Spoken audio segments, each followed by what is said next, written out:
Members, we're 8 people short of a quorum, so please come to the chamber so we can start. Members, I need at least 8 more in the chamber so we can start.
The House will come to order. Members, our prayer today will be given by Derek Morissette. He is the pastor of Mine in Christ International Church in Alabaster and is a guest of Representative Pascal. Right. Father, we thank you, Lord, on today for the privilege and the power to come to you in prayer on today. We trust in your blessings, and we ask you for your blessings on today. Lord, I thank you for every member and House of Representative that's represented here on today. Lord, we're praying for clarity, precision, accuracy, and unity. Lord, I thank you that your word declares that the steps of a righteous person is ordered by you. So I thank you that every bill that they pass and everything that they do glorifies you. I thank you for just giving them wisdom, give them understanding, and just give them a heart just to serve you even on another level. Lord, let them just govern and make bills that positively impact your people. Give them wisdom. Give them unity, oh God. Let them come to agree and pass bills that are just going to help glorify and impact your people for the betterment of the people. We just give you praise and we give you glory for what you do and for leading and guiding every step, every work, every deed that they do, and let it glorify you. It's in Jesus' name I pray. Amen. Amen. Members today pledge allegiance will be led by Alice Pac. She is a sixth grader and is homeschooled and the guest of Representative Rails. I pledge allegiance to the flag of the United States of America and to the republic for which it stands, one nation, under God, indivisible, with liberty and justice for all. Clerk call roll.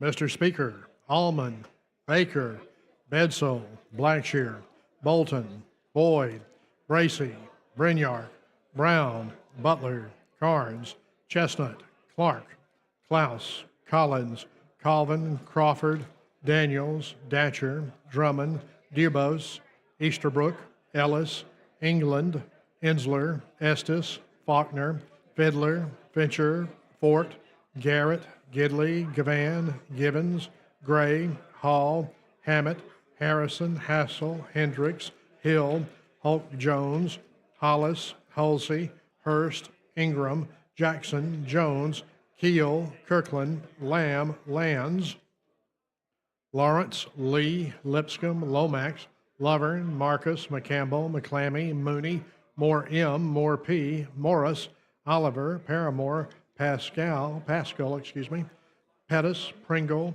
Rafferty, Ream, Reynolds, Rigsby, Robbins, Robertson, Ross, Sellers, Sells, Shaver, Shaw, Shiree, Simpson, Smith, Sorrells, Stothagen, Sandridge, Starnes, Stringer, Stubbs, Tillman, Travis, Treadaway, Underwood, Wadsworth, Warren, Witt, Wharton, Wilcox, Wood D, Wood R, Woods, Yarborough.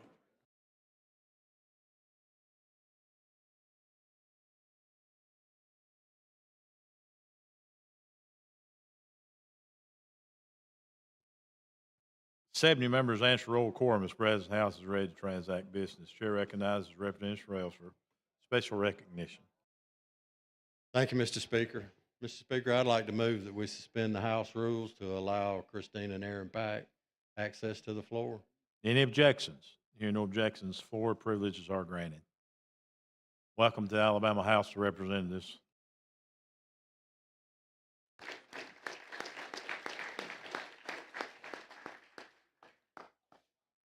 Representative Rails, you're recognized. Thank you, sir.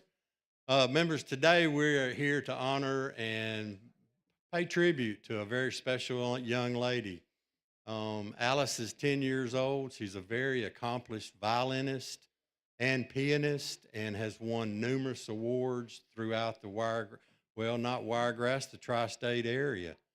And actually last year had the opportunity to go and play at Carnegie Hall as a 9-year-old. And so today we recognize her and appreciate her accomplishments. And Mr. Speaker, would it be okay if we had a resolution read? Clerk, read the resolution.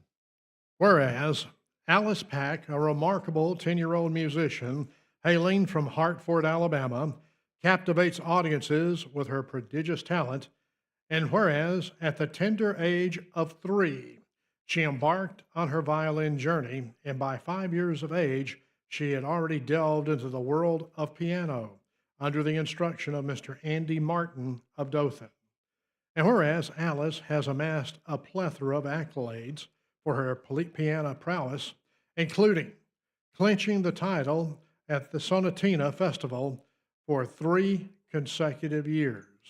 Notably, she was recognized as an outstanding state winner by the Alabama Music Teachers Association in 2023, following an outstanding honorable mention the year prior. And whereas in February, while under the instruction of Mr. Andy Martin, Renaissance School of Music, Alice secured first place in the elementary division of the Gulf Coast Steinway Society's piano competition, earning the prestigious invitation to grace the stage at Wheel Recital Hall at Carnegie Hall in New York City on June 19th, 2024. And whereas, marveling at Alice Pac's talent, her infectious zest for life, and her unwavering dedication to music, we are grateful for the opportunity to witness her extraordinary journey as illuminated Carnegie Hall, proudly carrying the banner of Alabama.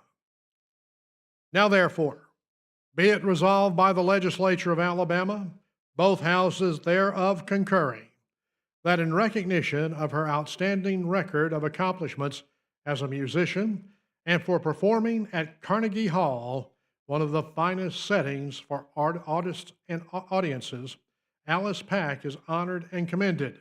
This resolution is offered to her in highest tribute, along with best wishes in all her future endeavors.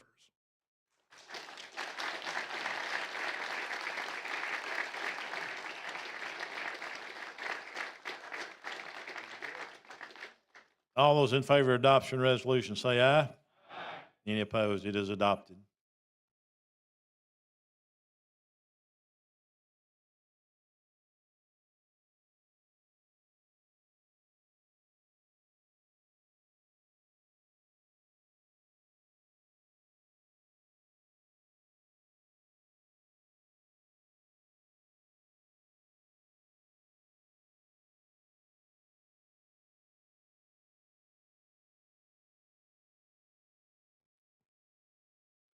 I'd like to recognize some special guests in the gallery.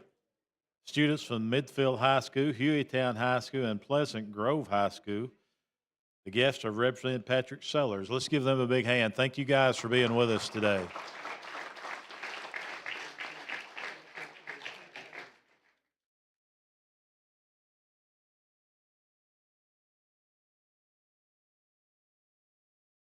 Chair recognizes Representative Lands for a special recognition.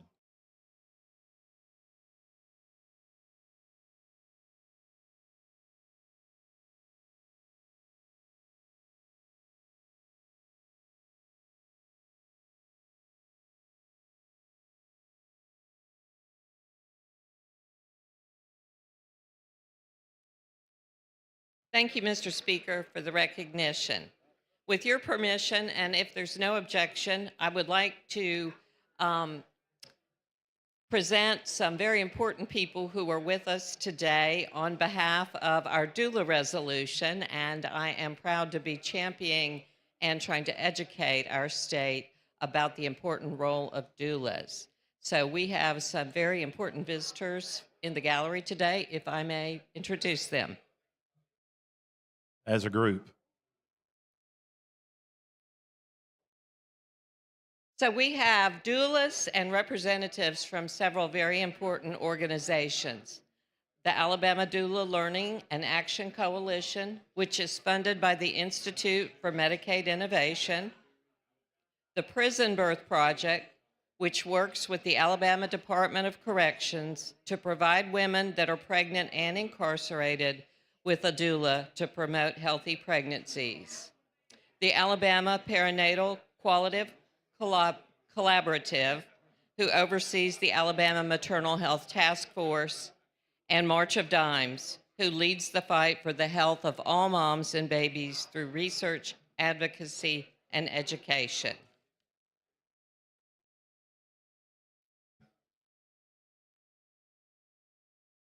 I'd like to recognize them in the gallery, Miss Lance. If they would stand up. Yes, they're up there. Yeah, stand up There for us they so we are, can see. over Thank you for there. being with Yeah. us today.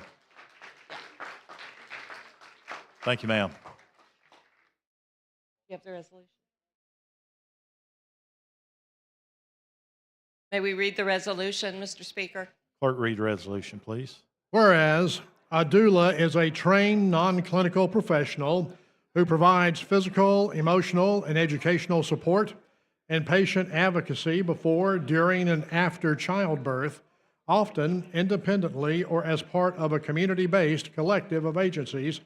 And whereas, according to the Maternal Mortality Review and Prevention Committee's 2018 and 2019 reports, 93 women, of whom 37 were Black, died while pregnant or within 1 year of pregnancy in Alabama, and over 60% of the pregnancy-related deaths were preventable.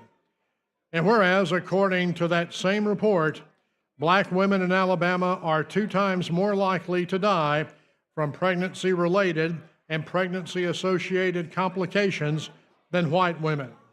And whereas the most recent fetal and infant mortality review states that from 2009 to 2018, infants born to women of color were twice as likely to die relative to those born to white women.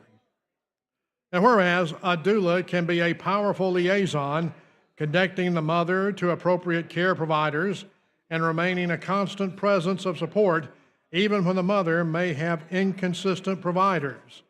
And whereas a doula can help advocate for a woman's emotional and physical needs to medical staff.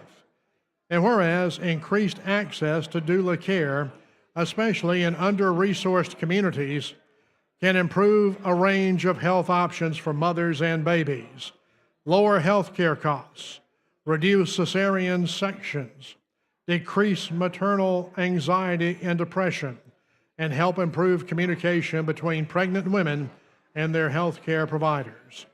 And whereas the benefits of doula care can also have a financial impact in helping families and the state avoid the cost associated with low birth weight babies, cesarean births, and other pregnancy-related complications. Now therefore, be it resolved by the legislature of Alabama, both houses thereof concurring, that we recognize that doulas are vital childbirth team members and acknowledge their contribution in improving maternal and infant health. Thank you, Mr. Speaker. And thank you, doulas. Thank you. Thank you, ladies. Let's move for adoption on that resolution. All in favor say aye. Any opposed? It is adopted. Chair recognizes the gentleman from Jefferson, Representative Hendricks.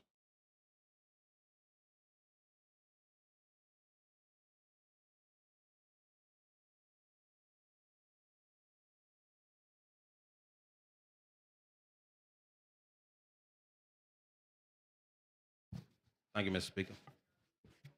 Well, good evening, everyone. I just want to take a moment of y'all time real quick, if y'all don't mind. Today, I stand before y'all in the honor, in the memory of Officer Marlon Moore. Yesterday morning, he was killed yesterday morning in a motorcycle accident. Officer Moore, he served Birmingham Police Department for 6 years. And it was a pleasure of mine just to work along with him. When I say he was a good officer, came to work, did his job, always smiling, and he really, really loved serving his community. So I ask y'all for y'all thoughts, y'all prayers for his family, his friends, and also Birmingham Police Department as we get through this moment. So right now, I ask y'all for a moment of silence.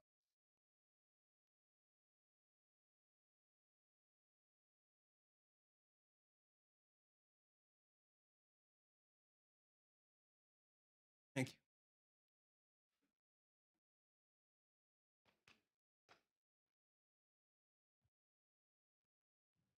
Thanks, Representative. Our prayers are certainly with the family. Ms. Gavan, you on moment personal privilege? No, okay.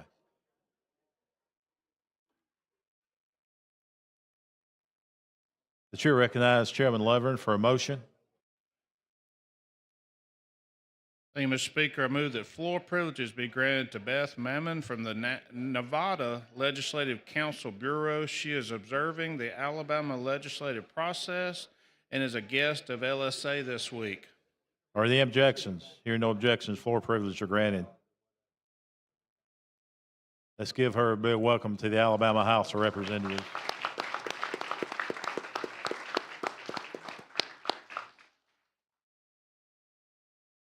The chair recognizes the gentleman from Lee, Chairman Lovern. Mr. Speaker, I request that leaves of absence be granted for absent members. Any objections? Hearing no objections, absent members are excused. The chair further recognizes the gentleman from Lee, Chairman Lovern. Mr. Speaker, I have a report. House of Representatives, your Standing Committee on Rules begs leave to report that it has carefully examined the Journal of the House for the 25th legislative day and finds the same to be correct. Signed, Representative Joe Lovern, Chairman. Mr. Speaker, I move that the reading of the journal at length for the 25th legislative day be dispensed with. Any objections? Hearing no objections, read the journal is dismissed with. The chair recognizes the gentleman from Mobile, Speaker Pro Tem Pringle, for a purpose of making announcements. Thank you, Mr. Speaker. Ladies and gentlemen, tomorrow at 3 p.m. there will be a celebration of the retirement of Frank Caskey on the 6th floor lobby at 3 p.m. for Mr. Caskey. Been a long-time employee and has helped all of us. Thursday is the National Day of Prayer. Al Cap's breakfast is Thursday morning from 7 a.m. to 8 a.m. the RSA Plaza, 6th floor. Also, Thursday at 8 a.m. on the 6th floor of the plaza, we will be capping off the top of our new building. It will not go any higher than that. And we will have a breakfast and a capping ceremony to celebrate the new building. And Friday is Alabama Israeli Legislative Caucus, Israeli Consulate General to the Southeast and Birmingham Jewish Federation with special guest Robert Schwartzman, the first Israel driver in IndyCar history. Reception in honor of Israel's 77th Independence Day at Alabama Indy Grand Prix, 3:30 to 5:30 p.m. at the Barber Village Motorsports Museum in Leeds, Alabama. Mr. Speaker, I further move that we adjourn today. We leave the journal open, allow the clerk to complete his paperwork, and reconvene on Thursday at 9 a.m. Thursday. All in favor say aye. Any opposed? Ayes have it. The motion prevails. Clerk now receive reports from standing committees. Receive those reports throughout the day. The House is now in position to introduce bills and resolutions. House Joint Resolution number 276 by Representative Mooney, celebrating Uni Waldorf Smith on the occasion of her 90th birthday and honoring her many years of public service. House Joint Resolution number 278 by Representative Ensler, recognizing Ream Manufacturing Company on its 100th anniversary. Move for adoption. All in favor say aye. Any opposed? They are adopted. House Joint Resolution number 285 by Representative Hammett, naming U.S. Highway 29 at its intersection with Eagle Road and Harts Bridge Road in Covington County, the PFC Thomas Lloyd Rogers Memorial Intersection. Move for adoption. All in favor say aye. Any opposed? It is adopted. House Joint Resolution number 286 by Representative Hammett, naming a 2-mile section of State Highway 137 in Covington County in memory of General Underwood Cross. Move for adoption. All in favor say aye. Any opposed? It is adopted. House Joint Resolution number 287 by Representative Ledbetter, establishing the Permanent Joint Legislative Committee on Law Enforcement Medal of Honor and Meritorious Service Medal. Move for adoption. All in favor say aye. Any opposed? It is adopted. House Joint Resolution number 289 by Representative Robbins, creating the Study Commission on the sale of naming rights to state-owned land, properties, and buildings. Move for adoption. All in favor say aye. Any opposed? It is adopted. House Joint Resolution number 290 by Representative Robbins, creating the Study Commission on Protecting Minors from Online and Technological Threats. We have an amendment. Clerk, see the amendment. Amendment to House Joint Resolution number 290 by Representative Robbins. Representative Robbins, explain your amendment, please. This is a simple amendment. It just adds in a member appointed by Children's Hospital. So Children of Alabama will now get a seat on the study commission.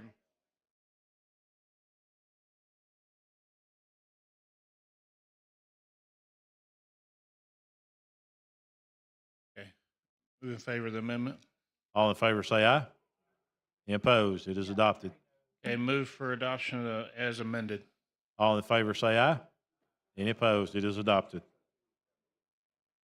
Senate Joint Resolution number 78 by Senator Orr, Alabama, a state character.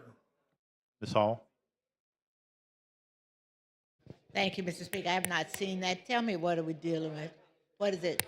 Yes, ma'am. Is it like character as an individual having certain traits? What this does is making a statement that in Alabama that we recognize the character qualities of kindness, courage, loyalty, diligence, generosity, truthfulness, honesty, and obedience. And we've done this before in previous years, and it was repeatedly appealed for the promotion of character building strategies through its approval I'm of sorry, Alabama. I didn't understand you when you started this last section. What is it? Sure. In previous years, it's acknowledged in here that we have acknowledged character building strategies through the approval of the Alabama A State of Character resolutions in 2000, 2005, 2008, 2014, 2018, and 2022. That's it? That's it. Well, that's the basis of it. It's just calling on us to. It looks like appeal it's to 3 or higher 4 regard. pages. Ma'am? It's several pages. It is. I was just stating the highlights that we have done Okay. this before, and it makes a commitment from the state that we're going to strive to high character involving those traits with everything that we do. Thank you. If I could get a copy of that, I'd appreciate it. Yes, ma'am. Thank you. Thanks for your questions. Thank you, Ms. Hall. Move for adoption. All in favor say aye. Any opposed? It is adopted. Senate Joint Resolution number 79 by Senator Wagner, supporting the week of May 4th through 10th, 2025 as National Small Business Week and commending small business owners in Alabama. Move for adoption. All in favor say aye. Any opposed? It is adopted. Senate Joint Resolution number 80 by Senator Stewart, establishing the Alabama Statewide Recovery Task Force. Move for adoption. All in favor say aye. Any opposed? It is adopted. Ms. Clerk, let's call the individual resolutions, please.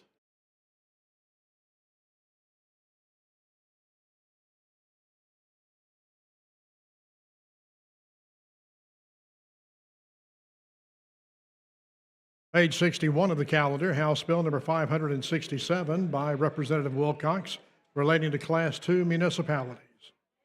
Motion for the body's adoption of the BIR. Clerk will unlock the machine and the members will vote. Clerk will lock the machine, record the vote. 66 ayes, 0 nays. BR is adopted. Question House final passage of HB 567. Clerk will unlock the machine, members will vote.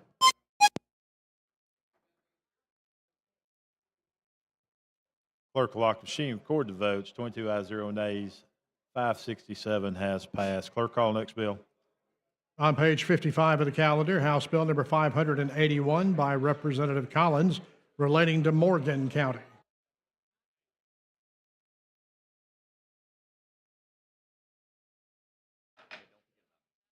Question for the body's adoption of the BIR. Clerk will unlock the machine and the members will vote. Clerk will lock the machine, record the votes. 58 ayes, 0 noes. BR has been adopted. Representative Collins, I understand you have an amendment. I do, and I appreciate it very much, Mr. Speaker. We advertised a section of the bill that we didn't mean to, and so this puts that part back in and to the same proportions it had before. Clerk, see the amendment. Amendment to House Bill number 581 by Representative Collins. You heard the explanation of the lady's amendment. Representative Chair recognizes the lady from Madison. Representative Hall.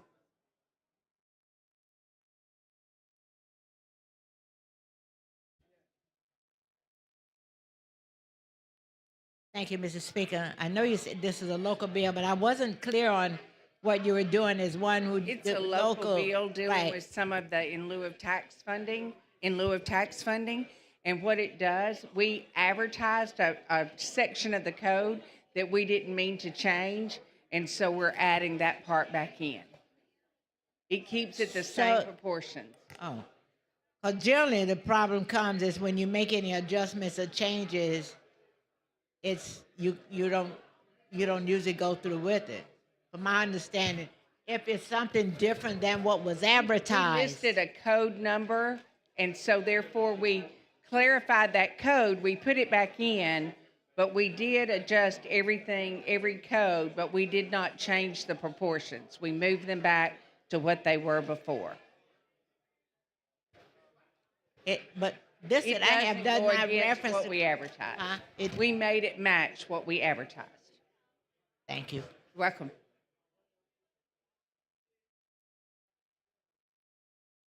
Oh, it's because on here it has a code and it's very so we took that out and we put it back in with the same.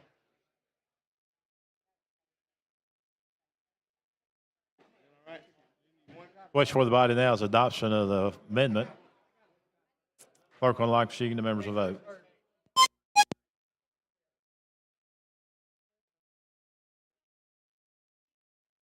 Clerk will lock the machine, record the vote, 49 ayes, 0 nays.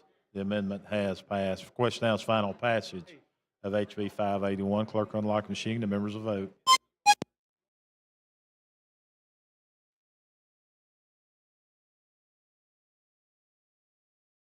Clerk will lock the machine, record the vote, 13 ayes, 0 nays. HB 581 has passed. I'd like to introduce a special guest in the gallery, Miss Sarah Lundrick of Mobile County Commission, and is guest of the Mobile delegation. Let's give her a big hand. Thank you for being with us.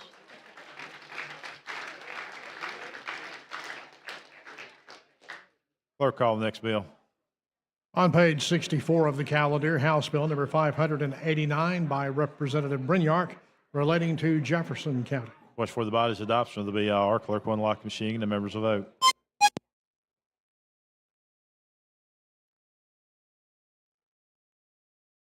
Clerk will lock the machine. Record the vote. 61 ayes, 0 nays. BR has been adopted. Question now is final passage of HB 589. Clerk will unlock the machine and the members will vote.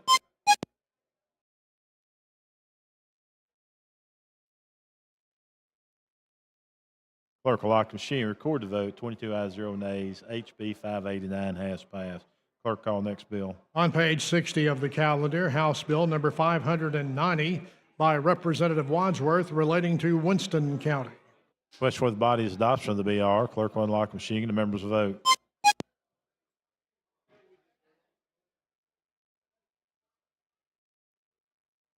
Clerk will lock the machine. Record the vote. 58 ayes, 0 nays. BR has been adopted. Question now is final passage of 590. Clerk will unlock the machine and the members will vote.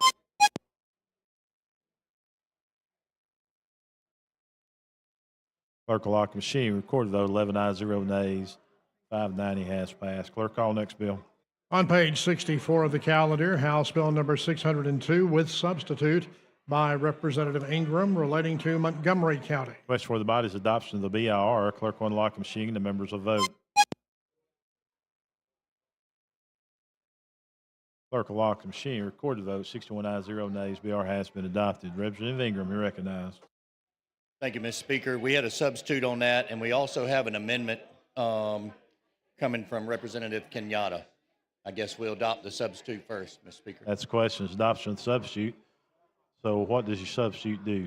The substitute, only thing it did between the bill was change the date, and so that's where we're at. It's just the date on it. It's the same year, just a different month. Okay. Ms. Howell, you want to talk about the date change? Okay. Question for the body's adoption of the substitute. Clerk will unlock the machine and the members will vote. Got me, Mr. Pro Tem? Yes. Clerk will lock the machine. Record the votes. 44 ayes, 0 nays. Substitute has been adopted.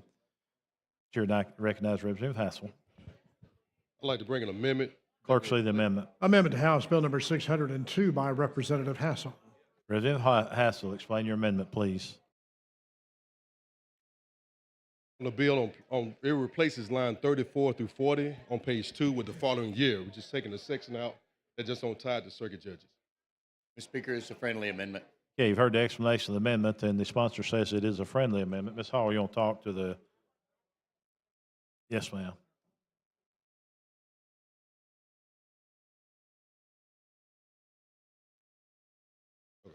Thank you, Mr. Speaker. Would the gentleman yield? Yes. So you did a sub, but one word to change the date. Yes. Okay. So the date is what? What's the date? The date change. The date change was to October 1st. Well,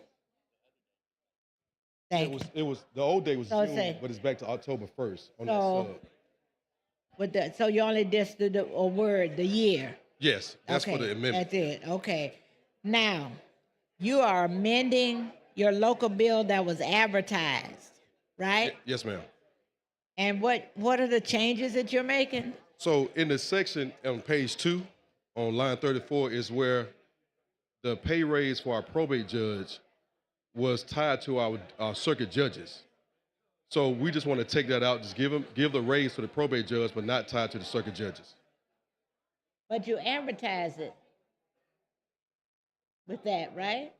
Yes, ma'am. Okay, I'm just raising the question. I I'm not trying to kill your bill because that's your local bill. But you advertise it one way and you're making a change to make it another way. Yes, ma'am. Thank you. Chair thanks the lady. You've heard the explanation of the bill. The sponsor says it's friendly. Clerk will unlock the machine. The members will vote. Clerk will lock the machine. Record the vote. 39 ayes, 1 nay. The floor amendment has been adopted. Question now is final pass of HB 602. Clerk will unlock the machine. The members will vote.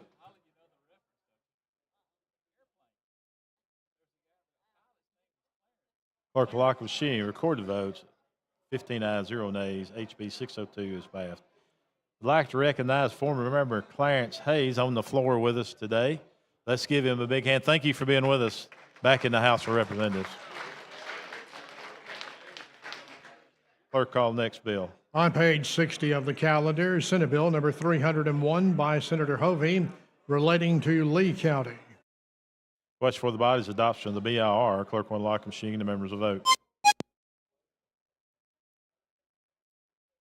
Clerk will lock the machine. Record the vote. 57 ayes, 0 nays. BR has been adopted. Question now is final passage of SB 301. Clerk will unlock the machine. The members will vote.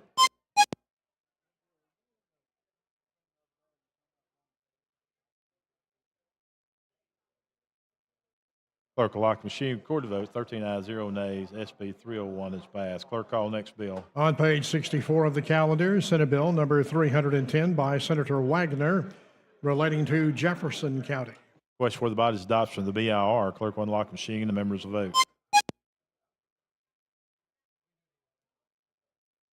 Clerk will lock the machine. Record the vote. 51 ayes, 1 nay. The BR has been adopted. Question now is final passage of SB 310. Clerk will unlock the machine. The members will vote. Clerk will lock the machine. Record the vote. 16 ayes, 1 nay. SB 310 is passed.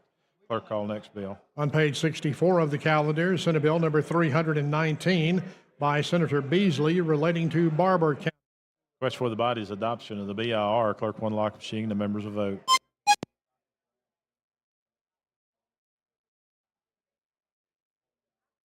Clerk will lock the machine. Record the vote. 56 ayes, 0 nays. The BR has been adopted. Question for the body now is final passage of 319. Clerk will unlock the machine. The members will vote.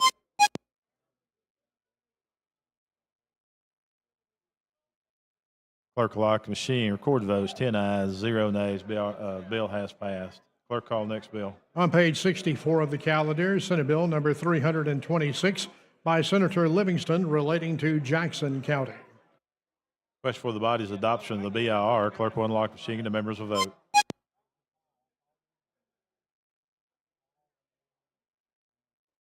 Clerk will lock the machine. Record the vote. 53 ayes, 0 nays. BR has been adopted. The question now is final passage of 326. Clerk on the lock machine and the members will vote.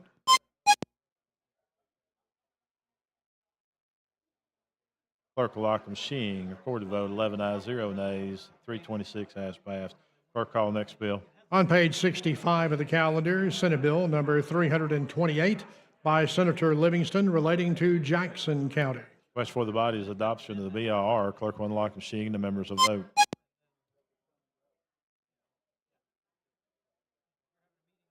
Clerk will lock the machine. Recorded vote. 59 ayes, 0 nays. BR has been adopted.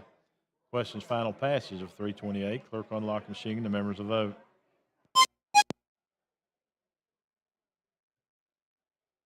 Clerk will lock the machine. Recorded votes. 12 ayes, 0 nays. SB 328 is passed. Clerk call next bill. On page 60 of the calendar, Senate Bill number 329 by Senator Hovey relating to Lee County.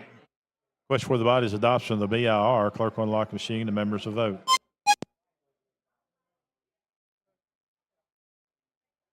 Clerk will lock the machine. Recorded vote. 60 ayes, 0 nays. BR has been adopted. Question now is final passage. SB 329. Clerk will unlock the machine. The members will vote. Clerk will lock the machine. Recorded vote. 59 ayes, 0 nays. The bill has passed. The chair recognizes the gentleman from Lee, Chairman Lovern.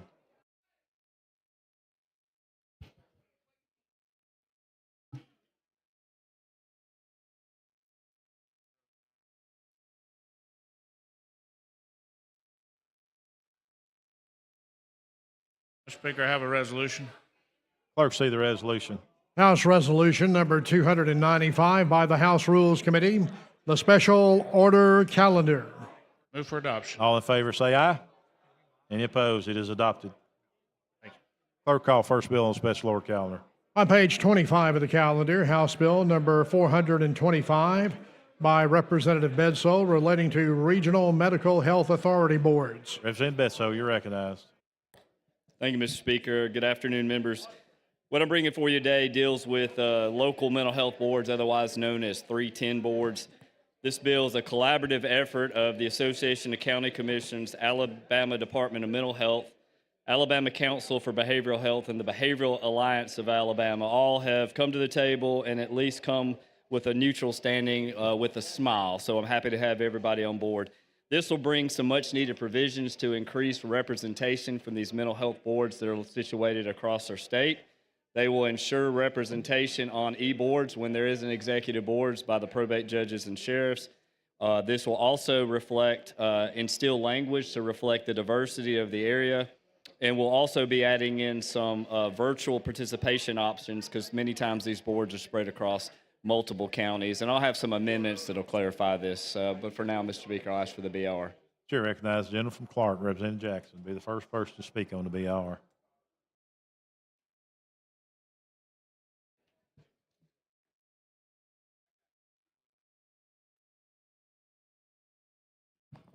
Thank you, Mr. Speaker.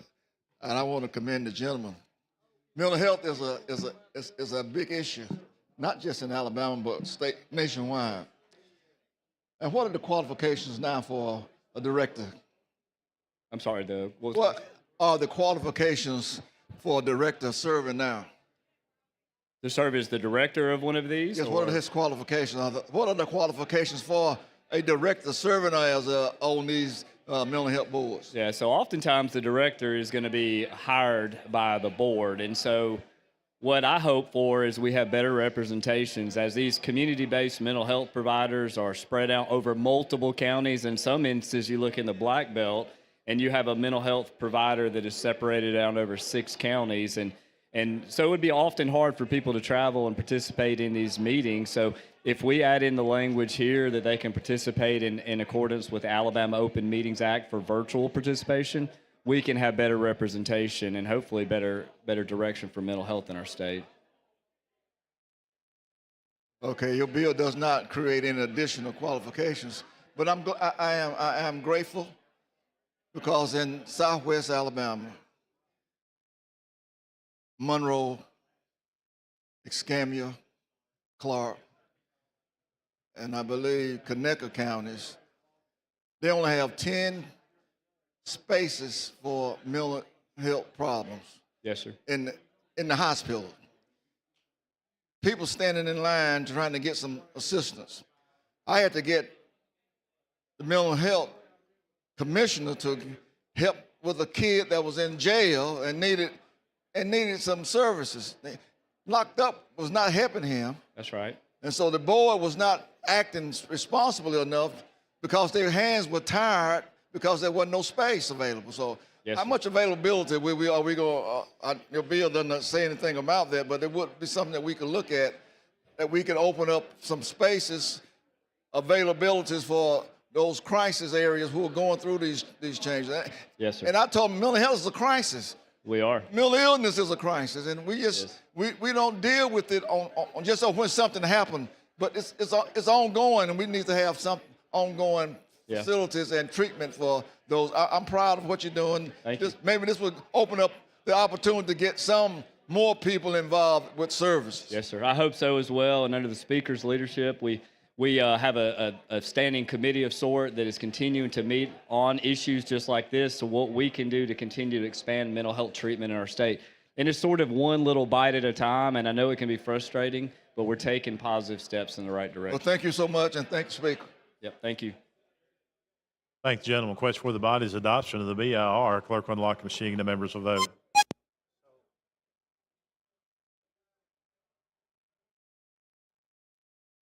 Clerk will lock the machine. Record the votes. 97 ayes, 0 nays. BR has been adopted.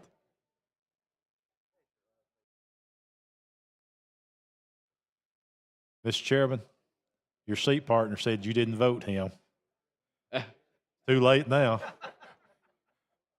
Chair recognizes the gentleman from Madison, Representative Reynolds.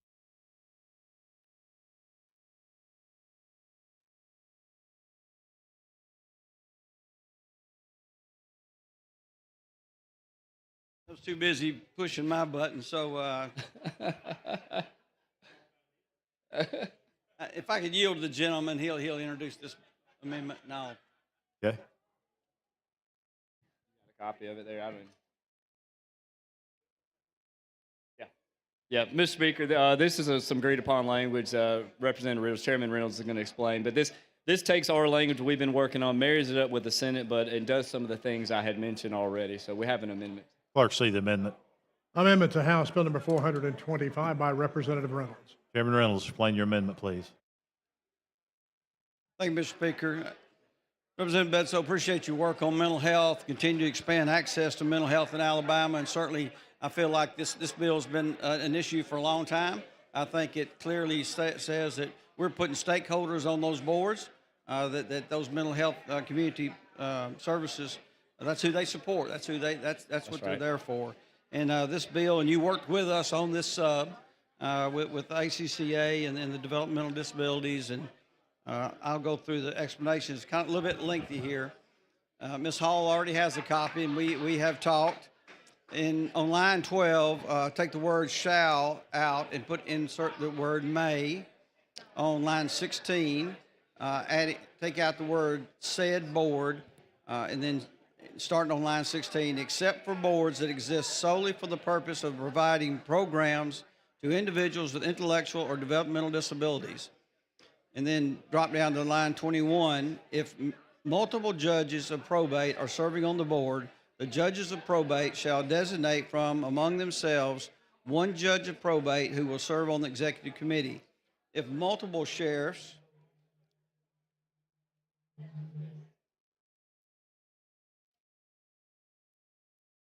representatives are serving on the board, they shall designate from among themselves one sheriff or sheriff's representative who will serve on the executive committee. Any judge of probate, sheriff, or representative may choose to opt out of serving an executive board. If he or she chooses to opt out, he or she retains his or her membership on the board. Any judge of probate, sheriff, or representative who elects to opt out of serving on an executive committee is not precluded from consideration of future appointments to an executive committee as vacancies occur. And then finally on line 39, add in, the board shall conduct its meetings in accordance with the Alabama Open Meetings Act. Chapter 25A of Title 36. Yes, sir, Mr. Speaker. This language clarifies these amendments in this bill applies to the mental health 310 boards, not the intellectual disabilities. Some opt-out language by the probate judges and sheriff, and solidifies the Open Meetings Act law or portion for a virtual meeting. So this is a friendly amendment. Okay, you've heard the explanation of the amendment. The sponsor sees it as a friendly amendment. Representative England, you want to talk on the amendment or the bill? Bill. Okay, question for the body is adoption of the floor amendment. Clerk will unlock the machine. The members will vote.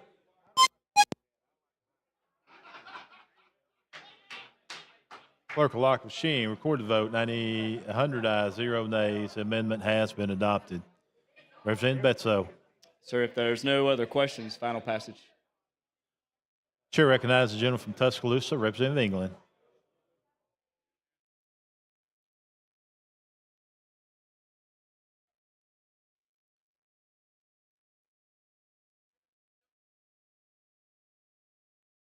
Gentleman yield. Yes, sir. Thank you for recognition. So this has become a yearly conversation that we have because, you've sponsored a lot of bills dealing with mental health and mental illness in Alabama. So I don't want to miss this opportunity to first, commend you, continuing the work. As you know, I'm very well aware of, with your background in law enforcement, that the infrastructure in Alabama has been critically damaged, almost to the point of being broken, when it comes to creating almost an axis of care for those who are suffering from mental illnesses.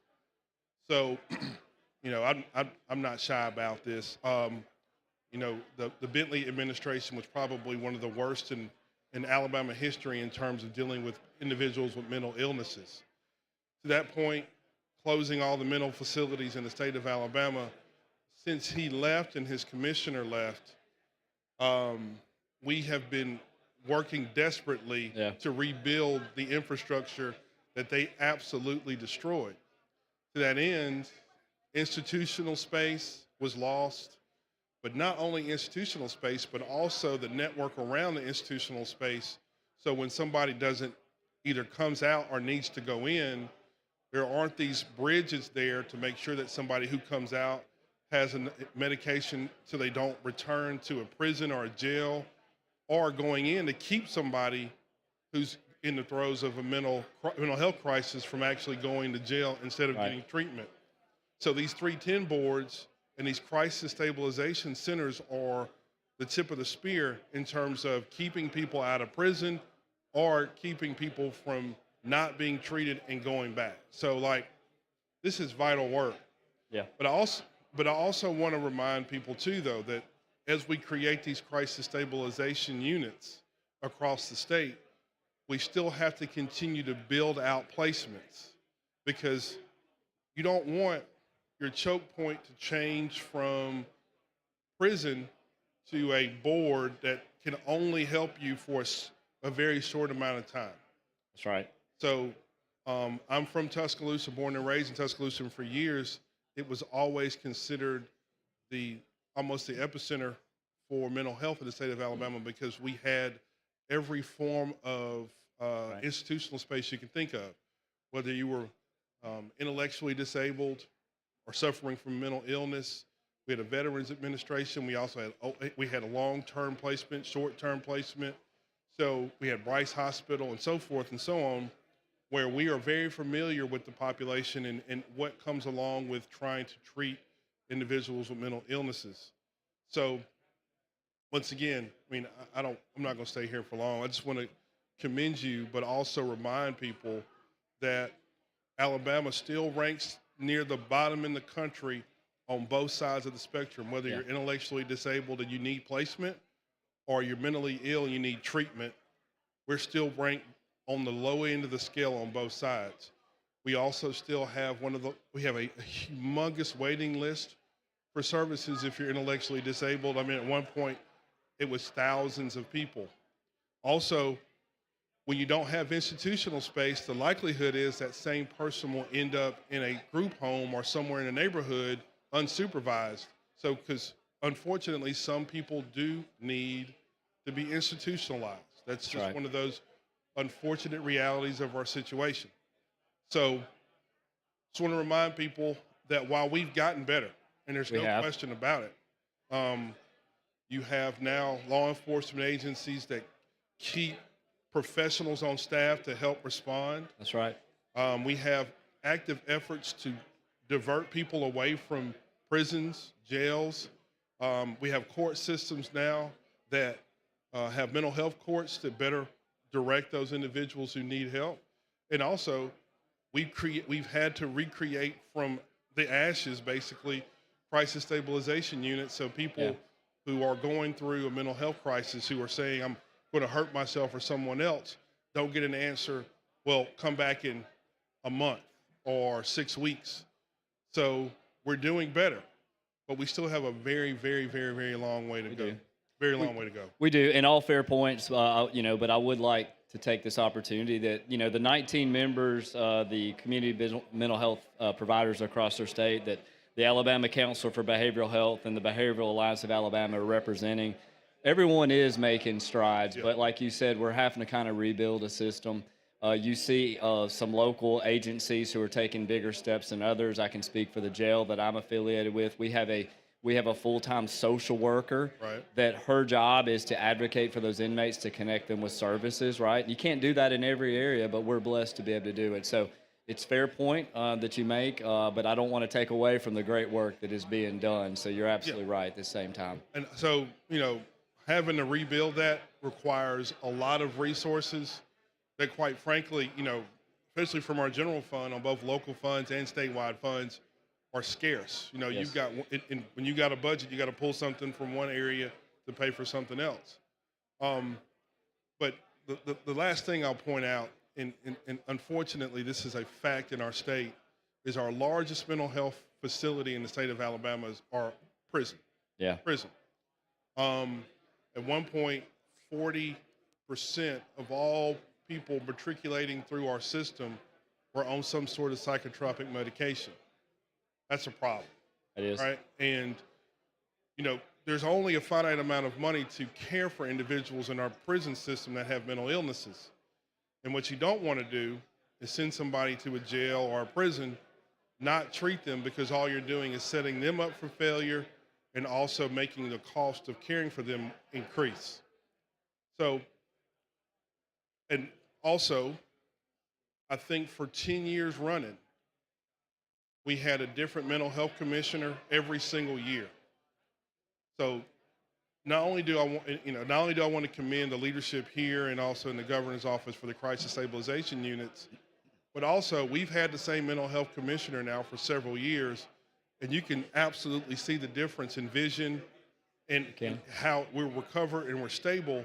So we're just not responding to a different vision of somebody every single year. That's right. And it's definitely changed how we go about doing business. Yep. So, but again, all those things aside, I want to especially commend you for the work that you're doing. Thank you. And I looking forward to seeing what else we can do to make this better. Yep. I'm here for it. Thank you. Chair, thanks, gentlemen. Chair recognizes the lady from Mobile, Representative Wilcox.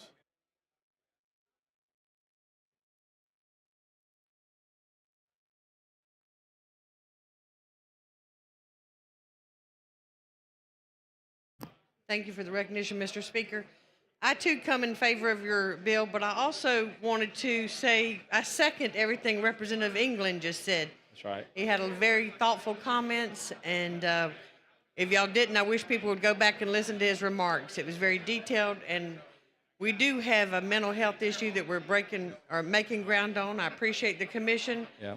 I appreciate Commissioner Boswell. And like I said, one step at a time, we're going to turn this ship around. I do. Thank you. I appreciate those comments. Chair, thanks, lady. Question for the body now is final passage of HB 425 as amended. Clerk will unlock the machine. The members will vote.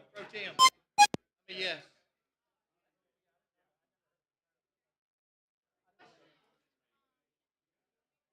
Clerk will lock the machine. Recorded vote 101 ayes, 0 nays. HB 425 has passed as amended. Thank you, Mr. Speaker and members. Thank you, gentlemen. Clerk, call next bill. On page 40 of the calendar, House Bill number 416 by Representative Oliver relating to health. Representative Oliver, you're recognized. Thank you, Mr. Speaker. Under existing law, each local board of education and governing body of a non-public school must develop and implement a cardiac response plan. This plan must include appropriate placement of automatic external defibrillators, we know them as AEDs, pursuant to the recommendations of the American Heart Association or another similar group. This bill would require the placement of AEDs in athletic event venues, in school property, and at any school-sponsored athletic event or practice in which students are participating. At this time, I'd like to ask for the BR.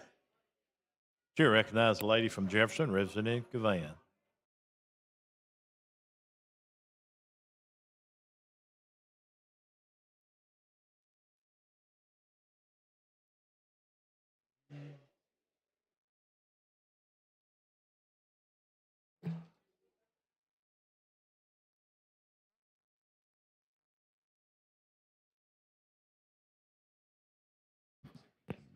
Slipping out my shoe. Listen, is this the bill from last year?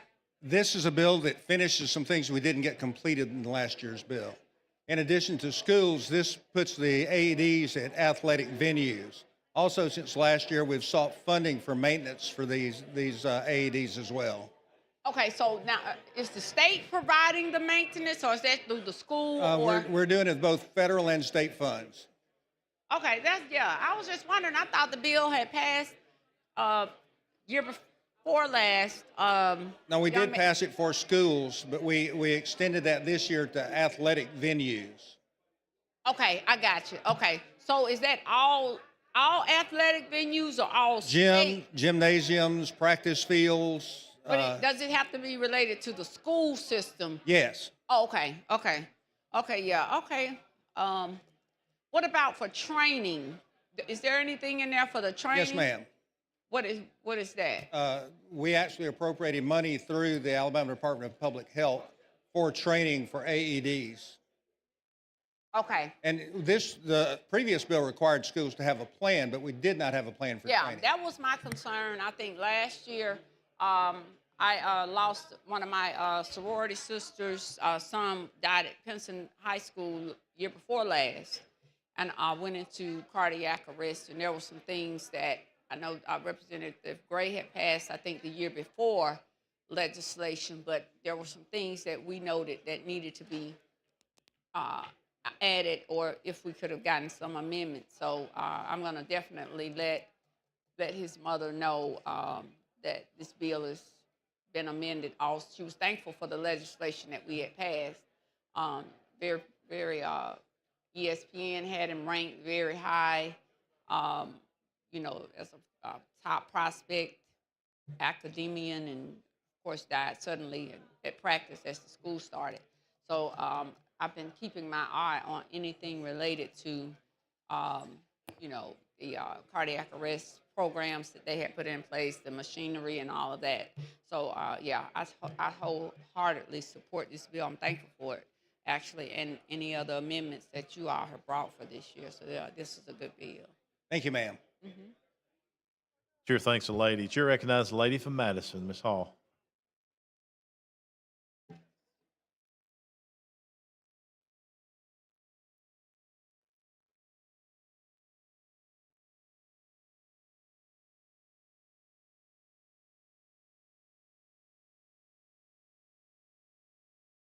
Thank you, Mr. Speaker. Would the gentleman yield? Yes, ma'am. I want to make sure I heard you clearly. Prior to last year, years ago, Tom Butler passed a bill that required defibrillators. So it made it, you were making it seem like it was all schools, but it's not. It's the non-public schools that you're referring to, right? No, ma'am. All local school boards, all school boards. Under existing law, under existing law, each local board of education governed by a non-public school must develop and implement a cardiac arrest plan. Public schools presently, if you go back and look, you will find they already have these there. Right. Now you're saying this is for all school. The plan must include, it refers to non-public school, appropriate placement of automatic external defibrillation pursuant recommended by the American Heart Association. And then the last bill will require the placement of AEDs in athletic athletic event venues on school property, school-sponsored athletic event, etc. So you're saying that this is not for public, this is for, It is for public schools, but it expanded. what part of this is for public schools? We had existing legislation that included public schools, but this says and non-public, and the governing body of a non-public. It doesn't read that. Each local board of education is also required to comply with this as well. On the existing law, the law is already in place. Each local board of education and the governing body of non-public schools must develop and implement a plan. I'm saying prior to you bringing a bill, that was already defibrillators in school because we had voted on that earlier. Yes, ma'am. And it sounds like we're repeating that. We're putting the defibrillators. We're expanding that coverage to athletic fields and gymnasiums and places where you have student athletics taking place. So you're saying for all schools, not include that all schools that including the athletic events, that they must have that.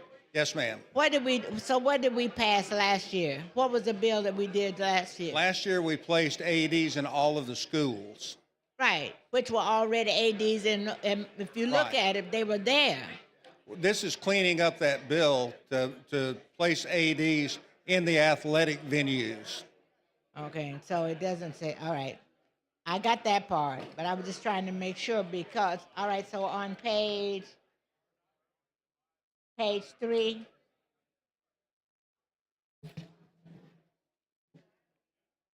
the change that you made there was for sporting events and sporting venues.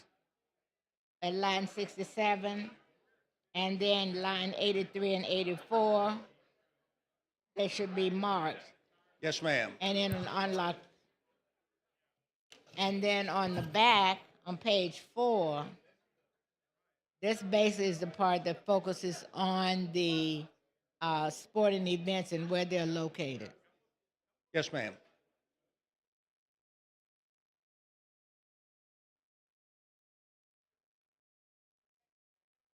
All right. Stop the section on, okay, and so line 91, the term easily accessible means it is to be able to be retrieved and played. The ones that you've seen that are presently in, do we have them in this building? Do we have defibrillator in this building? I don't know. I don't know. Just a thought. And we're old. Question for the body is adoption of the BR. Clerk will unlock the machine. The members will vote.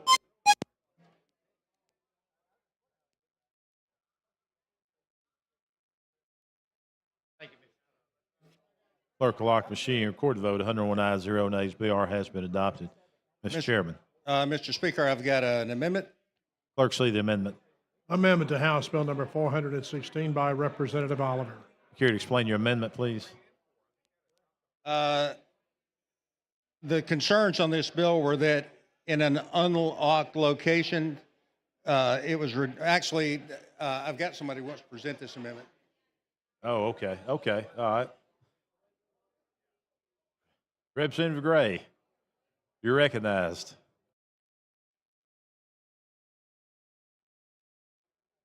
Sorry, Representative Gray, I got Thank a you, little ahead Mr. of Speaker. myself. I thought you was going without me, so I was saying it was cool. Yeah, y'all messed me up there. You. I want to, I have an amendment. Clerk, see the amendment. Amendment to House Bill number 416 by Representative Gray. Representative Gray, you care to explain your amendment, please? All right, so the amendment, first one is replace lines 83 through 85 on page 3 through 4 with the following. An AED shall be clearly marked and easily accessible to anyone at each athletic event space on school property. And that is really based around in an unlocked location. It's kind of redundant, so this is just a technical component. And then the next one talks about it replaced lines 87 through 89 on page 4 with the following: gymnasiums, practice fields, weight rooms, when students and athletes or staff are present. And this really was talking about understanding that sometimes they're not present.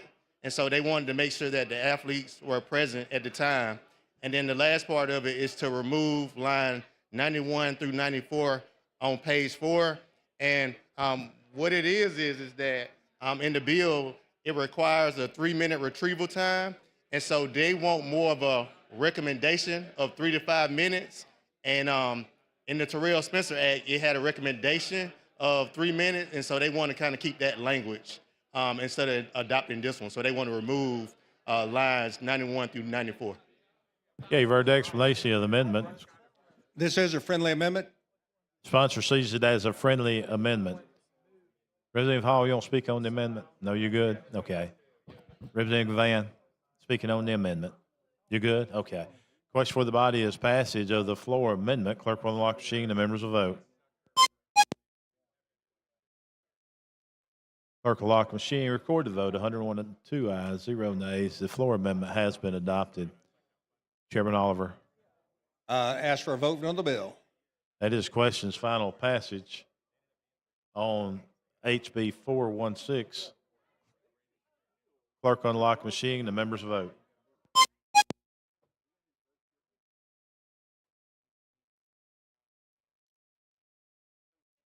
Clerk will lock machine. Record the vote. 103 ayes, 0 nays. HB 416 has passed as amended. Thank you, Mr. Speaker. Thank you, Chair. Call next bill. On page 22 of the calendar, House Bill number 414 by Representative Lamb relating to municipalities.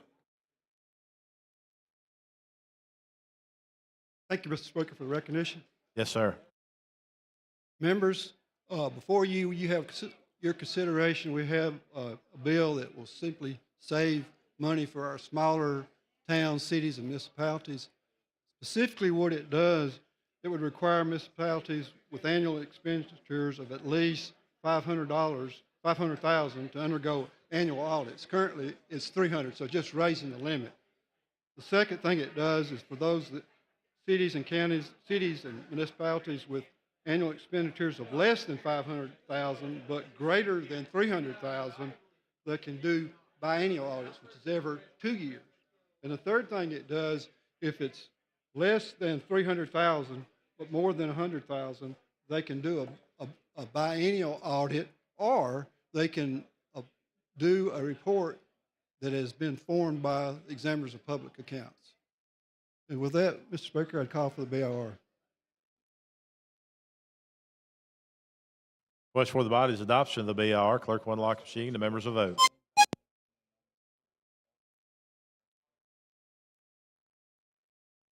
Clerk will lock the machine. Record the vote. 103 ayes, 0 nays. BR has been adopted. Representative Lamb. If there's no other questions, I'd call for final passage. That is question's final passage of HB 414. Clerk will unlock the machine. The members will vote.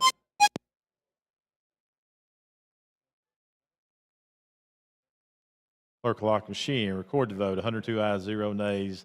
HB 414 is passed. Thank you, Mr. Speaker. Thank you. Representative Lamb, is that your first bill? Oh, no, sir. Oh, okay. You care if we clap for you anyway? Yeah. Thank you, very appreciate it.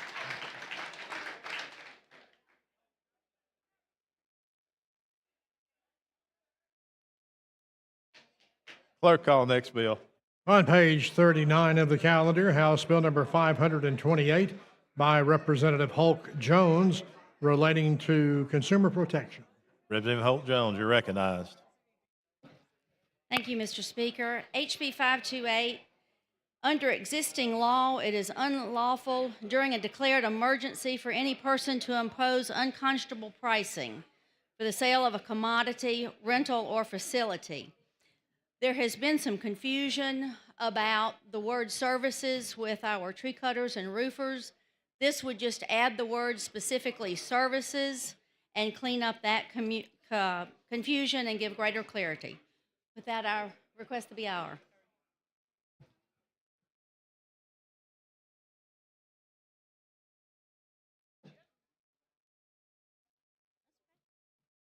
You're the boss. Question for the body is the adoption of the BIR. Clerk will unlock the machine. The members will vote.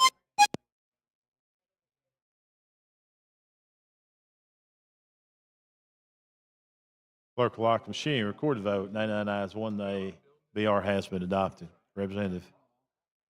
No further questions. Ask for final passage. That is the question's final pass of HB 528. Clerk will unlock the machine. The members will vote.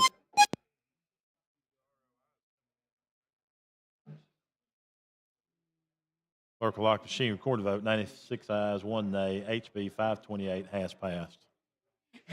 Thank you, Mr. Speaker. Thank you, body. Thank the lady. Clerk, call next bill.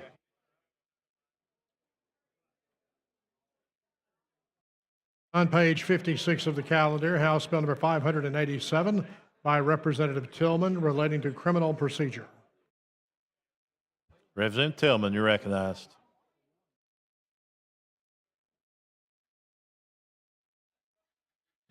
Thank you, Mr. Speaker. Members, HB 537 deals with what we call a preliminary hearing or probable cause hearing. So, under Alabama law, a person who's charged with a felony has the absolute right for a preliminary hearing or a probable cause hearing.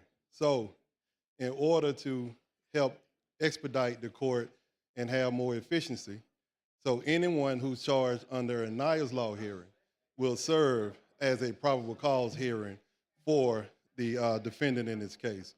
It will help with the efficiency of the court, and it will help with the docket of swift justice. So with that, Mr. Speaker, I ask for the BIR. Chair recognizes the gentleman from Baldwin, Representative Simpson.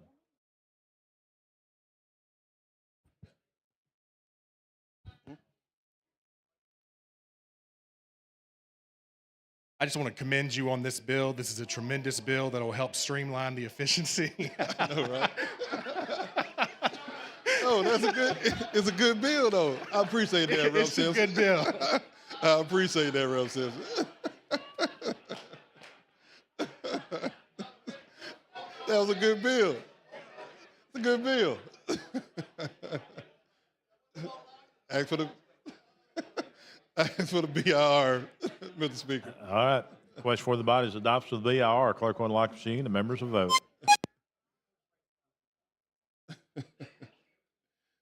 Clerk will lock the machine. Recorded vote, 102 ayes, 0 nays. The BR has been adopted. Representative Tillman. With that, Mr. Speaker, I ask for final passage. That's question final passage of HB 537. Clerk will unlock the machine. The members will vote.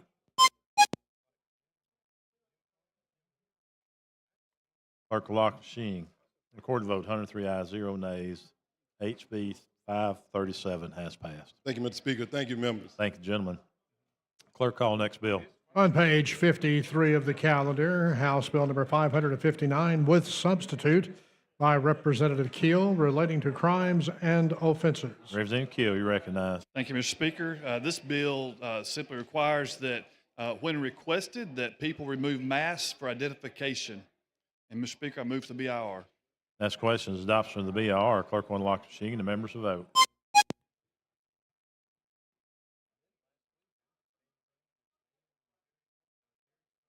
Clerk will lock the machine. Recorded vote, 95 ayes, 0 nays. BR has been adopted. Representative Keel. Mr. Speaker, I move the sub, and the sub simply adds one line. It adds owners of the property to the bill. Okay. Ms. Hall, you want to speak on the sub? Chair recognizes the lady from Madison, Representative Hall, speaking on substitute.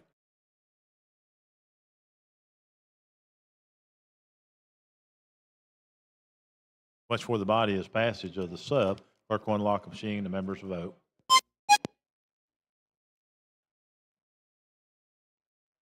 Clerk will lock the machine. Record the votes. 96 ayes, 0 nays. Substitute has been adopted.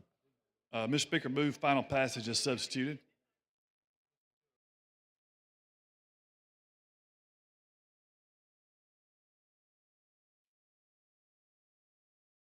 Chair recognizes the lady from Madison, Representative Hall.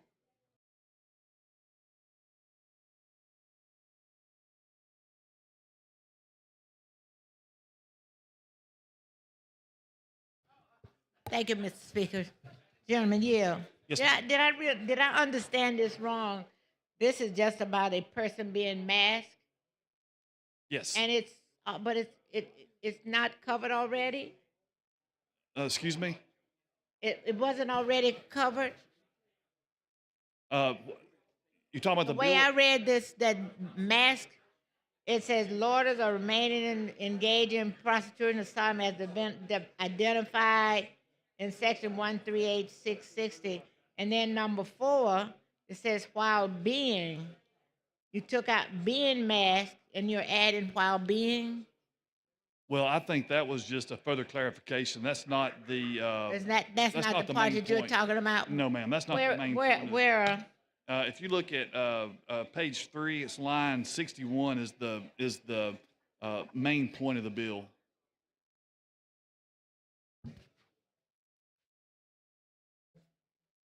I think for the most part, the rest of this is just clarification. all right, so explain that 3A then. That's where you are? Okay, so this bill, I can read it, is wearing a medical or surgical grade mask during any protest, demonstration, or other public assembly for the purpose of complying with documented guidance of his or her healthcare provider, or to comply with a state of emergency declared by this state or other state to prevent the spread of infectious disease. And here it is. A law enforcement officer may require an individual wearing a mask under such circumstances to produce documented medical guidance to substantiate the application of this exemption. So one, if they need to wear the mask, they need to have something that shows that they need to wear the mask.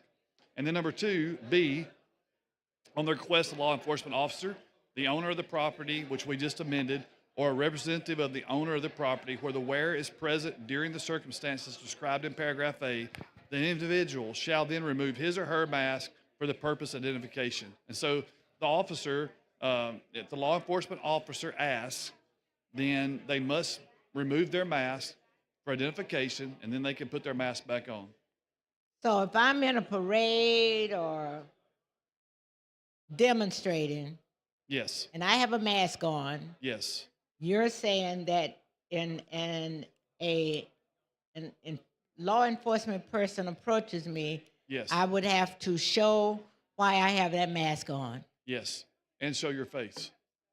Well, yeah, if I remove the mask, that definitely would show my face. But I'm saying I would have to remove the mask and then provide some medical information Yes. to do that. Help me to understand how we got to this point, why this is, I mean, certainly if law enforcement approaches most individuals, but it seems that this is focused around, participating in demonstrations, et cetera. Is that? That's exactly what it is. That's what it is. Yes, ma'am. And so I decide, a child of the civil rights movement, that I am going to be a part of a demonstration, and I have on a mask, and the officer looks at me and says, I look kind of strange or funny, I have to remove that mask. Well, generally, I think I probably would. Yeah. Well, But- you don't have to look strange or funny. You just need to remove the mask to show the officer your face. Well, obviously, if the officer is asking me to remove my mask, there seems to be a problem. But, I'm just trying to see how do we get to this point Right. in terms of that this becomes even more anti-demonstrations and et cetera, which is a right I have. Sure. And I believe I have the right to wear a mask as well. But, for you to say when I have that mask on, then I need to be able to look in my pocket if I have one on because I have allergies problems. I ought to have a doctor's statement that say I have allergy problems. And if I don't, then what are the results of that? Well, if you look further in the bill. It's a violation. Mhm. I violated something based on your bill. That's right.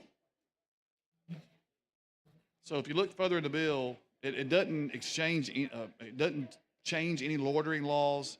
It doesn't change the violations for loitering.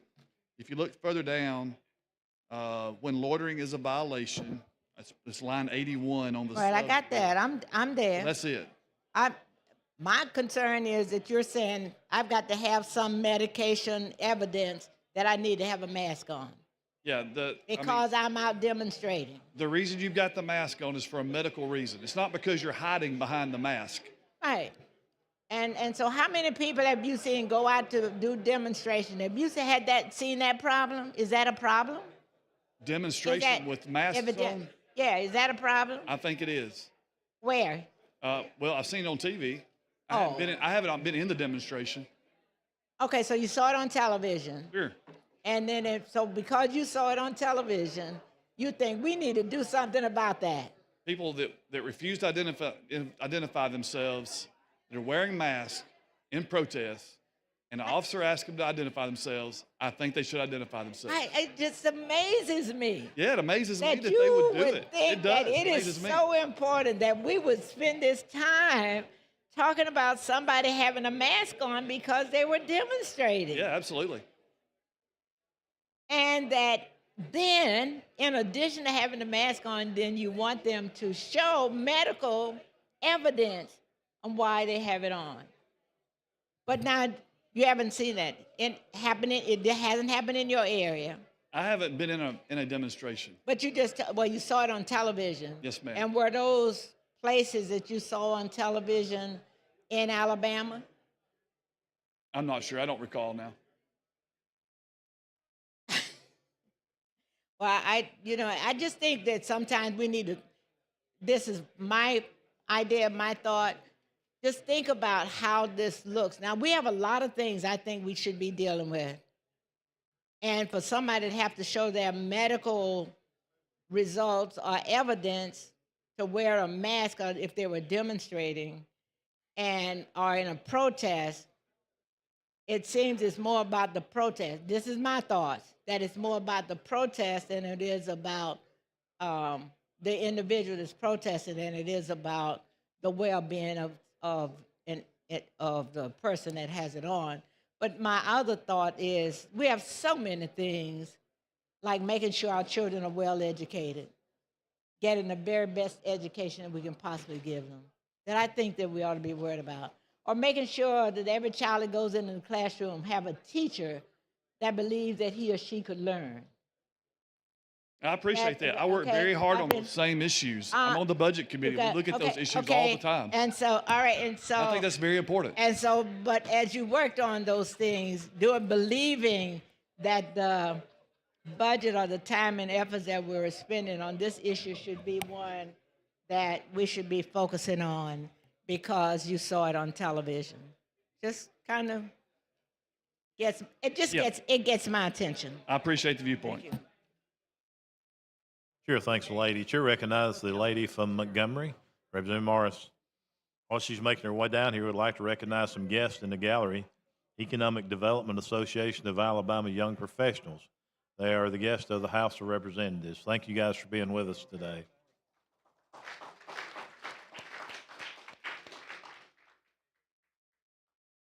Thank you, Mr. Speaker. With a gentleman yield. Yes, ma'am. Oh, we had some great conversations. Yes, in ma'am. committee, right? So, because I keep hearing demonstrations, but this is not necessarily for demonstrations. This is just for people in general, because every time we say demonstrations or we are talking about people that's protesting and things like that, but this bill is not specific just for demonstrators or protesters, is it not? Well, if you look on on line 61, it points out this is during a protest, a demonstration, or other public assembly for the purpose of complying with documented guidance of his or her health care provider. So those first three lines there, 61, 62, and 63, specify this is for a protest, a demonstration, or other public assembly. Okay, but if you go to your first page, line 19, because it's going to tell you a person commits the crime of loitering, right? Well, as we discussed in committee earlier, this does not change any of the loitering part. I mean, if you look at line 19, obviously we're not changing that part of the bill. No, you're not changing it, but it's added to, so it can't be just for protest. Except that we specify it's for protests. So if someone is at the service station and they have on a mask, this does not pertain to them if you're saying that they are loitering? Only if they're protesting. If they're asking for, because at the same time, I'm just asking a question, is it contradicting itself? Because you're giving the definitions of loitering at the beginning and then you're saying that it's just for protesting. So if it's not for a person commits the crime of loitering, if he or she does not does any of the following: loiters remain or wander about in a public place for the purpose of begging, loiters or remains in a public place for the purpose of gambling, loiters or remains in a public place for purpose of engaging or soliciting another person to engage in prostitution or sodomy as defined in Section 13A, while being masked, loiterers remain congregates in a public place. So I'm just asking, how do you separate this part of the bill to just, because it either even says prostitution, I mean, gambling, begging. So how do you separate that Well, we're from? not changing any of that in this bill. We talked about this in committee extensively, but what we did was add on line 61 through 74 the portion about surgical mask or medical mask during protest, demonstration, or other public assemblies. So we're not talking about the other forms of loitering here. It applies to this section only. But that would, I guess that's still just my confusing part, that if it's not why is that in there if we're not talking about that section? Like, Because why we're is adding it there? to that section. We're adding to the section that deals with loitering and deals with Wearing a public mask, protest, a surgical demonstrations, mask. et cetera. Mhm. So right now the law already states that if a person is wearing a surgical mask, that they, if they are standing on the corner asking for money, does the law already prevent them from wearing a mask, a surgical mask? This doesn't pertain to that. It only pertains to, No, I'm again, asking that. protests, demonstrations, and public assemblies. I get that part, but I'm asking you, based on, because you're saying that this is already law, you're not changing, because every time we come down, or at least I do, I try to think about the unintended consequences, right? So we have a lot of those, and people may take things out of context. Not the intent of the bill, but people do have a way of interpreting things on their own. So I'm asking, is it already a law for people who are asking for money on the corner wearing a surgical mask that they have to remove it?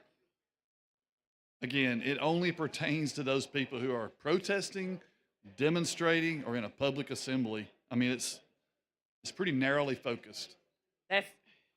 But it's not narrowly focused, but I guess you have your mind completely made up, but this is not narrowly focused in on just that part. I just don't understand why it would have. I know you're saying that you're just adding this to the loitering. So if you add something to it, that means that if a person is asking for money, now that this surgical mask is added to it, to the loitering, then they would be asked not to wear a surgical mask, or they're going to have to show proof of why they have it on. If they're demonstrating. If they're demonstrating. If they are protesting, or if they're in a public assembly. Okay. You don't typically panhandle in a public assembly. You say what now? You don't typically panhandle in a public assembly if you were bringing up panhandling. I just was looking at the first part of the bill. That's what it started off with. But I understand that those are the laws for loitering, right? I understand that part, but I was just trying to figure out if it was a mask mandate, or if, okay, let's say you are protesting, right? Because we got a right to protest, demonstrate. And people have on a surgical mask and they protesting. And you have 200 people protesting and 50 of them have on a mask. And if you ask one of them to pull the police want them to pull the mask down, then what? Like, what is the real issue of them having on the face mask? Because even if I pull the mask down, what are you looking for? Just a plain face? Or what are you trying to identify? Next is my ID? Yeah, so if you hand them your ID and you've got a mask on, they don't know if the ID is the same as the person behind the mask. But I'm if you're asking, hiding like, behind a mask. Because if I'm just demonstrating and the police stop and say, hey, pull down your face mask so I can see your face. I pull my mask down, you see my face, then what? Well, it's for purposes of identification. But you can't identify me if you don't know me, unless you're gonna ask me for my identification next. Well, that's what it's for the law enforcement to ask you to pull it down so that they can ID you. That's the point of the bill. Again, I get the point, but I keep just going back into the unintended consequences that may or may not occur. But we know 9 times out of 10, we in the state of Alabama, it's gonna occur. So I just wanted to bring that to everyone's attention while we are actually looking at a bill that, again, we don't know what the unintended consequences are going to be. Thank you. Okay, thank you. And Chair thanks the lady. Chair recognizes the gentleman from Ringo, Representative McCampbell.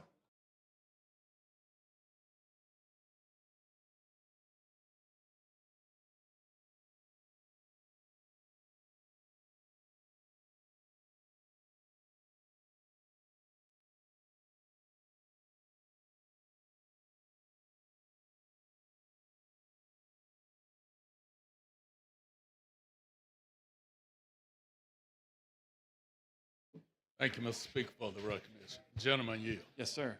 My concern is this. We've just come out of a pandemic, and there are many people, including myself, a lot of times suffer with sinus problems. But I don't go to a doctor to get a prescription for my sinus medication. I have a right to protest. I have a right to assemble peacefully. And if I'm in a peaceful assembly and I'm protesting an issue that I'm serious about, then you're telling me I'm now committing a crime if I personally feel I need a mask on my face because of the pollen that's in the air, or even if I still feel threatened by COVID-19, because there are we've had some more cases within our community of COVID-19.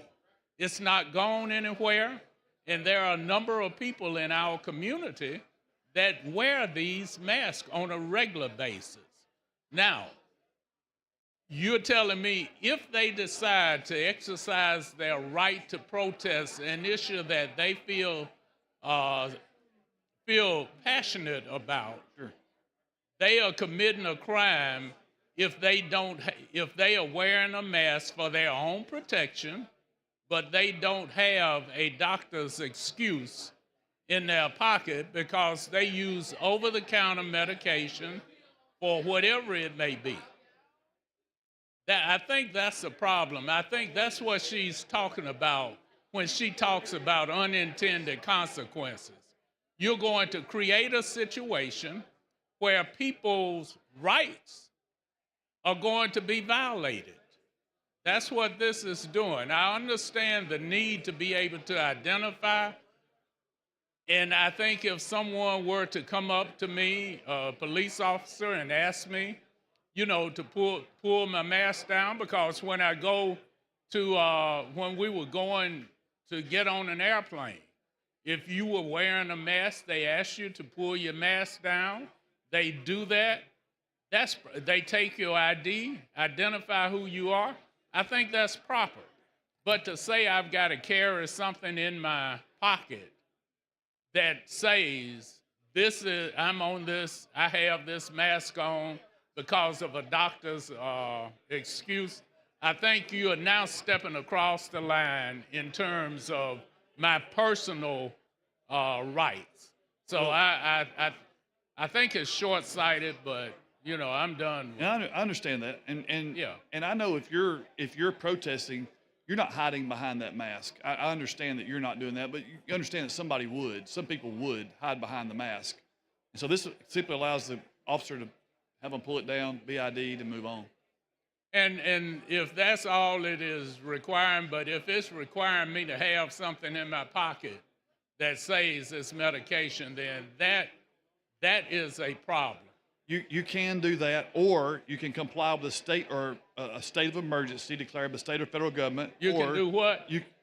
Well, there's three. If you look on line 64 and following, so you can have documented guidance from your healthcare provider.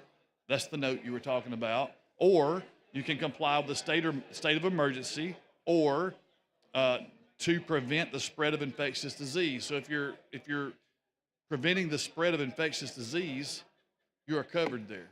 So if my statement to the officer is I'm wearing this because I'm afraid of spreading COVID-19, infectious disease. No, not me spreading, but me getting it. I can't protect myself. Well, it's to prevent the spread of infectious disease. So I would assume you could receive it or give it, either way.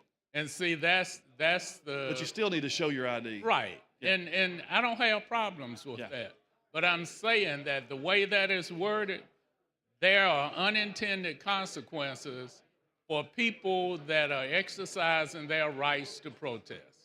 That's the problem I have with it. All right. Thank you. All right, thank you. Chair thanks the gentleman. Chair recognizes the gentleman from Clark, Representative Jackson.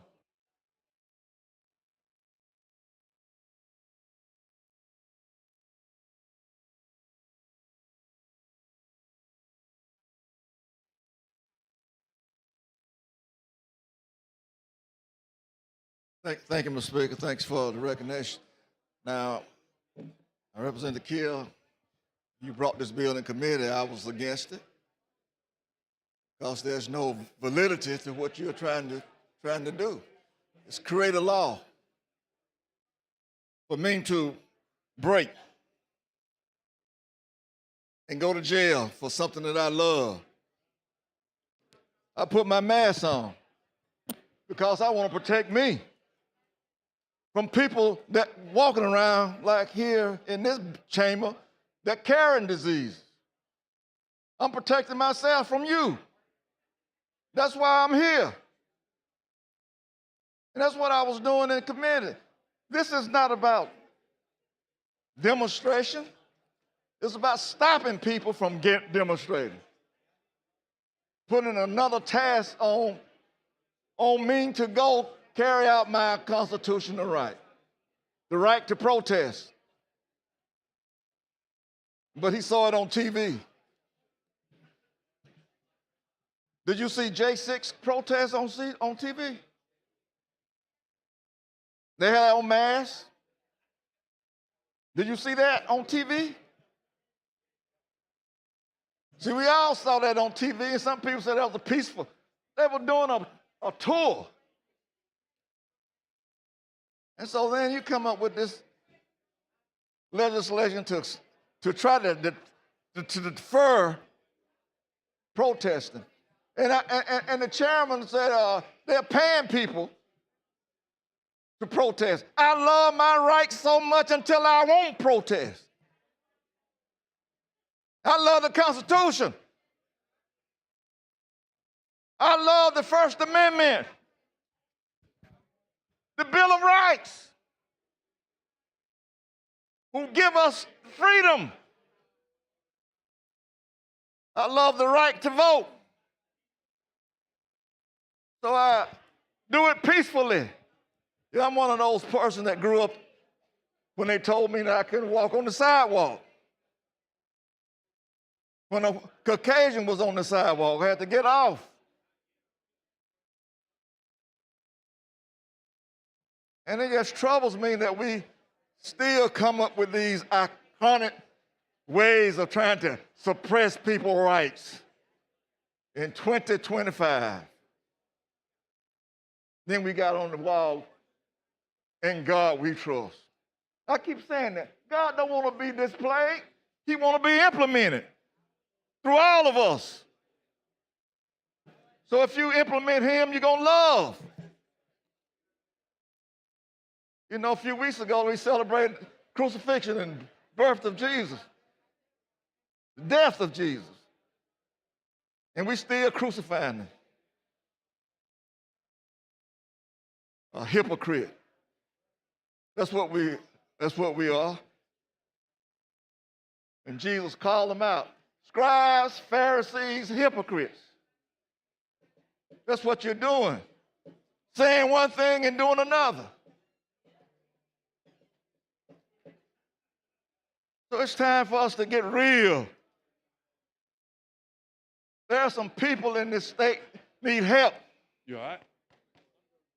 I mean, they need the help of this nation. They need the help of the state to do the things that's being taken away from them. And then we're going to come up here. 25 feet away, we got that. But now you got to take your mask off. I'm trying to protect myself, so I got my mask on. There's so much going on out here. You know, we're burying people every week from dying from COVID. In my neighborhood, had 2 funerals this weekend. COVID, pneumonia, COVID, kidney disease, COVID.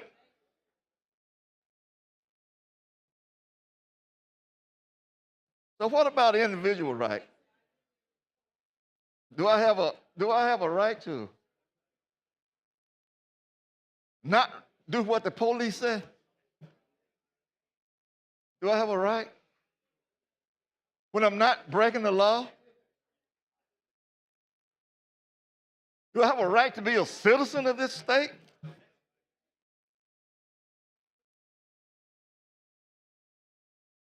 Why do we need this, Mr. Kidd? Why do we need this? Could you answer that? Why do we need this? No, you lost me at hypocrite. Why do we need this? So that's what you are then. You know, Jesus called them hypocrites. And he was on the cross. So religious right. And so that's where we are. What about love? That's the essence of the whole picture. Love. You know, that was a parable that the Lord gave in Luke chapter 10, I believe, talking about your neighbor.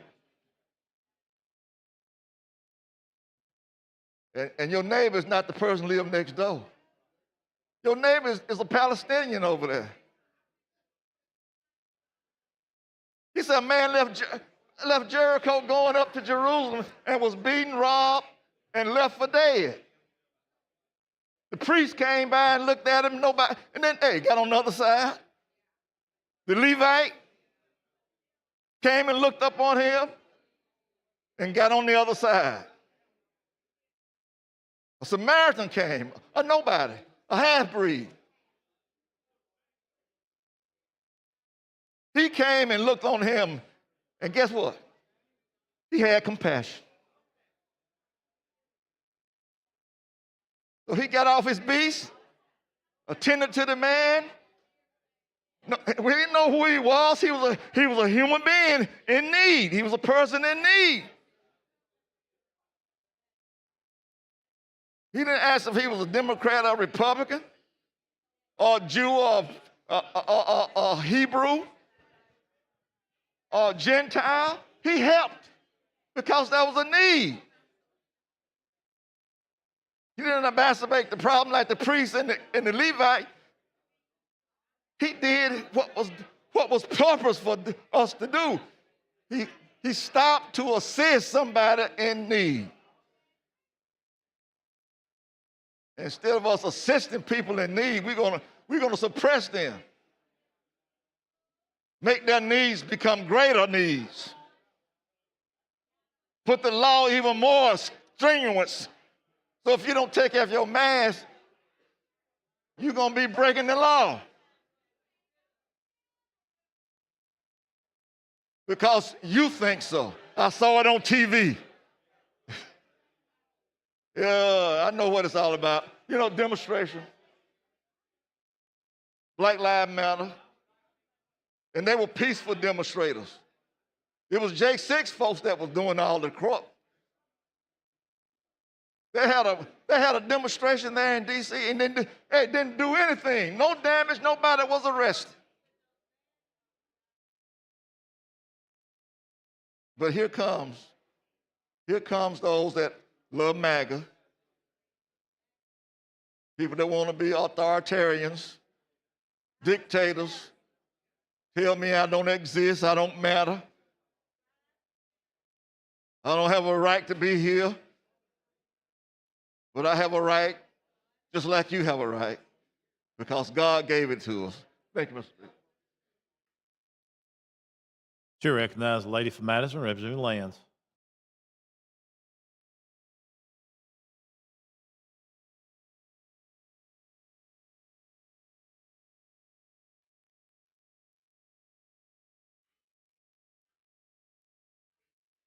Thank you, Mr. Speaker, for the recognition.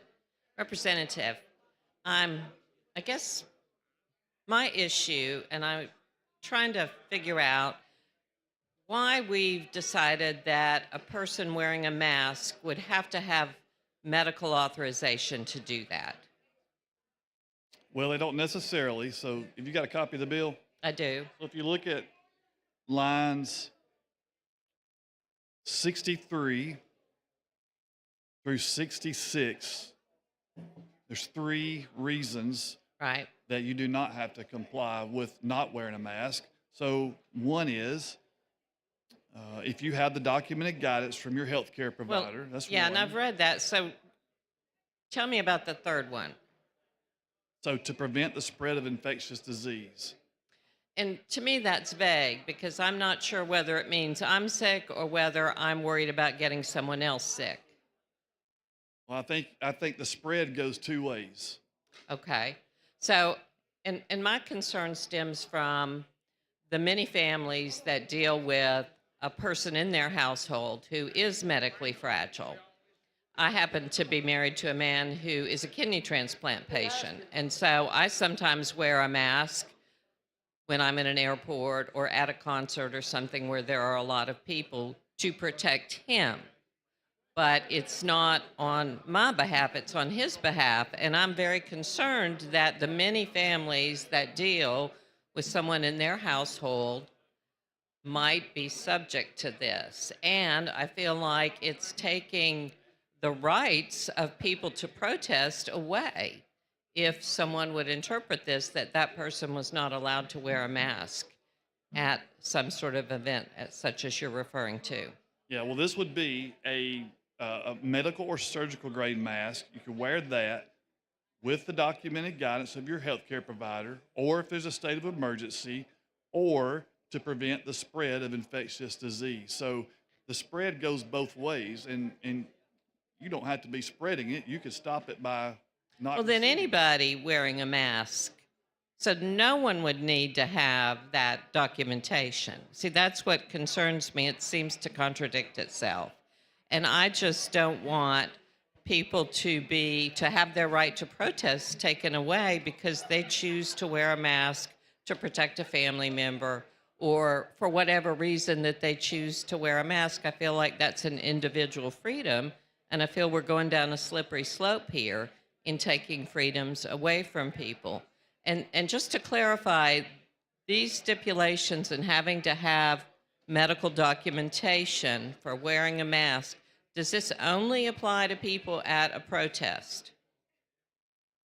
So I don't have to have medical documentation to enter this building or to go to an airport, but if I'm at a protest, I'm held to a different standard. That's correct.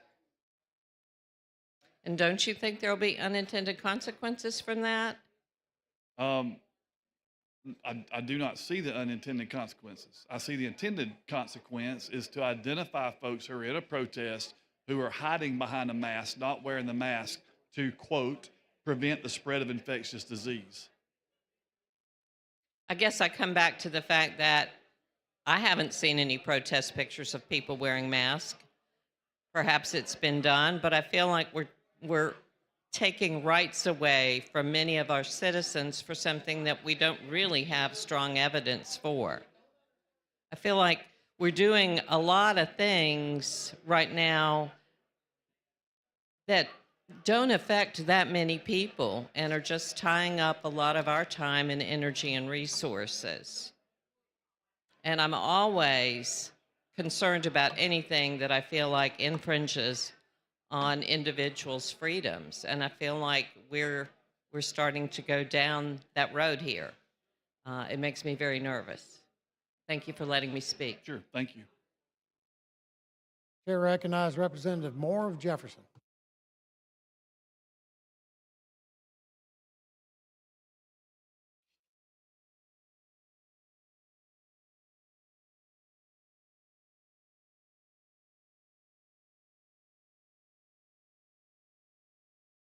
Chair recognizes Representative Stringer of Mobile.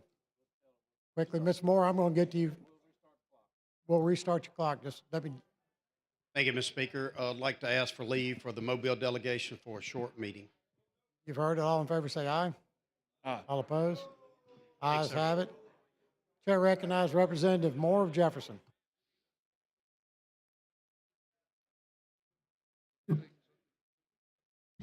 Thank you, Mr. Speaker, and I'm not going to be long. I'm going to save this little breath for when we sign and die and I can enjoy my family. But it just seems, just listening at my colleague and the issues that are wearing the mask, and if a person has a documentation from their doctor to say they would wear that mask, do they have to show that documentation when the police ask them to pull the mask down? Well, tell me, how often do you think a doctor writes that you must wear a mask? Well, that's not the only time. So if you read, But that's I'm sure one, but you've that's got gonna the be bill. my reason. That's one of the reasons. That's gonna be my one reason. Well, you could And make I ain't it. got I don't have nothing, because my doctor said, I want you to wear that mask every time that you're out. And you know you got to wear it. But he didn't write it down on anything to give it to me. He might have made a note in his records that I should do that. But then if I don't have that, then, because I don't fit into the other two categories. This is the category I fit into.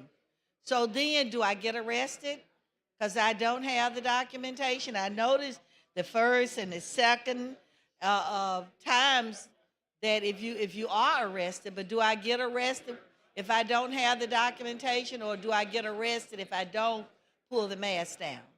Well, let me say this. It's like you're driving down the road, you come to a four-way stop, and you can go three directions, but this ain't the same thing. You say I can only go one way. I can only go left. But this ain't the same thing. That's like talking about peanuts and oranges. No, you got three options here. Yeah, but You don't have but three it's two options? different situations, because you can determine that, and I don't have to have a doctor prescription if I decide to go left rather than right.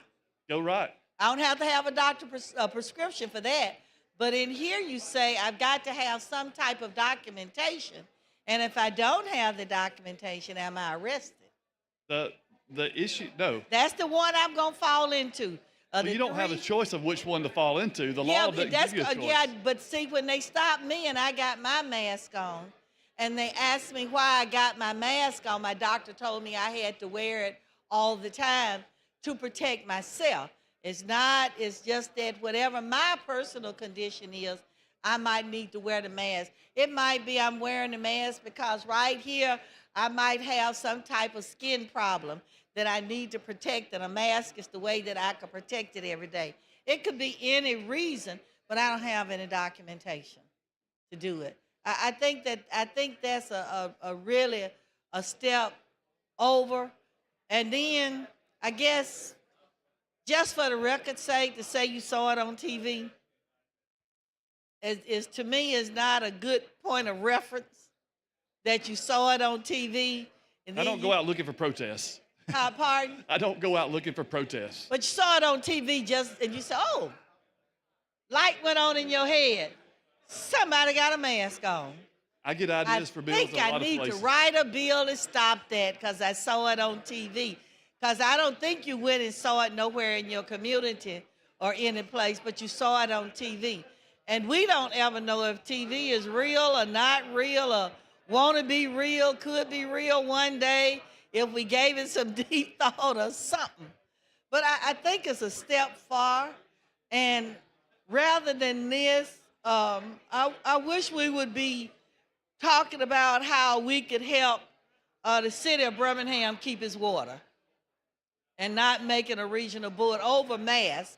And if we got time to talk all day on this, I would like the time for all of those people party that's involved with it or should be involved sitting down talking about it, because we got a lot of other things. I would like to talk about what the state is going to do, because I understand some of the feeding programs in our schools have been cut.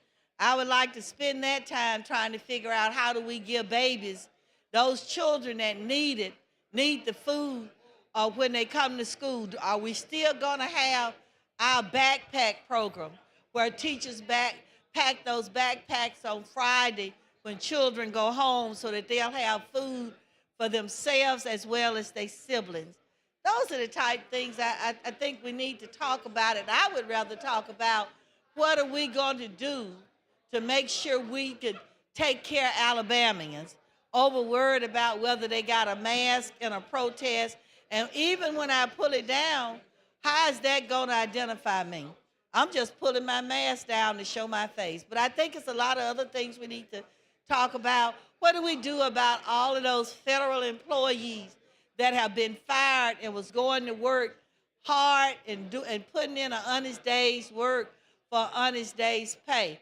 Things like that is what I think we are to be in these days that we're winding down, that we could help. So the next time you look at the TV, find one of those episodes where they firing some of our employees. And I bet if you bring a bill to ask us to get prepared on how we're going to take care of those people who have lost their job, I believe it'll get out this house if you would do it. And rather than us concentrating on whether people got a mask on, then it's an additional duty for the policeman. You got to stop people. Might be a peaceful protest. Why you got that mask on? Why you got your mask on? Why you got yours on? Don't you think whereas that policeman might just be there? I just want to make sure it stays orderly. But I think we're creating a problem. I think that we could go on and do something else, but I know it's going to pass because this is sensitive time. And you've been real gracious, standing there listening to me. And I just want it for the record. I just, that it's not a good bill. And I don't, as Daddy Bush always used to say, I don't think it would be prudent at this juncture. Thank you. Chair recognizes Representative Gavan of Jefferson.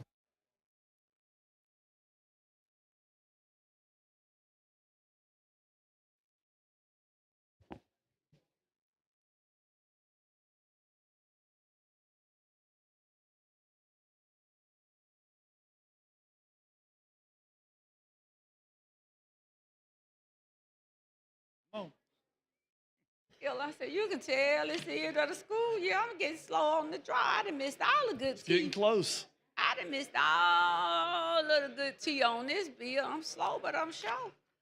All righty now. I missed this about the medical surgical grade masks during any protest demonstrations. Lord have mercy. And I was just with the president of Black Lives, national president, I think it was Saturday, or the Black Lives Matter. They're going to pull my black card if I don't get up here and ask for some kind of clarification. I got shut down, and I was called a lie up here Thursday. When somebody said, they said DEI when I didn't say that. They never said anything about DEI. And I got gavelled down. Before I could even whatever. My first gavel down of the session. If this would be, I thought I was on the roll. I thought I was gonna make it the whole session without getting gavel down. I was close. But I don't mind the gavel. I said a few years ago that gavel can be powerful. It can be providential and provocative. It's according to how you want to use it. So the gavel don't scare me, nor the gaveler. But listen, it's easy. So your bill does what? I'm here for my own consumption because I didn't know it was a problem until I started hearing so many of my people or the members coming up. So tell me about this bill. Well, so this bill amends the existing loitering law. So we've already got the loitering law. It doesn't change all the other parts that we've discussed earlier. It just compels the removal of a surgical mask for the purpose of identification by law enforcement or the property owner.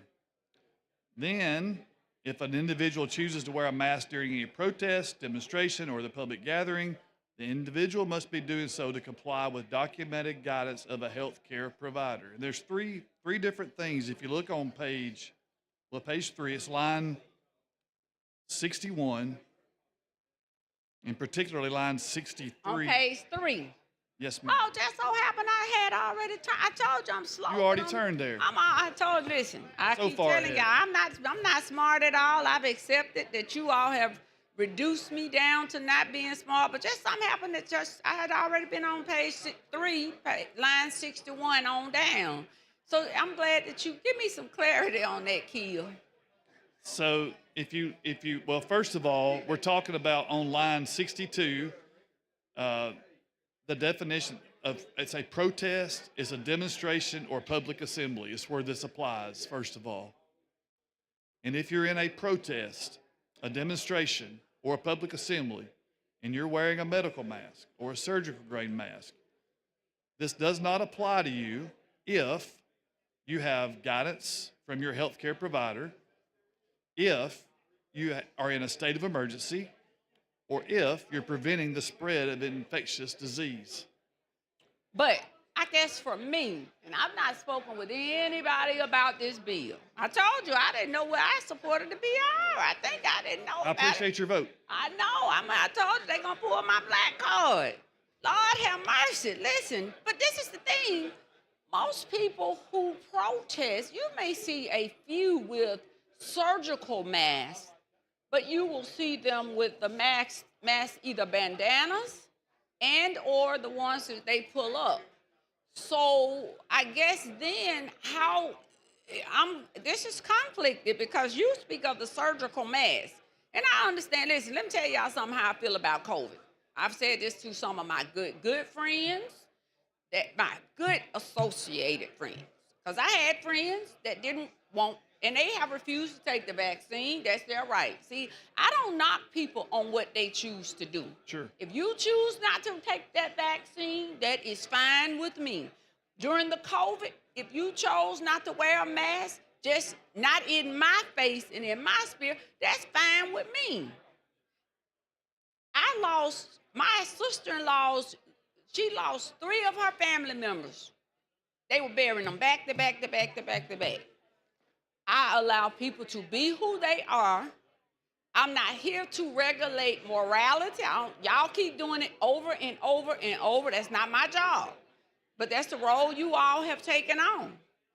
But with this bill, once you get to the surgical mask, my question is, you ain't doing it. I mean, what happens to the person who's not wearing a surgical mask? Are they going to also be required if they're protesting?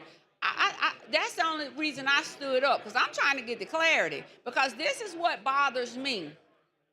And I heard somebody mention about January the 6th, an insurrection that many of you all feel did not happen, but it was an insurrection on the Capitol, and people died, innocent people died, all because of a belief that Trump did not win the presidency or that it was stolen. And he lost. And he came back in 4 years, and he won outright. He not only won the Electoral College, he won the popular vote. I had no problem with declaring that he won, but I did have a problem with folks who said that he did not lose 4 years ago. But everybody do things the way they want to, and then that it wasn't an insurrection. Well, this body will gavel you down for even saying certain things, have you escorted out the building or have called security. I've been in here at different times when that has happened. Mike Hubbard went to the bathroom one day. Blaine Gallagher, I think, was on the dais. Alvin Holmes was in here and all kind of crap broke out. Security, security. Derek and team run down the hallway. They remember that, and they come in here like, and I just had foot surgery, and I stood up and defended Mr. Holmes, and then Mike came in here and he brought it all in. All of the Democrats came in here and they stood with Mr. That's when we would at least stand together a little bit. But I'm just trying to get the clarity on why bring in the mask into this, the surgical mask. Because for me, that is the thing for me, surgical mask. Well, if you're wearing a medical or a surgical mask. But most protesters killed don't wear. They wear the mask that is either hooded or something that comes up from the neckline or a bandana.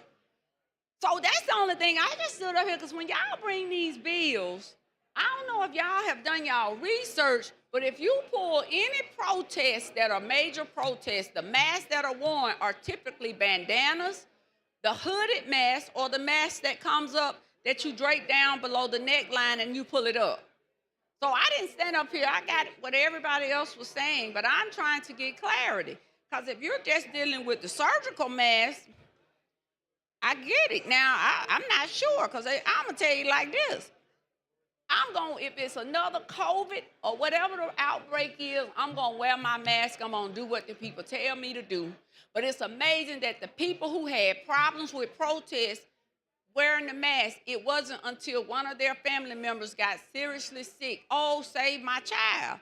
My thing is, you take a list of the ones who say they don't believe in the mask, that you take a list of the ones that don't believe in the protest and put them up, post around the hospitals. So when they come in to say they now want support and life-saving support for their loved one, that they be on the list. No. Because, see, I know how to deal with the foolery that y'all come up with. Because if your daughter dying, you're going to get some help for your baby. And I want you to get help for your baby. I don't even know if you have a daughter. But I'm just trying to get the clarity of the mask, and I still don't understand the distinction. But as I sit here and listen, I guess I'll get a little bit more educated on this. But, you know, I'm not here to call you a hypocrite or whatever has been said. I think they've done that, and, you know, but all right, I appreciate the opportunity. You got your good schoolboy haircut going on, don't you, kid? Questions for the body is final passage of HB 559 is substituted. The clerk will unlock the machine. The members will vote.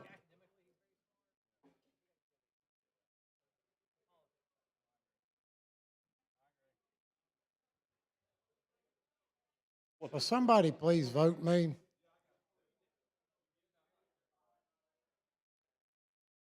Thank you. Clerk will lock the machine, record the vote, 74 yeas, 22 nays. HB 559 passes. Clerk, call the next bill on the special order calendar. On page 42 of the calendar, House Bill number 543 by Representative Brown relating to taxation. Chair recognizes Representative Brown. Oh, he's in a committee meeting. Chair recognizes Representative Marquis. Thank you, Mr. Speaker. Mr. Speaker, may I have a moment of personal privilege, please? Sure. Before we do this bill. This bill is Representative Brown's bill, HB 543. The reason why Representative Brown's not here, he is dealing with some illness in his family. His mother had to be put in hospice, and like many of us have had to deal with over the years, watching your loved one die is not a very pleasant thing. So if we could have a moment of silence for Representative Brown, and his family. His dad and his mom have been married for 64 years, and so he is taking it very difficult, so very hard. So if we could have a moment of silence, I would appreciate it. Thank you, Mr. Speaker. Thank you, members. Now to the bill. HB 543 is a small business tax relief bill. It just moves the exemptions from $40,000 up to $100,000, and on the state ad valorem taxes. With that, I ask for the BIR. Question for the body's adoption of the BIR. The clerk will unlock the machine. The members will vote.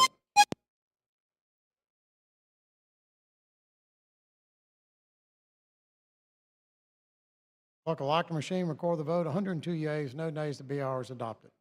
I ask for final passage of HB 543.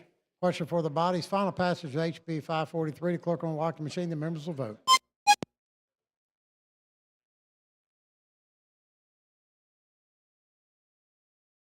Clerk will lock the machine. Record the vote. 98 yeas, no nays. HB 543 passes. Thank you, Mr. Speaker. Thank you, members. Clerk will call the next bill in the special order calendar. On page 30 of the calendar, House Bill number 410 with substitute by Representative Stringer relating to bail bonds. I recognize Representative Stringer of Mobile. Yes, sir. Thank you, Speaker. HB 410 is a bail bond reform bill. This is addressing some issues and changes into the. It's going to address the Alabama Bail Reform Act of '93 and also the Alabama Bail Bond Regulatory Act, making some changes in that and substance changes. And then we also have an amendment at the appropriate time. Ms. Hall, do you want to speak on the substitute or the BIR?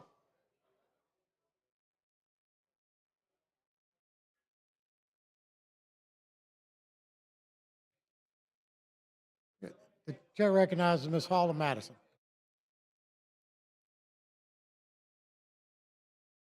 Thank you, Mr. Speaker. Would the gentleman yield? Yes, ma'am. So what was the issues that brought us to this point? This has been an ongoing process of increasing the professionalism in the bail bond industry. It's been a progress over the years that's continuing to try to address issues. Can you give me anything specific?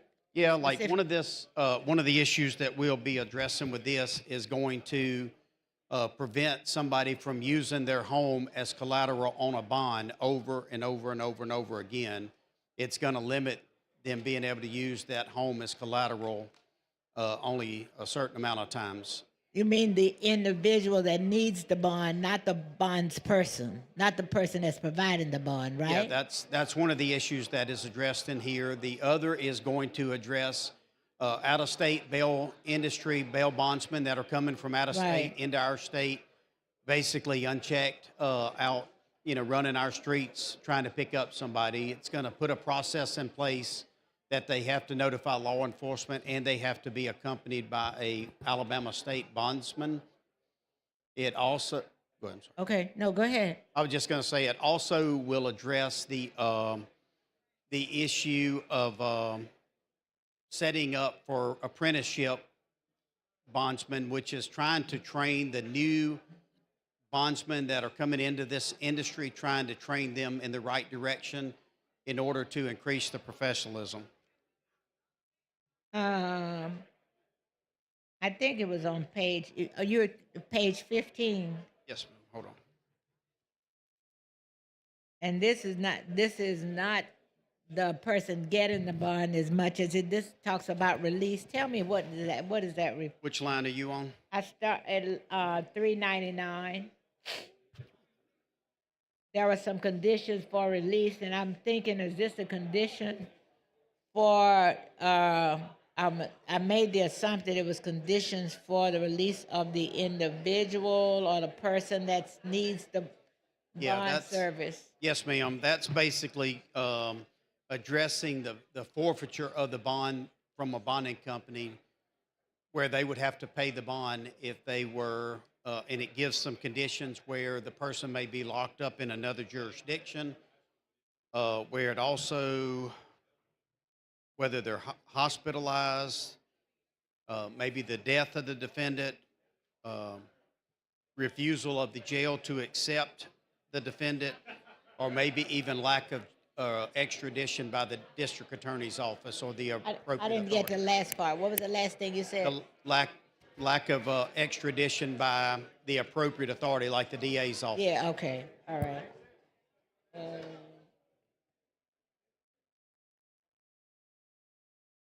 The, uh,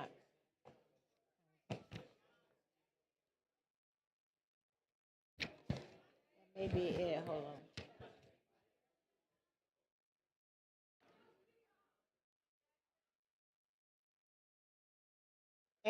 And so the other part I think deals with the I guess the bail bonding board, Yes, ma'am. the change that was made there.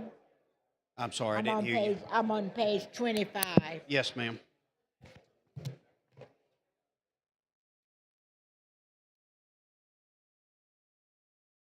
And this is where you mentioned about the apprentice.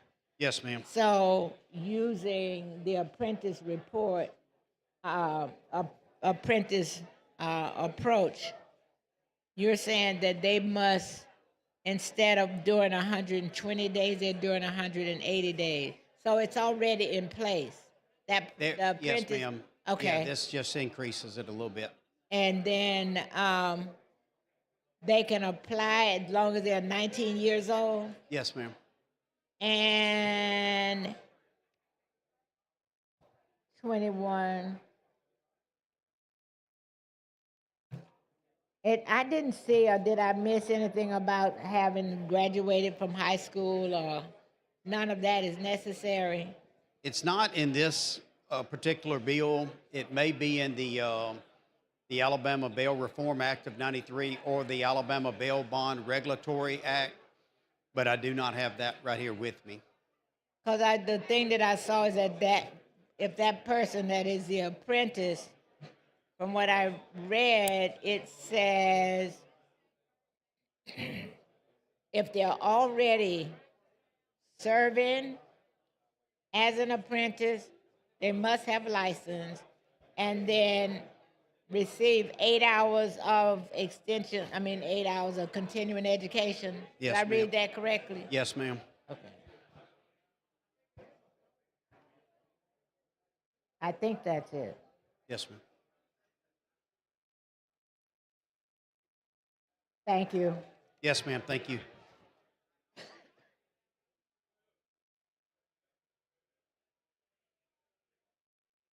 Chair recognizes the gentleman from Clark, Mr. Jackson. Mr. Speaker, if there's no other questions, I ask for the BR.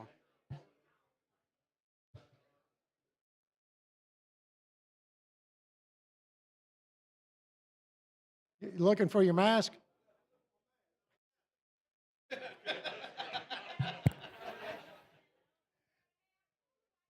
Let me say, I don't got no doctors. Let me ask the question. Thank you, Mr. Speaker, for the recognition. We do have social distance. We got social distance? Yes, sir. All right. I want to say, how now you done made me lose my train of thought. See how you messing That's a good thing. But wow, that's a good thing. Mr. Speaker, he done mess with me. Let me ask the question here. The purpose of your bill, I got it right here. And it got some, I heard you say a couple of things that I really admire about it is that people can't keep putting their house up for bonding. That's really nice. It just prevents them from putting it up over and over and over Yeah, and just over keep again. going up. I mean, you Yes, know, sir. what's a qualification for a bail bondsman anyway? I do not have that specific regulation here with me, but that should have been the first thing in the bill. it's in the definition in this bill. It's a professional. Don't worry about it. I'm just stalling for some time, as the courthouse would say. Do we have a big issue in Alabama on these bonding? With the bail bond industry? Yes, sir, with the industry. It's getting better, and I applaud the bail bond industry within itself of attacking and addressing some of these issues. in trying to turn this around, and it started in '93 with the Alabama Bail Reform Act of '93 and the Bail Bond Regulatory Act. Okay. Trying to bring up the professionalism. Are they self-regulating or are we the oversight? Good question. I do not know the answer to that offhand. See, we could pass all the laws if they self-regulating themselves. Well, I mean, they gonna keep going and keep going. Every time you pass them, they're gonna find a way to keep. And I have to blame that on what's happening in Washington because everybody define the court of law, and that give me well, if they can do it, we can do it. Yeah. But I appreciate you bringing this. Yes, sir. Thank you. Chair recognizes Representative Ingram of Montgomery.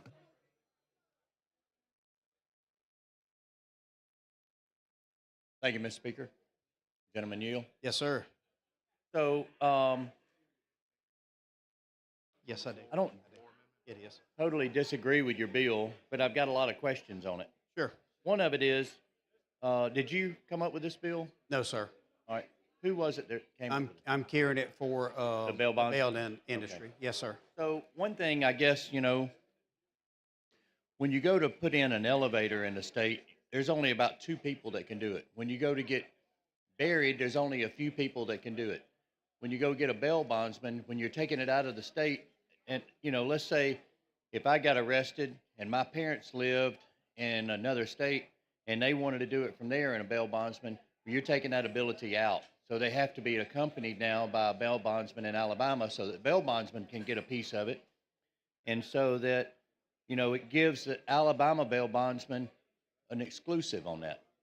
Then if I wanted to bail out and I had a bunch of outlaws in my family and I had one piece of property, I could only use that property 4 times. That's correct. So this bill looks like it's giving the bail bondsman more an exclusive when we're one of the slackest states on bail bondsmen with a $20,000 bond for them when they have to get an assurity on that. So at the appropriate time, not now, but I've got an amendment coming, but if it was created by, I think the world of you. You're one of my dearest friends down Yes, here, sir. so I'm not picking on you. Yes, sir.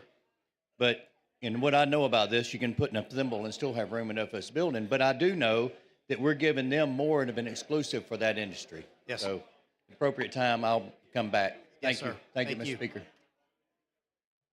Chair recognizes Representative Simpson of Baldwin.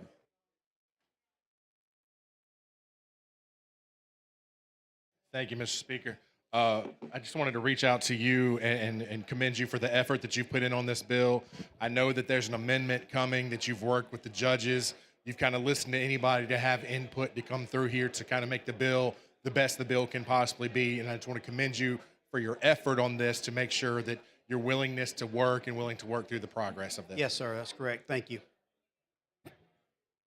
Question for the body's adoption of the BIR. The clerk will unlock the machine. The members will vote.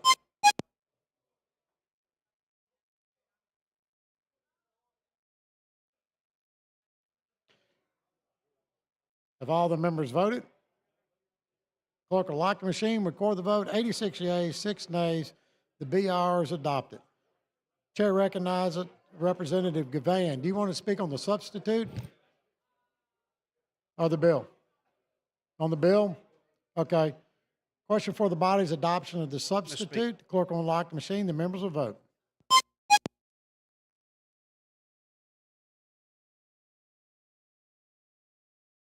Have all the members voted? Clerk will lock the machine, record the vote. 84 yeas, 7 nays. The substitute is adopted.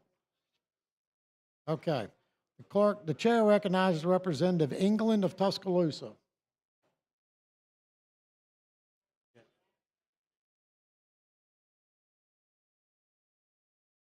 Have a floor amendment.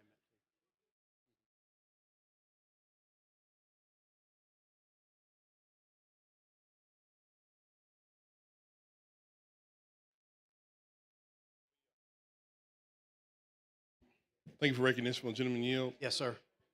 I've been trying to work with the bail bondsman industry now for almost a decade.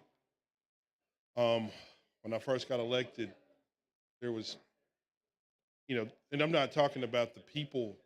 There are some really good bail bondsmen, but the industry itself has been a huge, huge problem. And there's no question about it. And I can kind of start from the beginning if you'd like. But many of the fees and escrow amounts and things that are associated with the Bail Bond Reform Act of 1993 have never been increased. Inflation has increased everything, court costs and so forth. But the amount of money, the amount of skin in the game they have to have has never increased. We also really don't have a code of conduct associated with bail bondsmen.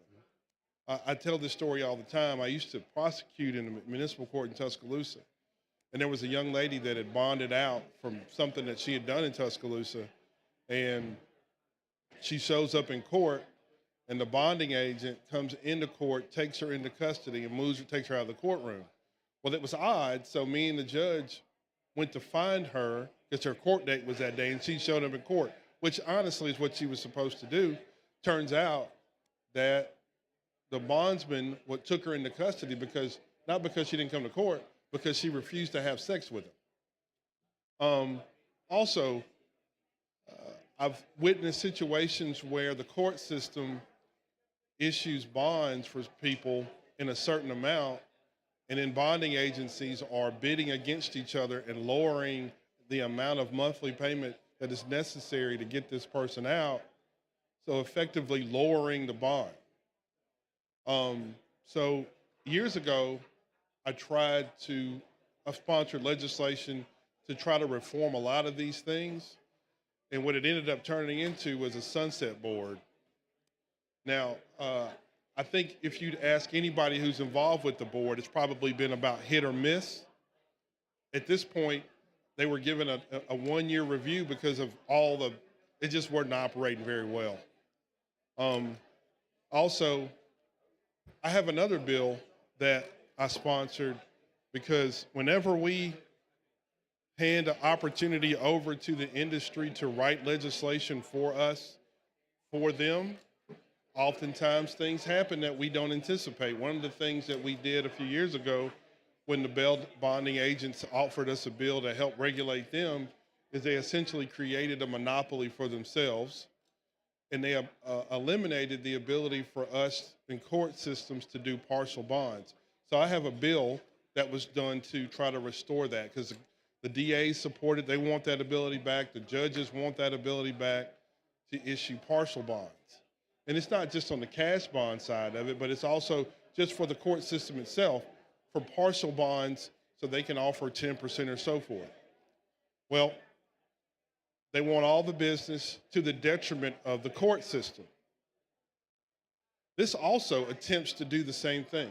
This attempts to drive more business to our local bondsmen.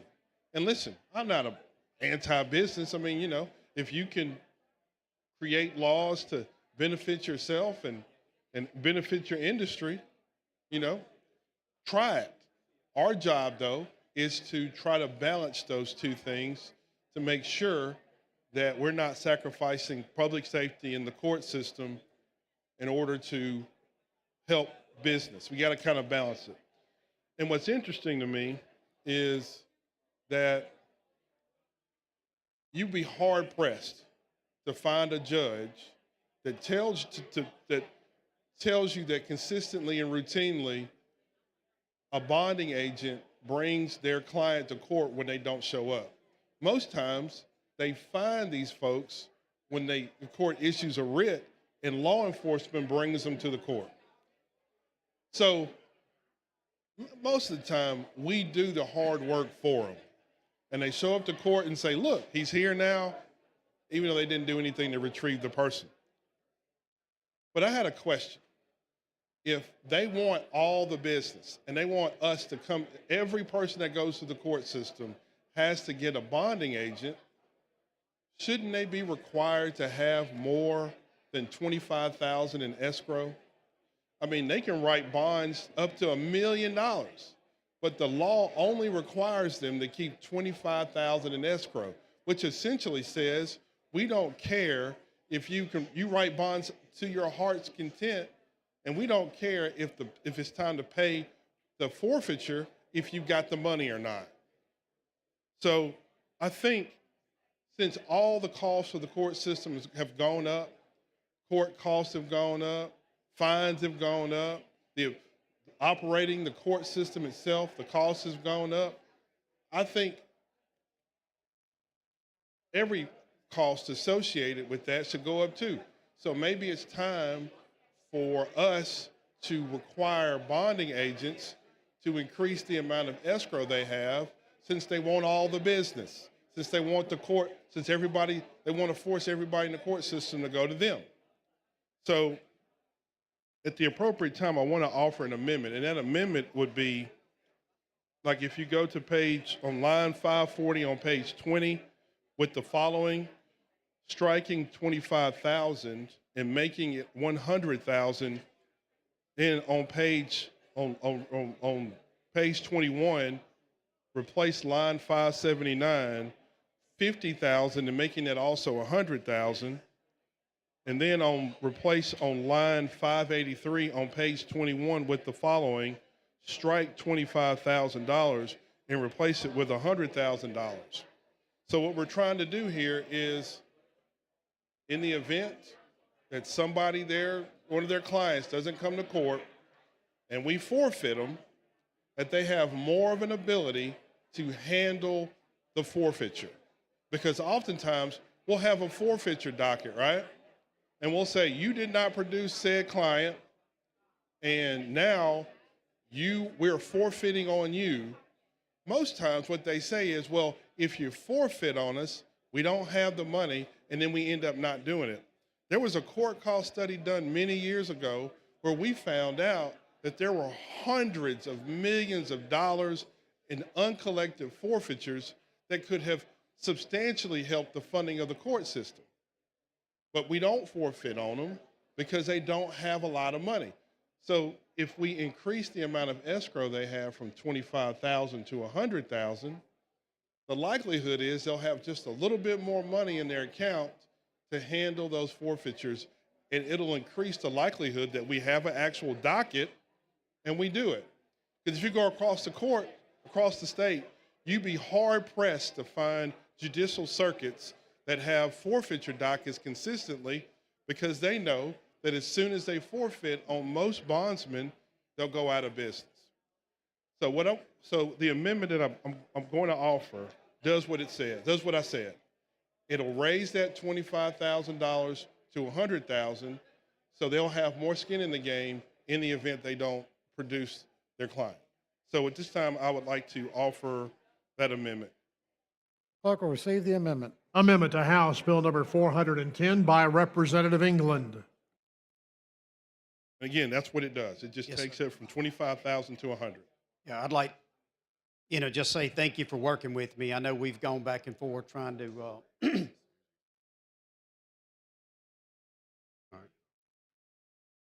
Yeah, I appreciate you working with me or whatever. I would ask that if there was any way, to address this. I wish we could have addressed it sooner, but now that we do have it, I wouldn't oppose trying to increase it maybe by 50. I just don't know if 100 is appropriate, that big of a jump in such a short time. If you would. But see, what's interesting though is they'll write bonds well over $100,000, and they know they don't have enough money to cover the amount of bonds that they've written. So I understand exactly what you mean, but I think it's time, since the Bail Bond Reform Act of 1993, we have not increased it. It's been $25,000 now. The gentleman's time is some odd expired. years. So again, I'd like to offer that amendment. Yes, sir.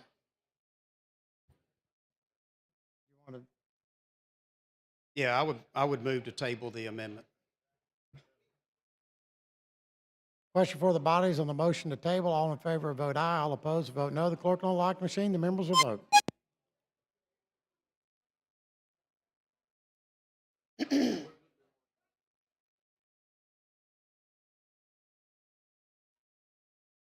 Have all the members voted? Clerk will lock the machine, record the vote. 67 yeas, 32 nays. The amendment is tabled. All right, thank you. Thank you. Chair now recognizes Representative Ingram of Montgomery.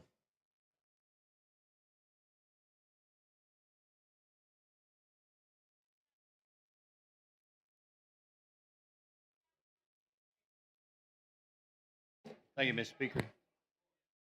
Gentlemen, yield. Yes, sir.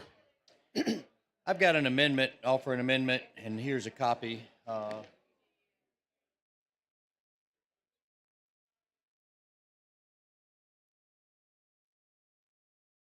Clerk will receive the amendment. Amendment to House Bill number 410 by Representative Ingram. I'm not saying your bill is bad or anything, and I gave you the BIR, and I'm with you on the substitute. Yep. Yes, But sir. what all this amendment does is, let's say that a parent or a loved one was outside of a different state. It's just like the other states, as long as they've got the same qualifications as as we do here in state, which is $25,000 bond, it would be to where it would be able to do business out of state. Yes, sir. Because there's some hardship. All it is when you're doing when you're saying, hey, another bail bondsman can't come in, not unless they hire a bail bondsman here in the state, when they're already licensed to do business. So that's the amendment. That's all it does. Yes, sir. Friendly?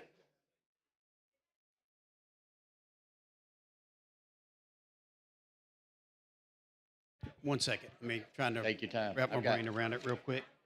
I've got 8.5 minutes. So Yes, sir.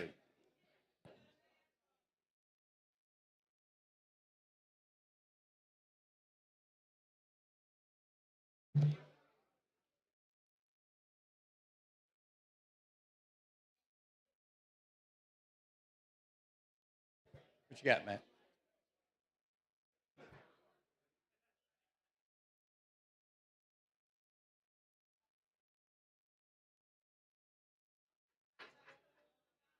Fine with me. That's fine with me.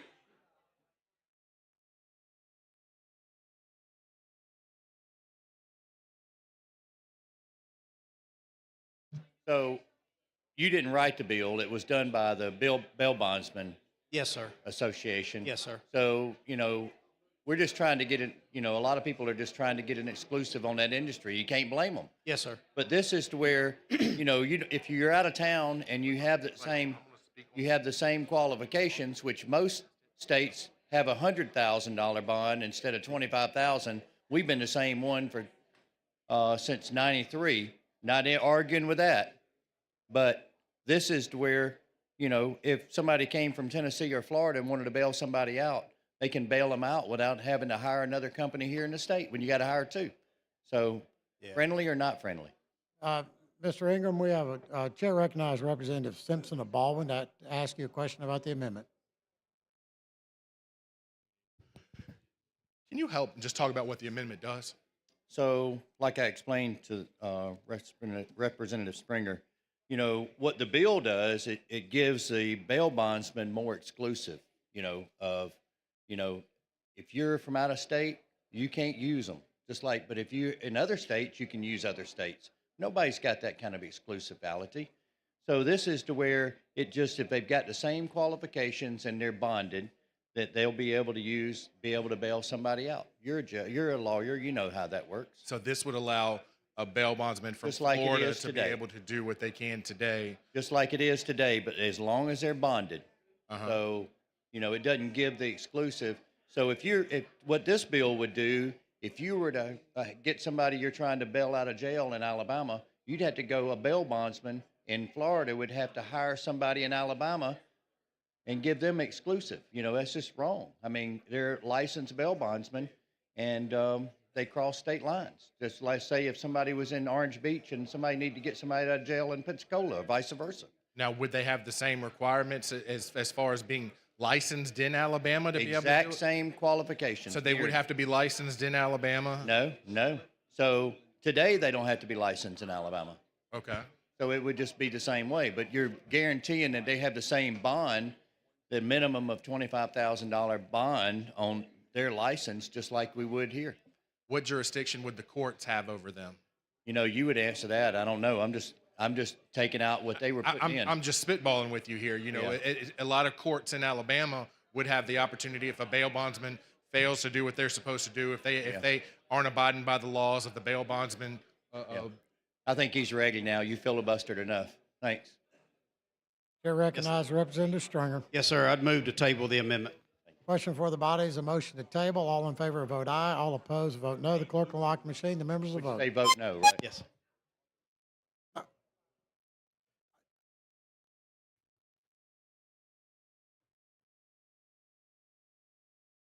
Have all the members voted? Clerk will lock machine, record the vote. 63 yeas, 33 nays. The amendment's tabled. And I believe the sponsor has another amendment. Yes, sir. Clerk will receive the amendment. Amendment to House Bill number 410 by Representative Stringer. Yes, sir. This is going to be some technical changes that was needed and concerns that was brought up by the judges.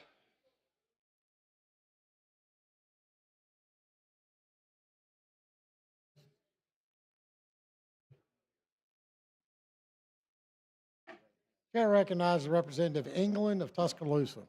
Speak on the amendment.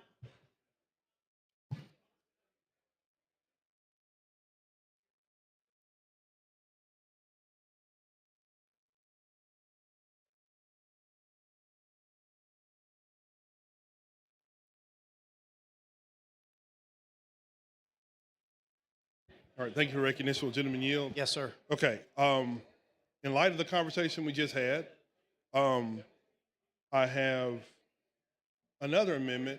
Instead of 100, it's 50. Yeah. So again, it's the same explanation, putting a little bit more amount in escrow to cover some of the liabilities they could potentially create. We got it. We're addressing it. I didn't know you. I'm sorry. I'll come back after this amendment is adopted. Okay. All right. Ms. Hall, would you like to speak to this amendment?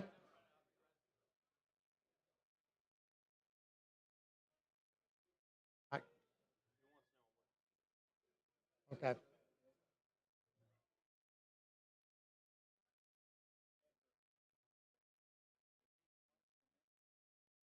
Has the gentleman explained the amendment?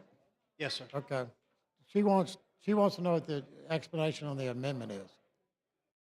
So, thank you, Mr. Speaker. You talked about technical changes, and so I don't know what they are if I'm not looking at, if you're saying that what the technical changes are. Yes, ma'am. What were the judge's concerns? Those are the two things that I was looking for. I'm sorry, you were looking for The technical change, you indicated there Yes, were two ma'am. reasons. Yeah, this was a few issues that the judges and court clerks had. And what were those? It was dealing with the date of the. Let me make sure I'm saying this right, but it's the payments received from the bonding company to the clerks. They were asking that after 90 days, if they're not deposited, then they wouldn't have to resubmit them, that they would have to be completed before that 90 days. Now, who's they? The bonding The industry. bonding- Yes, ma'am. What they've had happen is the courts will issue a judgment where they have to pay their bond or a certain amount. They pay that, and they get a money order. They pay for a money order or a check, send it to the clerk's office. Well, then after 90 days, they're getting a notification that it hadn't been paid or they can't find it, and they're having to go back and buy another money order or check to send that payment in. And it's just saying it's to address the issues with the courts to make sure that this money is getting paid or deposited in a timely manner, and to keep the redundance of the bonding industry from having to go back and resubmit payments. Let me stop you there. Yes, ma'am. So the bonding company is paying the courts or Yes. giving them 50,000 or whatever the amount. Yes, ma'am. And so they have that, and they should be recording it or making sure that it has been done. But it appears that that is not happening. Is that what you're saying? And then they don't have a record or nothing shows that is shown that they have made that deposit. Am I correct on that? Yes, the bonding company is documenting what they're doing and their payments and that information. The problem is coming in, either the courts are overworked or understaffed, and so these payments that are getting sent in to the courts is not getting deposited in a timely manner, and it's forcing the bonding industry to have to go back and resubmit purchase money orders or checks to resubmit these payments. They resubmit a payment or a check that they've already paid. Yes, ma'am. So they're paying twice? Not necessarily, because the checks or money orders are not being deposited or cashed. Okay, so they go through the process twice, but so the length of time, is it shortened? Ma'am. Is the time shortened in terms of, is that what you're doing? Yes, ma'am. You're shortening the time for how many days? We had requested it for 90 days. The courts are wanting to change that to 60 days. Okay, hold up just a moment. So you have bondsmen that are paying their money, Yes. but it doesn't get deposited in a timely manner, and they're expected to wait for that deposits to occur within 90 days? Yes, ma'am. Okay. That sounds, where is that happening? Is that happening all over the state? I mean, where is that happening? I couldn't answer that. And how does that happen? Couldn't answer that. And how are they making, what type of payments are they making? Are they doing by, are you saying it's by cashier's check or it's by cards or? Either check or money orders. Oh, checks or money orders? Yes, ma'am. I find that quite interesting. So how does that impact the individual that these bonds are being paid for? I don't think it's affecting them from what can gather or the conversations I've had. I think it comes down to an issue between the court and the bonding industry. Maybe There the must bonding be a company. lot of bonding going on. If it's taking them that long, it appears to me, it appears that it's taken up to 90 days. They've had that timeline, and now we're bringing it to 60, or you accepted an amendment for 60. It seems to me that that's still too much, Yes, ma'am. in my opinion. So that was, and you call that a technical change? That's a major change, I think. And what was the other one? The other is, let me look up the page for you. It's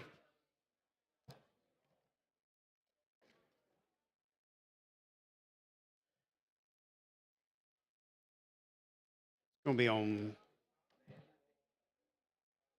page 10 on line 263.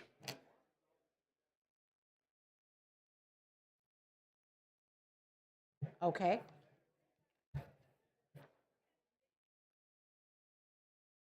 And so this is dealing with, they call it a conditional forfeiture, Yes, ma'am. that when the money is paid, when is it good? So the change, what's going there on Good question. 262? Yes, ma'am. Not 100% sure. I'll have to look over it and try to figure it out. This was an amendment that came from the judges and court clerks that came, to the table a little bit late. You have the paper? Yes, ma'am.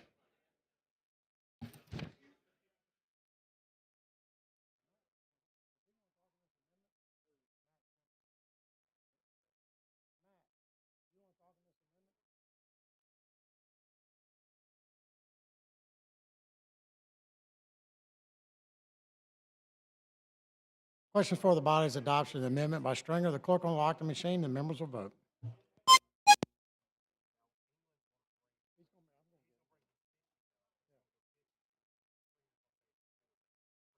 Okay.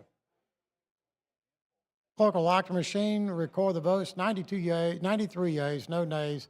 The amendment is adopted. The chair now recognizes the gentleman from England, Mr. From Tuscaloosa, Mr. England.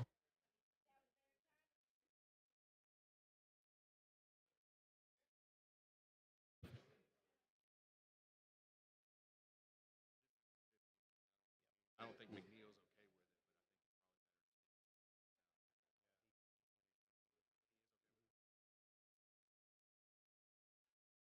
with it. Okay.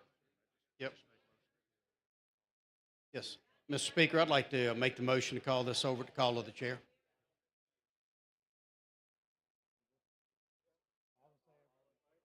All in favor say aye. All opposed say nay. Nays? Ayes have it. Bill's carried over to the call of the chair. Chair recognizes, where's Representative Garrett? Is he in the chamber? He's gone. Clerk, call the next bill on the special order calendar. On page 27 of the calendar, House Bill 298 with substitute by Representative Colvin relating to public schools. Chair recognizes Representative Colvin. Thank you, Mr. Speaker. Members, in 2022, the legislature unanimously passed a bill that exempts the test scores for students that test as an English language learner for their first 5 years of enrollment. I would have supported that bill if I was here in 2022. The reason why is a lot of our school districts, they get a very large influx of English language learners, puts a strain on the school system. One thing I think that's been overlooked is the effect it's had on high school athletics. What you'll see is a lot of these kids will migrate all to the same school system, could be thousands even, such as Crossville or Albertville, and it adjusts these schools' classification, for instance, from 5A to 7A. It makes them very non-competitive. So the original version of my bill just takes a very similar formula to the academic side that passed in 22 to exempt these kids for the first 5 years unless they play a sport from the ADM count. And we do have a substitute and I think some amendments to Mr. Speaker. So with that, I'll move for the BR. Chair recognizes Representative Shavers of Cherokee County.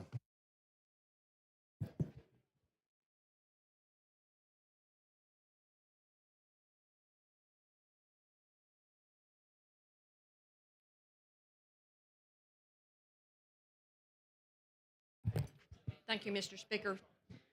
Will the gentleman yield? Yes, ma'am. Thank you.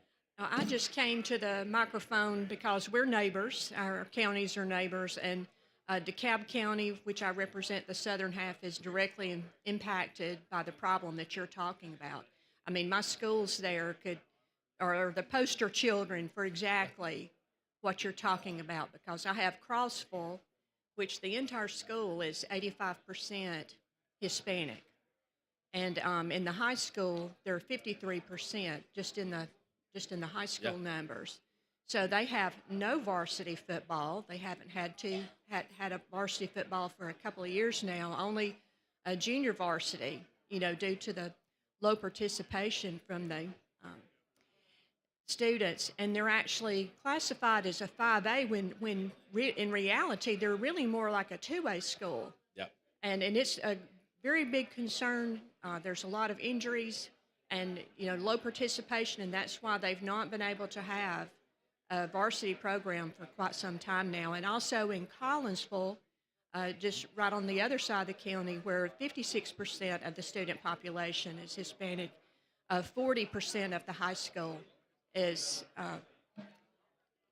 So it really is a big problem, and I appreciate you bringing this bill and highlighting it, and I do think it should be treated the same for athletics, just like academics. Thank you. I agree. I think you hit the nail on the head. It's a safety issue. I think these kids are playing in leagues they shouldn't be in terms of increasing classification. Kids start transferring to other schools. It's the big issue right now, a separate issue than this, but they start transferring out. So I'm just trying to level the playing field for these kids. It's a fairness issue. It is. It's a fairness issue. Yes. Thank you. Chair recognizes Representative Boyd of Calhoun.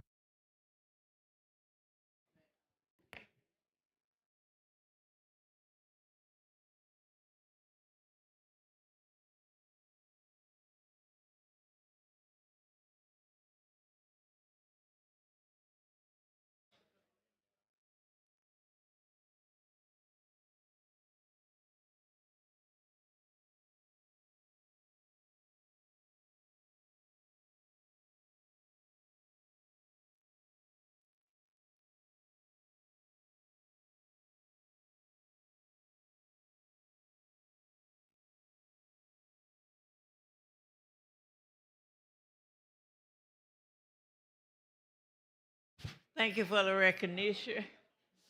Do you yield? Yes, ma'am. I need a little bit more explanation of what this bill does Yes. as it relates to public schools, and then I have some follow-up questions. Absolutely. So one thing, yes, it only applies to public schools. That's a good point of clarity. Say that again. It only applies to public schools. That's a very good point of clarity you made right there. All this does is these students that test in the English language, which is data the schools already collect, right now their test scores currently actually do not count for those schools when they report those numbers to the Department of Ed. That's already a law that passed unanimously. My bill takes a similar approach to high school athletics, basically saying whenever the High School Athletic Association are ranking the schools from 1A to 7A, they do it by the ADM for each school. And all this would say is these kids that test in the English language learners would only count if they play a sport, because the numbers show a lot of these kids don't participate in extracurricular activities. So it's not saying they can't play. I would never support that. It's just saying if they'd only count for that classification if they do participate. And if they ever want to play, they absolutely can play. They only count if they do play. I guess I need you to back up for me, since I taught English as a second language and French in some other areas, but it didn't involve athletes. So I need a little bit more understanding. To me, it seems as if you're lowering the standards if you are an athlete as opposed to other students who may be learning it as a second language, whether it's English, French, anything else. No, I don't think so exactly, because what's happening is a lot of, like, Alabama has a lot of immigrant school students, workers, and a lot of those immigrants will all move to the same area. For instance, Albertville has a very large amount of poultry plants, and a lot of immigrants will move into work at those poultry plants, and their kids will go to school, but English is their second language. And so studies will show you, the numbers will, that these EL students do participate at a much lower level. And so we just think it may not accurately reflect the athletic pool. For instance, Albertville went from a 5A school to a 7A school because we had roughly thousands of migrant students move into our area, and they participate at a much lower level. And so we become non-competitive, kids are getting hurt, and so it doesn't lower any standard. It's just saying this gives these school systems a little better, more time and a better way to adjust when a large influx comes in, like Albertville is seeing, or Crossville, or Russellville, or Fort Payne. So that's what it would do. I guess I'm just a little slow learner with this myself, because I see it in a different aspect as opposed to upping race standards, regardless whether you're an athlete or whether you're just another student with English as a second language or whatever. How much research have you done to find out in our state, how much is this of a problem, or did something cause this to be a problem? No, I think that's a great question. It doesn't impact every district across the state. In Marshall County, I have some numbers here. Let me find my notes. So if you look in Marshall County, like for Albertville City Schools, roughly, if you look at grades 9, 10, and 11, and we're only going to address those grades because when the athletic associations classify in schools, they only use those 3 grades. Albertville, for those 3 grades, is roughly 27% EL. We have a lot of immigrant students in Albertville. If you go right across to Representative Shaver's district in Crossville, they're roughly 50% EL in those grades. In some school districts, for instance, I think Representative Faulkner's district in Mountain Brook has very little EL students, so it doesn't really affect his district. But some of our districts where we have a very large migrant population is very affected by this, which is why you'll hear us advocate for more EL funding to educate these migrant students, which is why we would have supported the report card bill in 2022. So some districts it does not affect as much, but some it affects a lot. And I've had to do a good job educating members because it doesn't impact every district like it does mine. Thank you so much. Thank you. Did only maybe coaches or someone who was related in some way to athletics request this, or did you just come up with this because you felt was a need? I would say both. Albertville's begged for some relief in this area for years. You know, this is only my first term. We wanted the Athletic Association to address this issue, and they did not, which is why I'm bringing it legislatively. But I see the results myself. You know, I go to the Friday night football games. I go to the basketball, baseball games, the softball games, and it's pitiful. Albertville, for instance, hasn't won a football game in 3 seasons because we're just playing. It'd be like telling a small college to go play in the SEC. We're just not playing in a league we should be. You know, Crossville became so non-competitive, they just completely got rid of their varsity football team. And back when I was much younger, Crossville was a powerhouse in football. So that just shows how, even if it doesn't impact your district now, it could in the future, and it could really impact districts that are even competitive now. Because if you would ask my parents growing up, that if you would have told them that Crossville no longer has a football team, they would have been very shocked because they were an absolute powerhouse a long time ago. And that's what I was going to say next. Compliment you. You are the future. You are younger. And I may say, why is she up there? Those things happen way back there, but we build on what we have to make it better and stronger. Yes, ma'am. And thank you so much. Thank you for your time. Thank you for your questions. Chair recognizes Representative Keel of Franklin to be the third person on the BIR.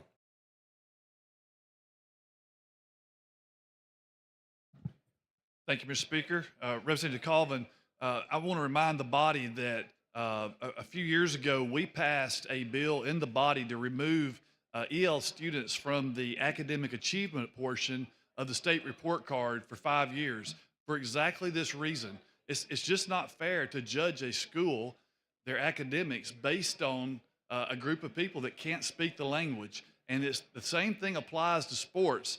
They can't speak the language and they do not participate. If they do participate, we're going to count them. But if they do not participate, we won't count them in the numbers. Exactly. And so that's all your bill does. I appreciate you bringing it. Thank you. Chair recognizes Representative Bracey of Mobile to be the fourth person on the BIR.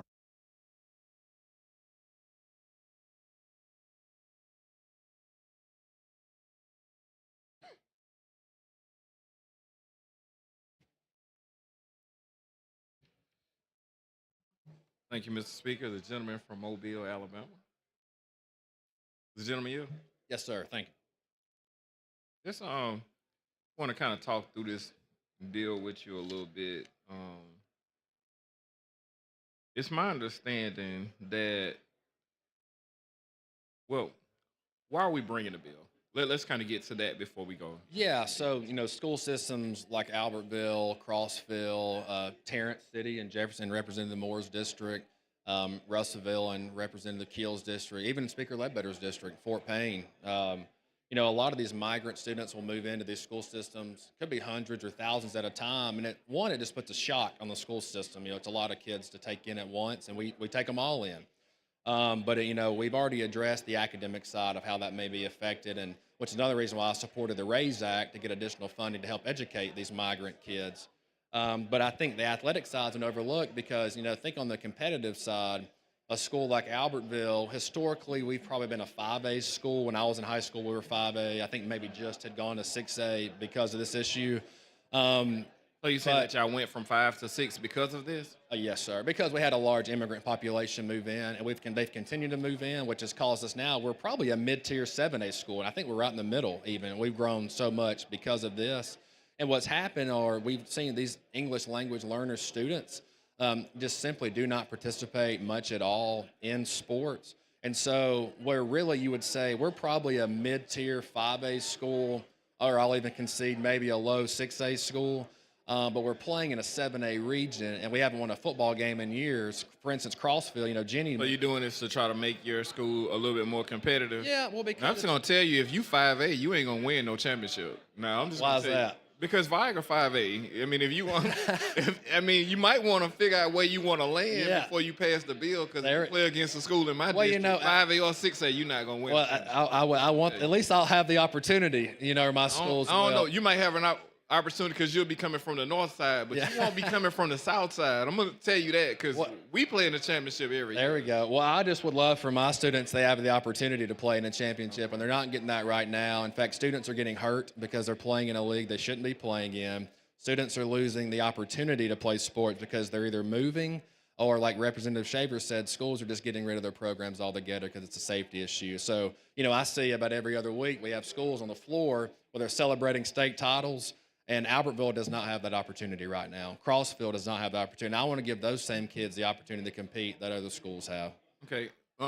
What's the position of the Alabama High School Athletic Association? They are against the bill. They're against it. They are. Okay. Now, what about the principals? It's my understanding that the principals took a vote on this.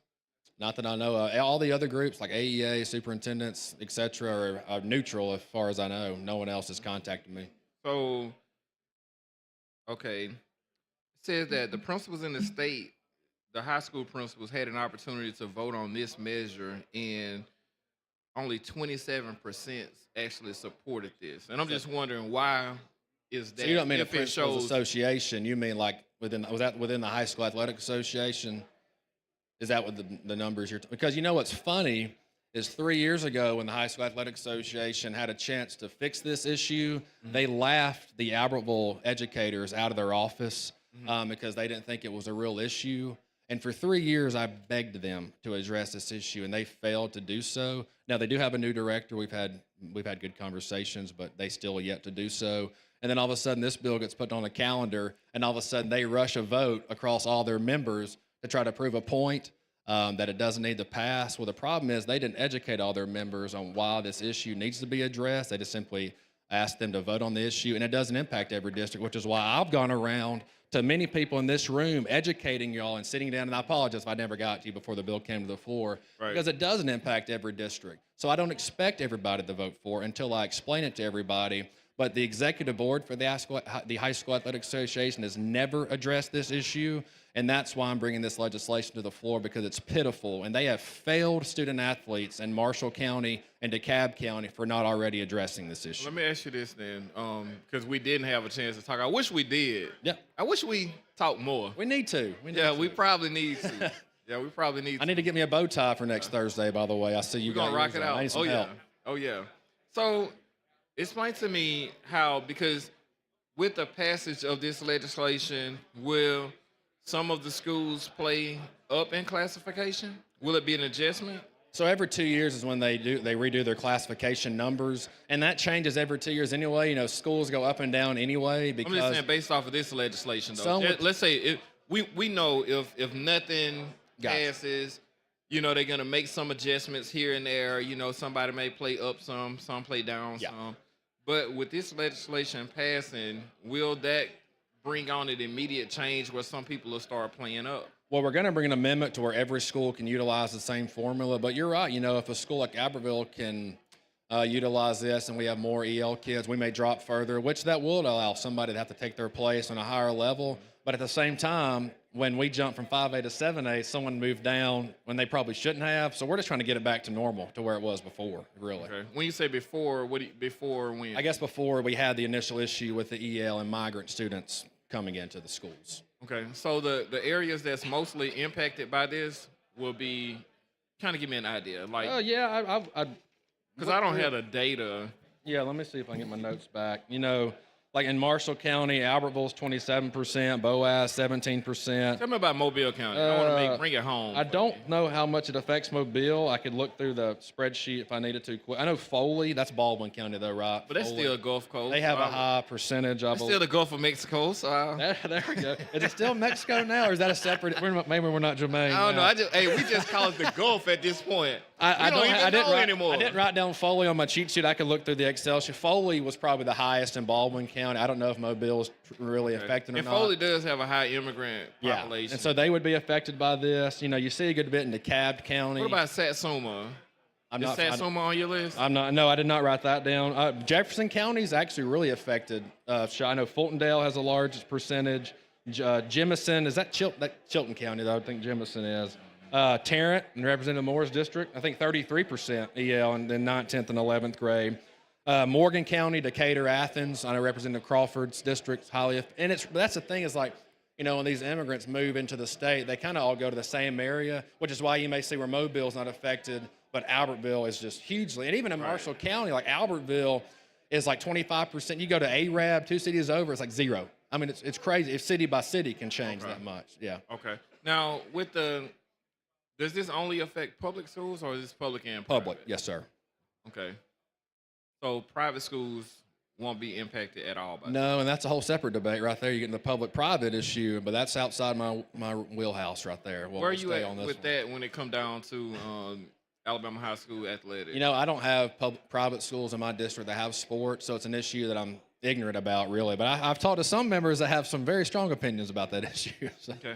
What do you think about our position when it comes down to Alabama High School Athletic Association? Yeah, you know, I was disappointed to hear the current director, when he spoke to a group, saying the legislature has no business in high school athletics. And I just thought that's odd because they're public schools competing, and we fund public schools in Alabama. And so he's saying I have no business with those public students playing sports in my district. And if that's the case, maybe they shouldn't have jurisdiction over public school athletics, but that could be a separate debate as well. Mm-hmm.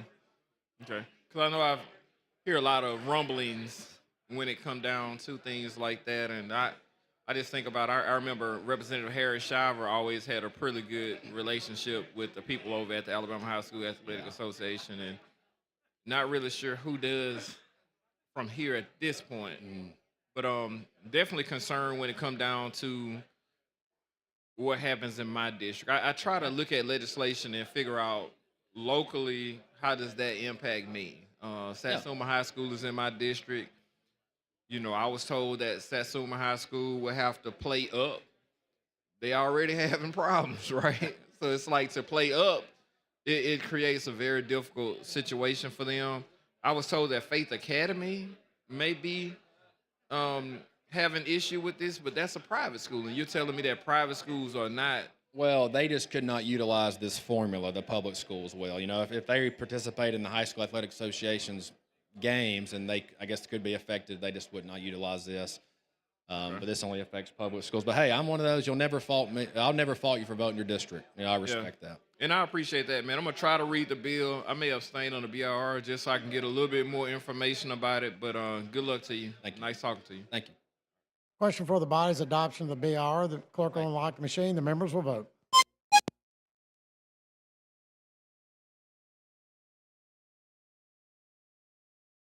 Have all the members voted? Clerk will lock the machine, record the vote. 80 yeas, no nay. The BR is adopted.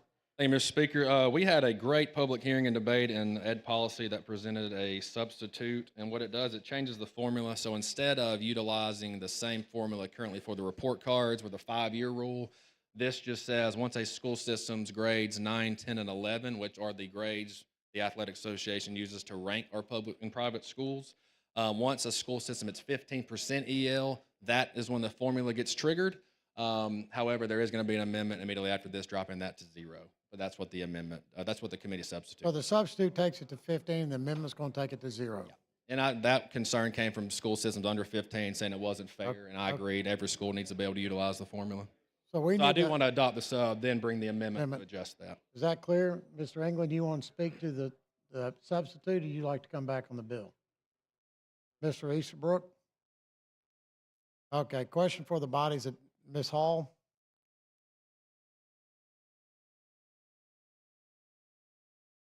Do you want to talk about the substitute?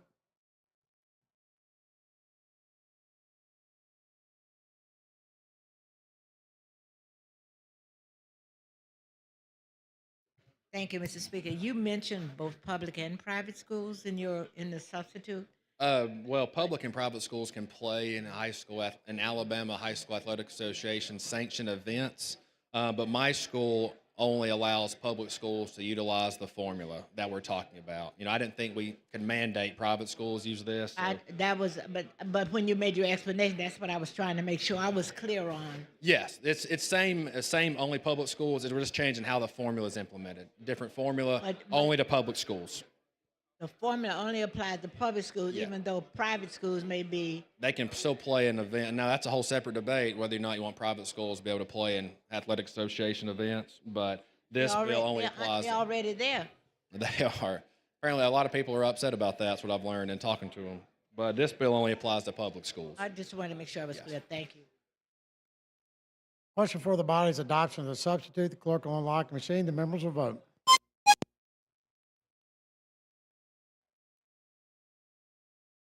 Have all the members voted? Clerk will lock the machine, record the vote. 76 yeas, no nays. The Mr. Speaker. substitute is adopted. Thank you, Body. I think we have some amendments. Mr. Do you have an amendment? I think Representative Crawford and Blackshear have amendments. All right. Chair recognizes Representative Crawford of Limestone for an amendment.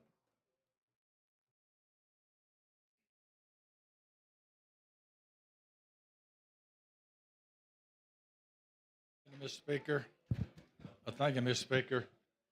Brock and I have talked about this. Wait a We minute. looked at, Will you give the clerk the amendment, please, sir? okay. Clerk will receive the amendment. Amendment to House Bill number 298 by Representative Crawford. And so we discussed this about percentages, and wherever you put a percentage, somebody is going to get hurt by it. So the fairest thing to do to treat everybody the same and not have winner and losers is to drop it to 0. Yes. So that's what this amendment does. And it just says, every public school can now use the formula, whether you're 1% or 50. And I think that's a friendly amendment, Mr. Speaker. Question for the body's adoption of the amendment. The clerk will unlock the machine. The members will vote. Thank you, Dan.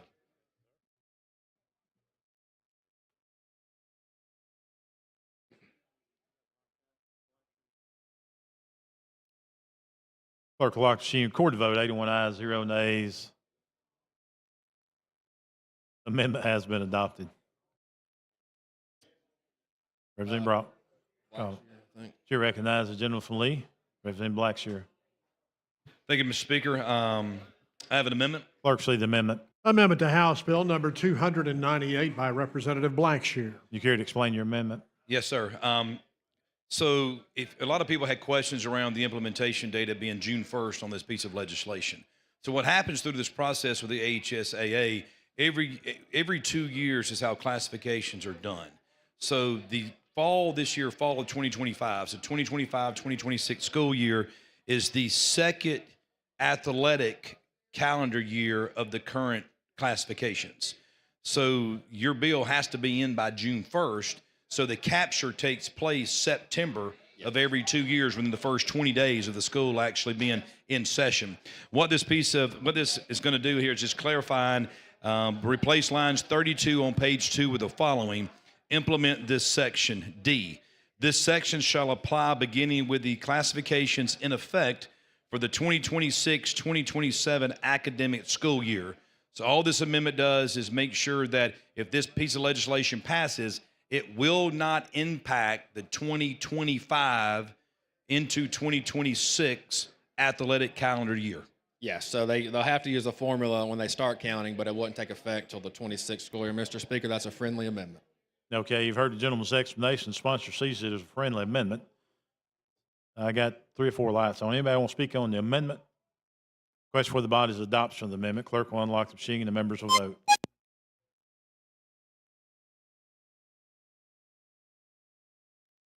Clerk will lock the machine, record the vote, 101 ayes, 0 nays. The amendment has been adopted. Representative Colvin. Mr. Speaker, I move for final passage as substituted and amended. Okay, Chair recognizes the lady from Shelby, Representative Halsey.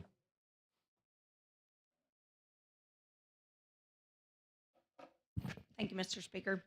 I have an amendment. Clerk, see the amendment. Amendment to House Bill 298 by Representative Halsey. You care to explain your amendment, please? Yes, sir. So this will replace line 32 on page 2 of the following. It will implement this section D. And athletic associations shall include as non-voting members of the association's governing body 1 member of the House of Representatives appointed by the Speaker of the House and 1 representative I'm sorry, and one member of the Senate appointed by the President pro tem of the Senate. Yeah, you heard the lady's explanation of her amendment. How does the sponsor see the amendment? Well, it was not my original intent for this, but in speaking to some members, they did want us some oversight to make sure that the association implemented the formula fairly. Am I allowed to take a neutral stance, Mr. Speaker? Or You sure can. I will, Up to you. I would Just like the let 'em body to vote. vote it up or down with a neutral stance, but I will be voting yes. Okay.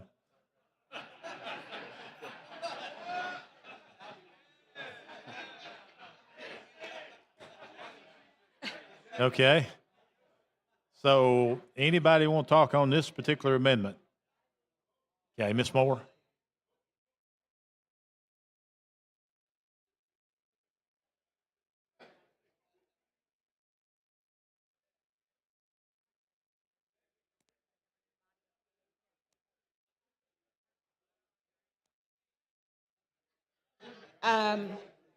Thank you, Mr. Speaker. With the lady yield. Yes, ma'am. So do you have any idea what the makeup of the board is now? What No, does ma'am. that look like? No, ma'am. I just know that we don't have any oversight on the board. I would want it to be an oversight that is inclusive. So I was just that's what my question is. If you're talking about an oversight, I'm looking for an inclusive, and I know that may be not the word you want to hear, but I'm looking at what that would be in addition to the two leaders in the House and the Senate. Why not include the minority leaders as well? If you're looking just for oversight, now that means the way I understand oversight, that there's no voting, right? They are, but we did not do majority and minority leaders. We just did the Speaker of the House and the Senate pro tem. So would you be amenable to the idea or their designee? Of who's designating? The two leaders that you mentioned, you said that one member of the House of Representatives appointed by the Speaker, and in making sure that we're inclusive, that means that the two of them would get together and determine that maybe one would represent the minority membership in the House. Can we tackle that in the Senate and let this? Oh go no, I today? can't work. I don't work in the Senate. I can't do it. I know that. I have enough. You can't trouble blame in me the for House. asking. No. I would prefer leave it like this. I understand your concern. I genuinely do, but I think that I feel comfortable with this right now. I'm just trying to start getting a little bit of oversight there. So we're saying, so if we don't have the oversight presently, what's the most disturbing thing about what the board does now?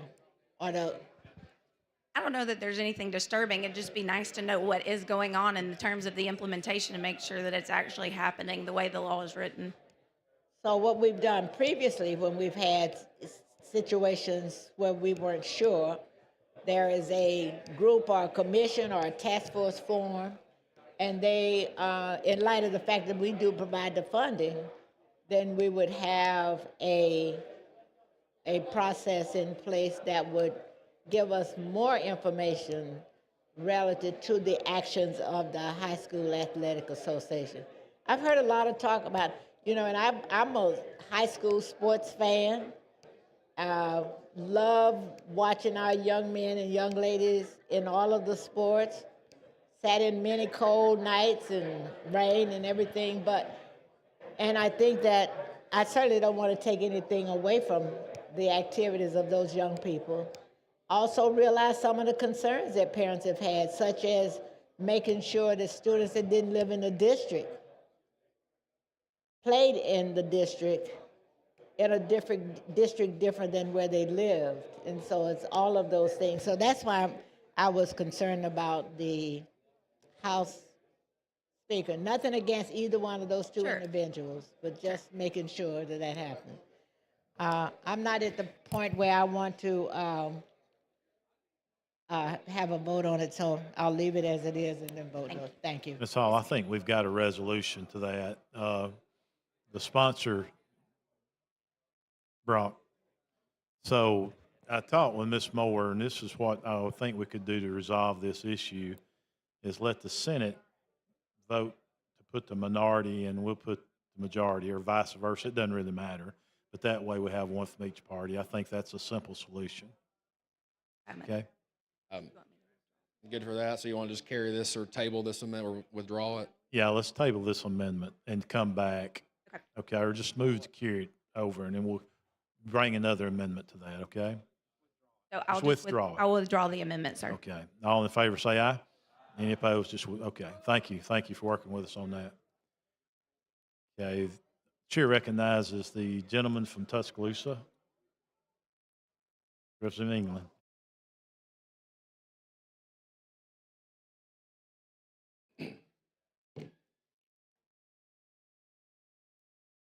Oh, yeah. Thank you for recognition. Will gentleman yield? Yes, sir. Man, didn't think I was going to be talking about this today. But, I'm from Tuscaloosa, and I represent several high schools. Some are 6A, some are 7A. There's only our classification system is extremely antiquated. It doesn't take into account any sort of competitive balance. Or It is for a private very schools, it does. well, somewhat, but it's arbitrary. It's an arbitrary number that once you reach a certain threshold, you now compete with the biggest high schools in the state. Yes. So, for example, if you are maybe one or two or three or four students over that threshold, you magically become a 7A high school, and your competitive balance changes. Big time. Yeah. So now it's not lost on me though that I don't know what kind of message it sends to say you only count if you play sports. That's kind of odd. And for what it's worth, there are probably some schools that will benefit from this that you weren't intending to benefit because they're really close to the edge, and one or two less than 10 students could remove them from a particular classification. Yeah, I think, it doesn't guarantee anybody declassifies, but that could be a benefit. And also it could prevent somebody from going up into classification. Which I think is your major.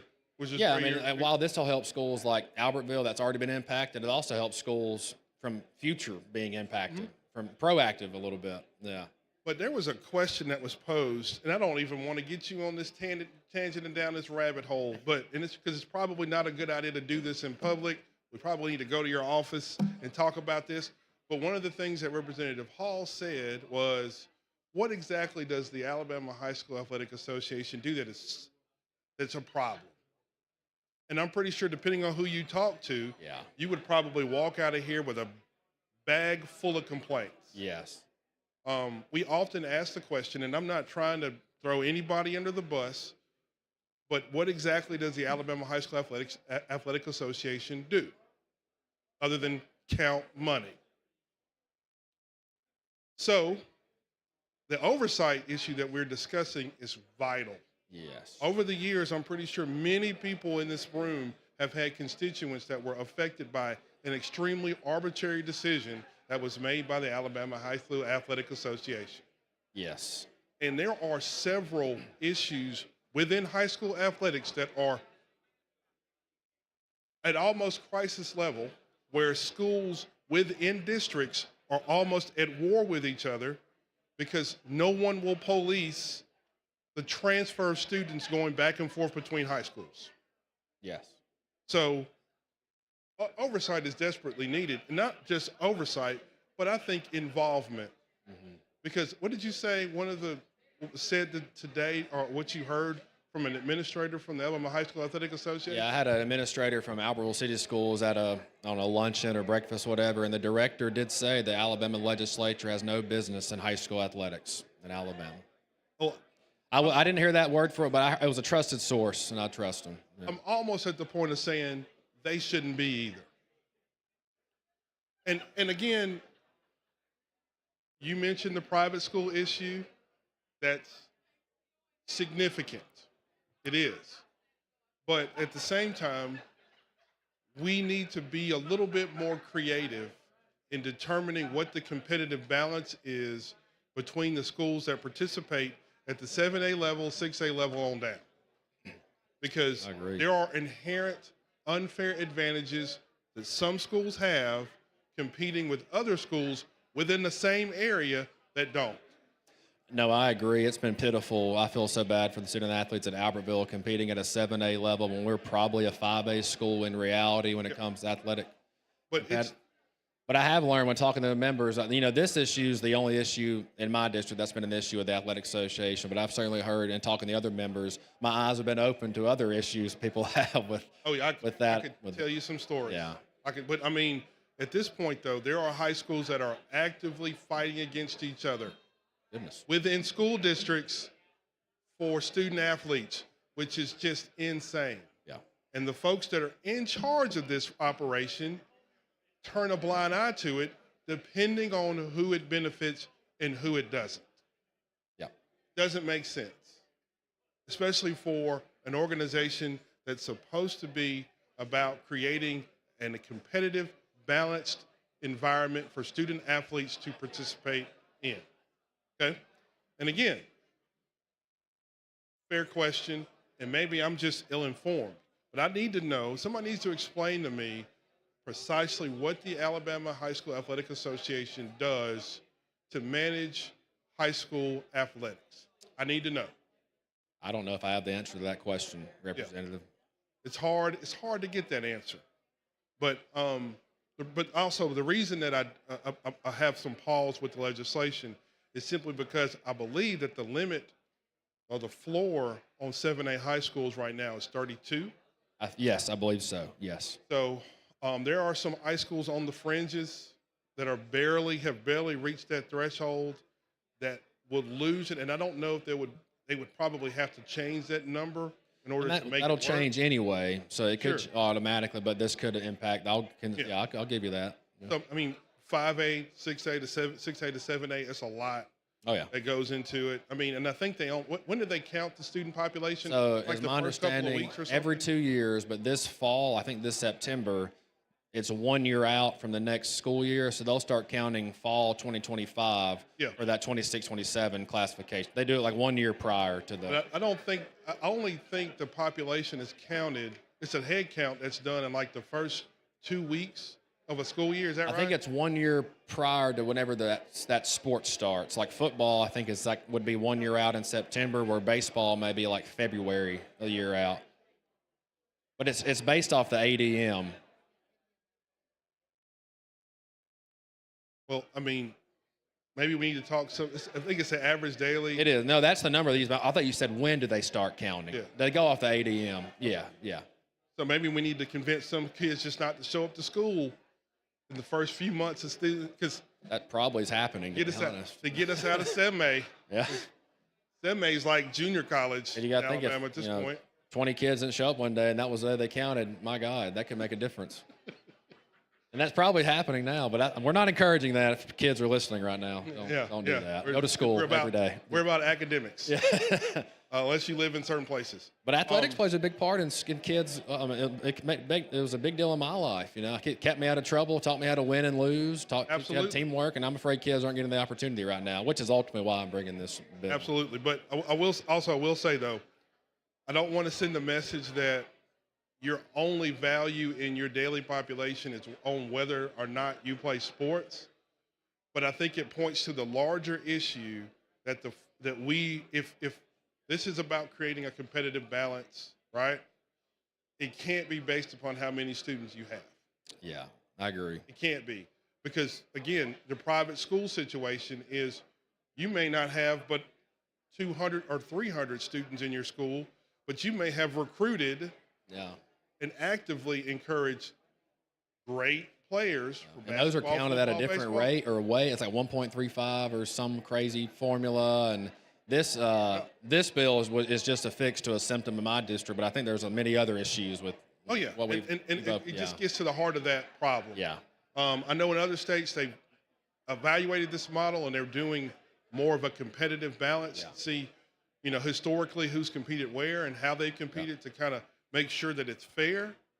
But at the same time, I think your bill kind of points to the heart of that matter. Like the way we're doing it now, arbitrarily, it's just not working. Doesn't work. You know, I mentioned in our public hearing, I think it's European soccer, which I don't follow too much, but you know, they do like the relegate and whatever the opposite of that, where you can go down and go up, back and forth to have a fair. I think it's a good debate to have, but anyway, I appreciate your time. Thank I appreciate you. Good comments. Creating this conversation. Thank you. Chair thanks the gentleman. Chair recognizes the lady from Shelby, Representative Halsey. Thank you, Mr. Speaker. I have an amendment. Clerk, see the amendment.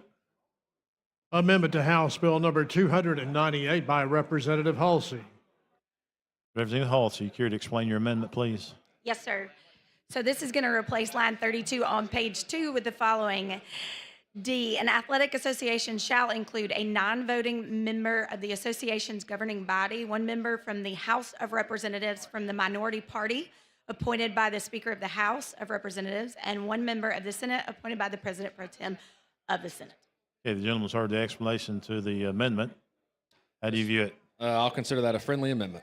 That is considered a friendly amendment.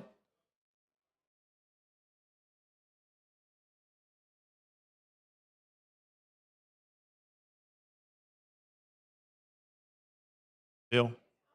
Okay.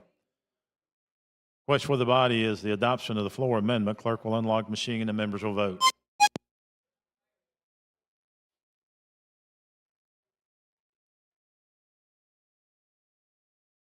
Clerk will lock the machine, record the vote. 97 ayes, 1 nay.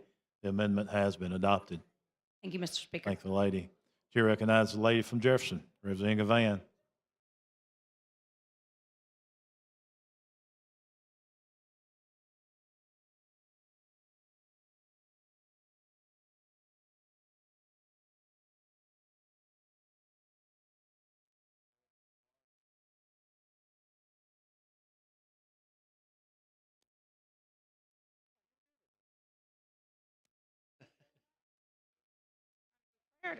Listen, I got other stuff going on. Because it's just been so much conversation. Yes. Why you say you thought I was good with it? Y'all don't care whether I'm good with anything down here. You shouldn't care about that. I've been here 15 years and passed over 20 bills solo, and don't nobody care about what I do or say. I just do what I do and go on about my business. But now, what does this bill do? So, thank you. That's what I was looking for. Good timing. So now in its current form after substituted and amended, it's just going to fix an issue we're seeing in certain districts across the state where a lot of our immigrant students move into school systems. For instance, Albertville, we have a very high immigrant population. A lot of these students test into English language learner. And for instance, our high school grades 9, 10, and 11 is like 25%. So is your bill doing something for the immigrant? It would be both. You know, right now they really don't participate much in high school athletics. So it would just say. Did you say the word immigrant? Immigrant. Most of them would be immigrant students, yes. They're non-English speakers. That's why they test the school. The schools already have the data for the EL. They have to test an English language learner. So these are students that English is their second language, and they just participate in extracurricular activities at a much lower level than a non-EL student. So this would just say once they start playing sports is when they would count, just like, you know, with the report card rule. They don't even count towards the report card now for their first 5 years. Gives those schools time to adjust to that, and puts a lot of strain on the school system. So it's a little different now, but it's a similar idea to the athletics. If they want to play, though, they absolutely can. So it's not, you know, I'm not saying they can't. Your bill says that they can play? Absolutely, if they want to. And they would count if they played. I'm trying to get to they can play what? But if they don't play, then they would not count when they then classify the schools. So it would lower the ADM roughly, just for classification purposes, not for funding or anything else. So let's say if a school had 1,000 students, grades 9, 10, and 11, and 100 of those were EL students, and let's say only 10 of those 100 played sports, then for purposes of high school what are you saying? EL, the English language learners. That's the title we use in the budget. So let's say if only 10 of those EL kids played, you would only take that 10 number to add it to the 900 non-EL kids. So I just have only one question. Yeah. And I guess it may be piggybacking on what somebody else had come up. What's the purpose of why are you bringing the bill? What's the issue that we Yes. need, that y'all feel y'all need No, this that's a bill? great question. So I what we've always have seen, great questions. So like You- you gavel down, You and do. someone tells me that calls me a lie. well, I think that's a good question because everyone needs to know what's going on in certain districts across the state. And what we've seen is schools that have a large EL population. Albertville jumped from 5A to 7A, and it becomes non-competitive. It's a safety issue for these poor kids playing in leagues they shouldn't be playing in. Kids transfer, and that's another issue I've learned about, which is something that needs to be addressed. Kids just quit playing sports. And I think while academics is no doubt the most important thing that schools provide to our students, academics is important, I believe, because it teaches kids life lessons, how to win, how to lose, teamwork. Could be a kid's way to get into college. For instance, an athletic scholarship could then help them advance their academic career. And right now, if you, let's say if you wanted to play football or softball or volleyball, and you notice that right now your school was playing in a league it shouldn't, and it was not competitive, and you're getting beat every time, it might discourage you from playing overall. And I fear there's kids right now that are losing the opportunity to play in anything because of this. Listen, let me just say this, and I'm listening to you, and again, I still don't really understand it. I don't have a dog in the fight whatsoever. The realization for me is whenever I'm talking about these sports, whether it was NIL, when we passed that legislation, I was vehemently opposed to it because I grew up a tomboy. I grew up playing football and baseball with my brothers in the backyard and my cousins and all other little guys and fellas out in the neighborhood. I grew up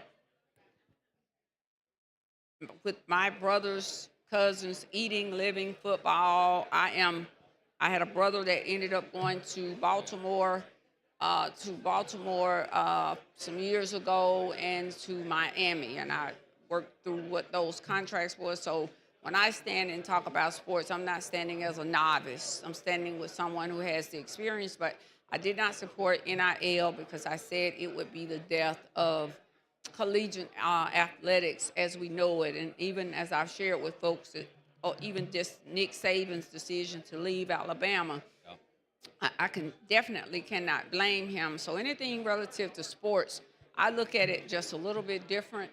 I get what you're saying. I still don't, I have not had time to treat this bill. I've said this time and time again, those bills that I'm just involved in, I know, what I don't know, I don't know.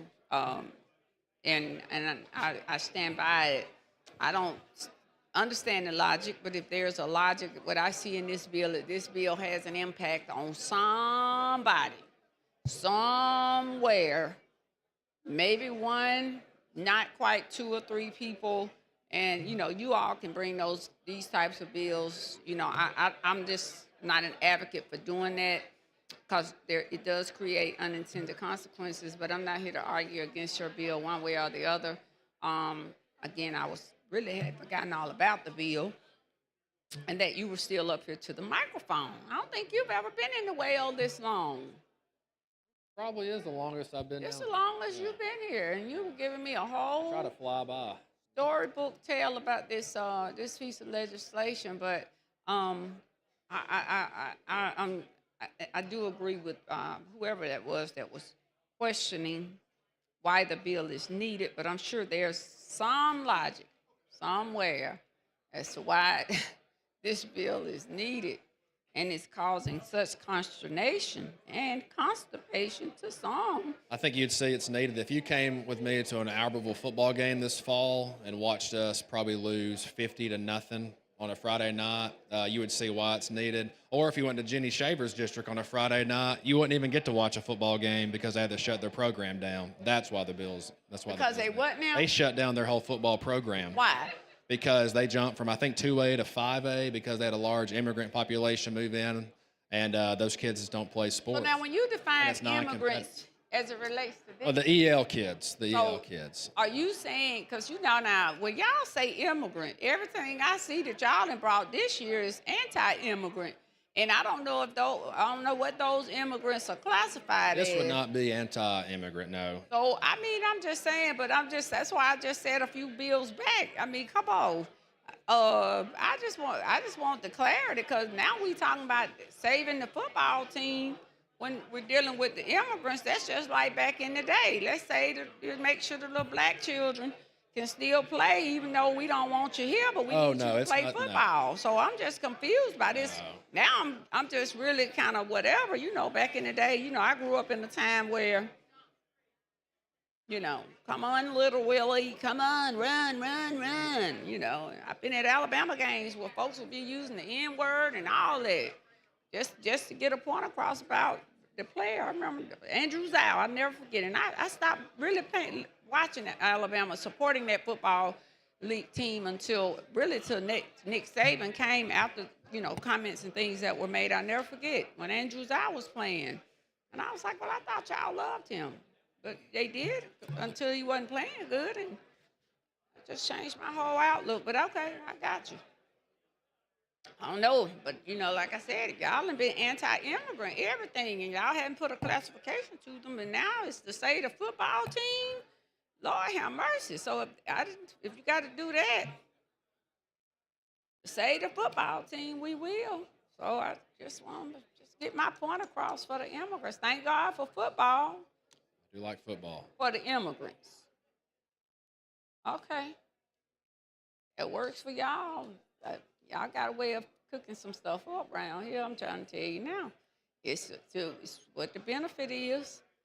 Okay, now I can't wait to see what else y'all do for the immigrants in the State House. But I would argue the RAISE Act that we passed would help sports. immigrant We students. know they can play some sports, and y'all can come and pass a bill for them, but I got you. I don't have a problem one way or the other. What's for the body is final passage of HB 298 as amended. Clerk will unlock the machine. The members will vote.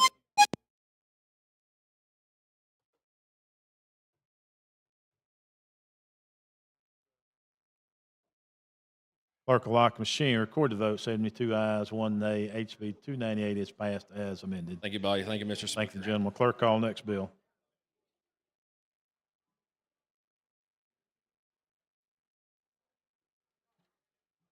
On page 46 of the calendar, House Bill number 527 was substituted by Representative Holt Jones relating to civil liability.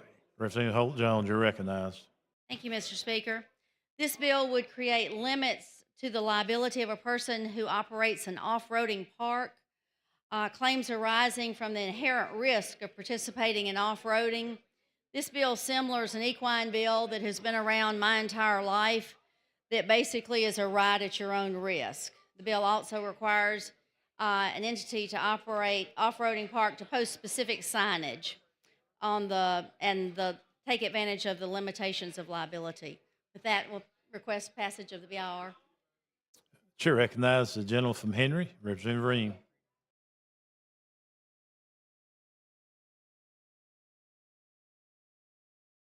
Thank you, Mr. Speaker.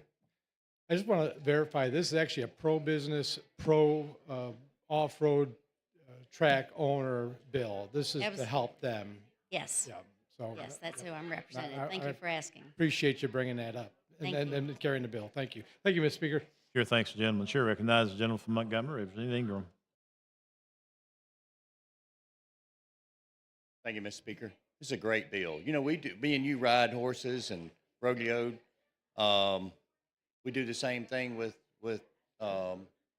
that, Yes. with livestock. So if if you're riding or roping or whatever, fall off your horse, get hurt, same way. Same thing. So you post a sign, and it's a growing industry. So we need to protect it. Thank you for bringing it. Thank you, Mr. Speaker. Thank you. Chair thanks the gentleman. The question for the body is adoption of the BIR. Clerk will unlock the machine. The members will vote.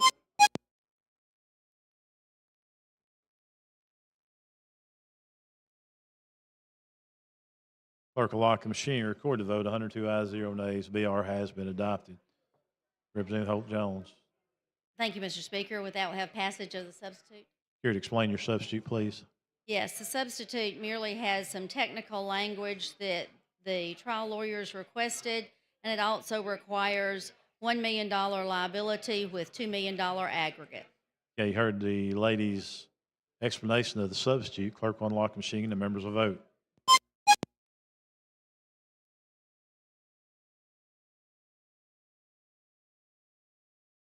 Clerk will lock the machine. Record the vote. 101 ayes, 0 nays. Substitute has been adopted. Representative.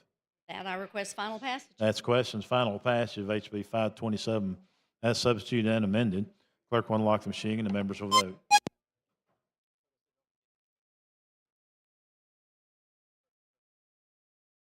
Clerk will lock the machine. Record the vote. 100 ayes, 0 nays.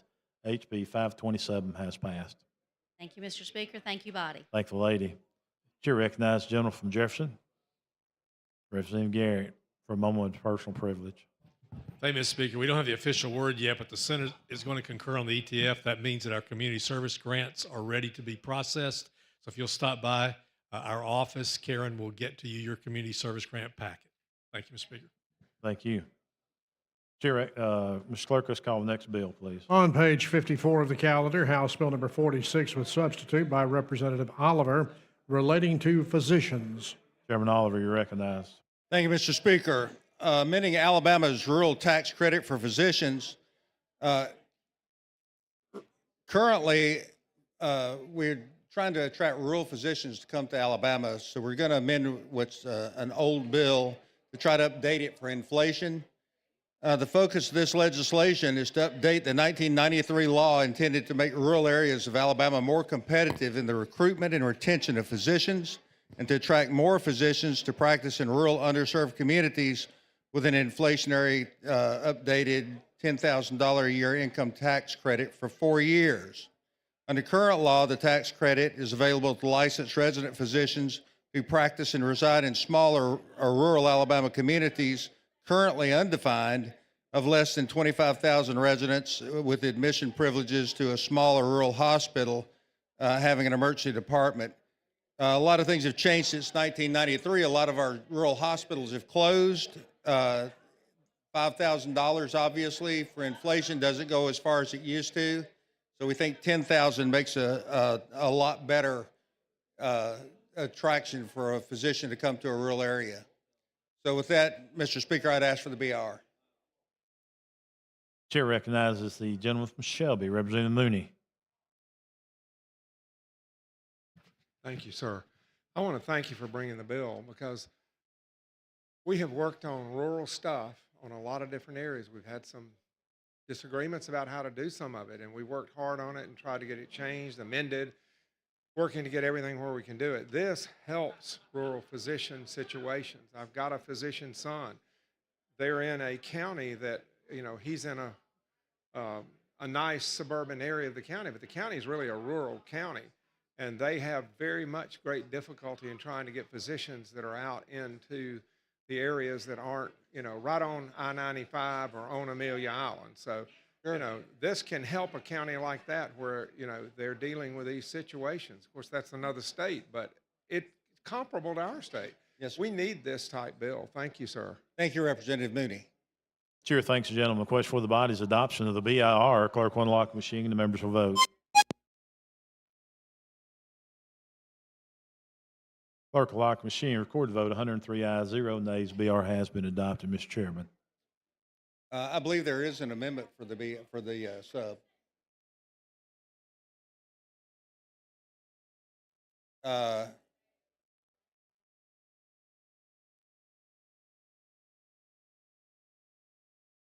We got to adopt the sub first. Can we go ahead and adopt the sub?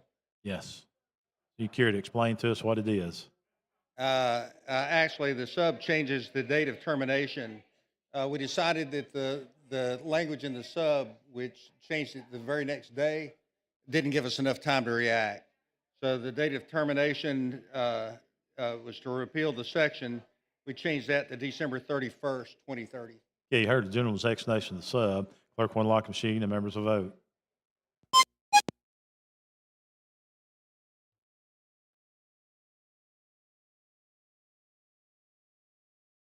Clerk will lock the machine. Record the vote. 102 ayes, 0 nays. Substitute has been adopted. Chair recognizes the gentleman from Blunt. Representative Standard.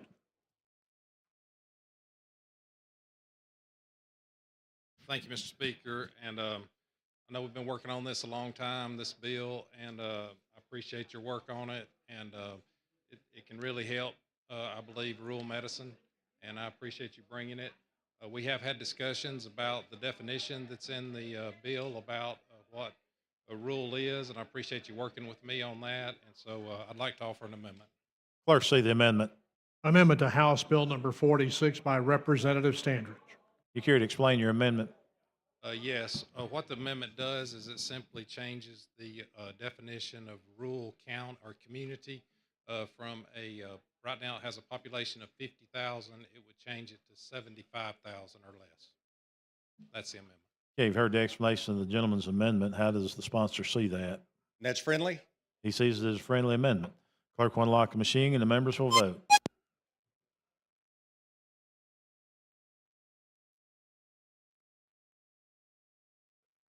Clerk will lock the machine and record the vote. 103 ayes, 0 nays. The amendment has been adopted. Thank you. Thank you, gentlemen.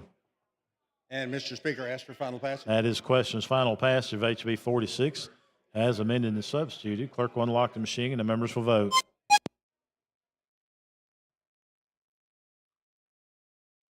Clerk will lock the machine, record the votes.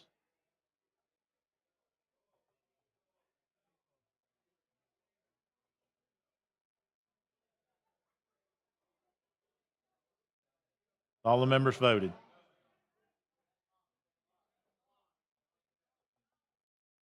Let's do that again. We prematurely locked the machines before the call. Let's try it one more time. Clerk will unlock the machine and the members will vote.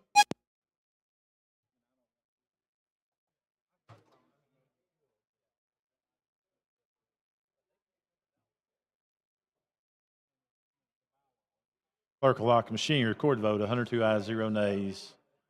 HB 46 has passed. Thank you, Mr. Speaker. Thank the gentleman. Clerk, call next bill.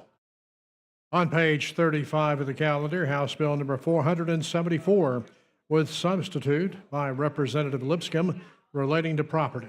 Representative Lipscomb, you're recognized. Thank you, Mr. Speaker. As you all remember, we unanimously passed the squatters law bill last year, and this just kind of clarifies, after living with it for a year, who's in charge of what jurisdiction. With that, I'd ask for the BR. That is questions. Adoption of the BIR. Clerk will unlock the machine and the members will vote.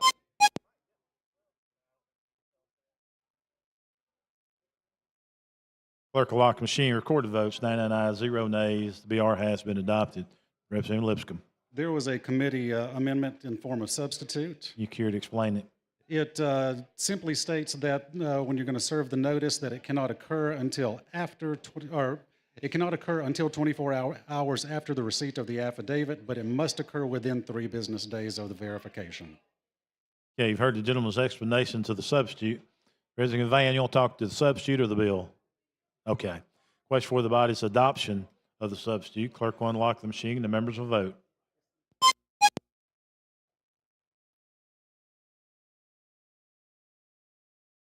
Clerk will lock the machine, record the vote. 99 ayes, 1 nay. The substitute has been adopted. Thank you, Mr. Speaker. With that, I'd ask for a final passage. You recognize the lady from Jefferson, Representative Van.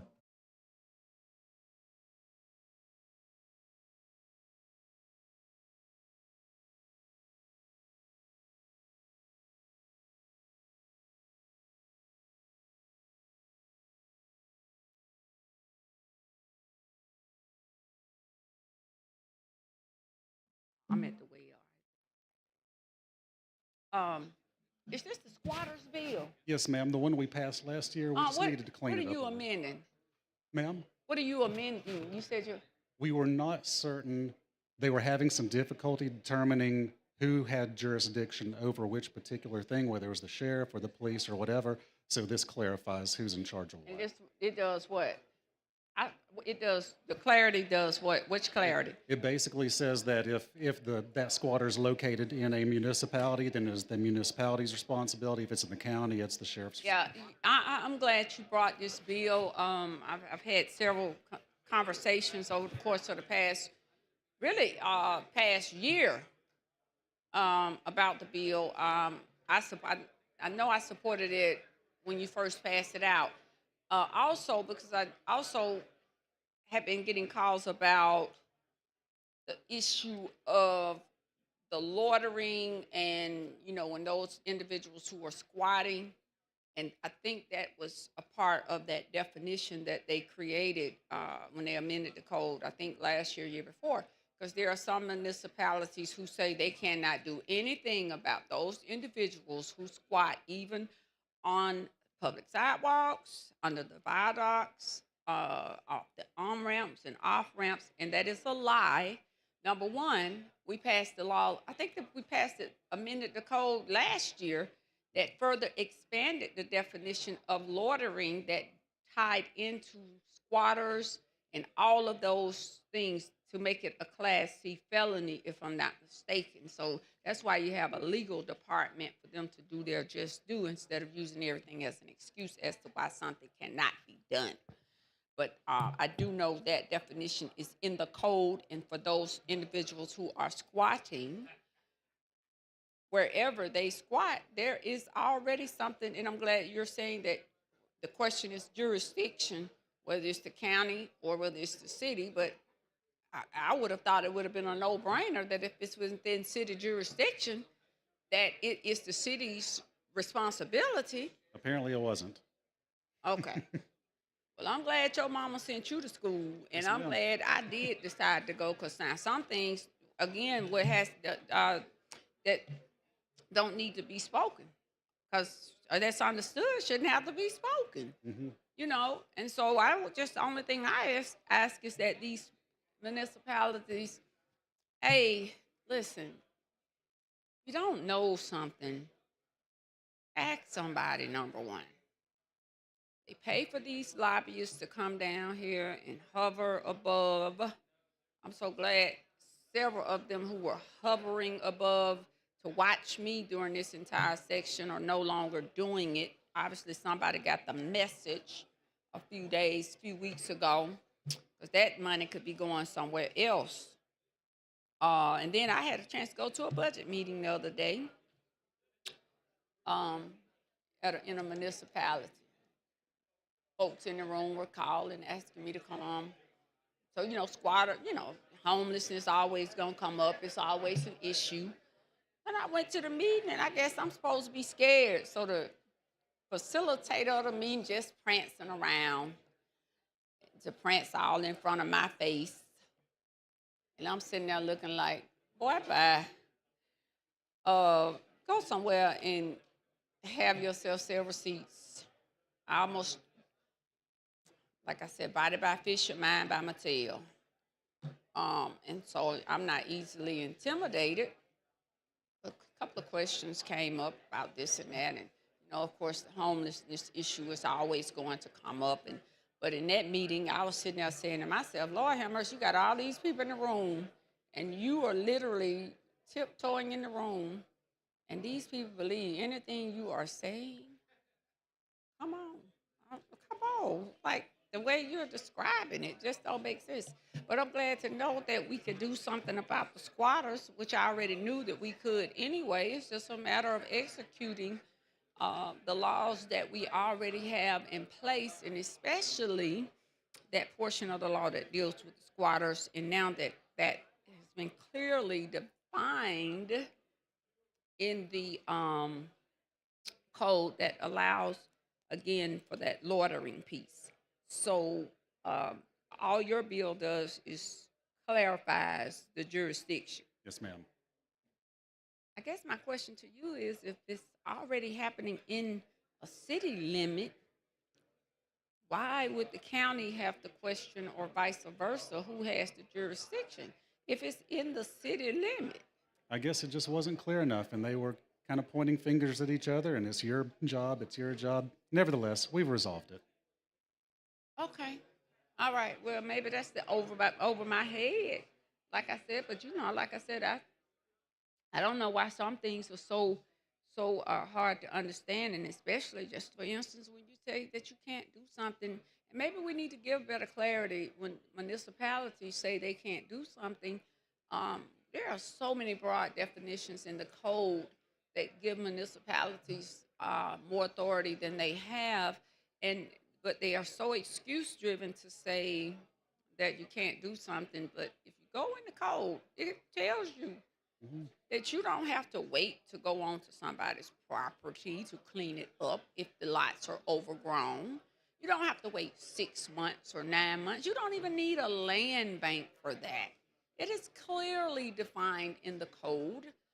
And there is a code section that covers all of those things. But you get these folks that it's always an excuse why something cannot happen. But the law is very clear when it comes to those types of things. So that's why I was somewhat confused as to you saying that there was some confusion between the jurisdictional responsibilities.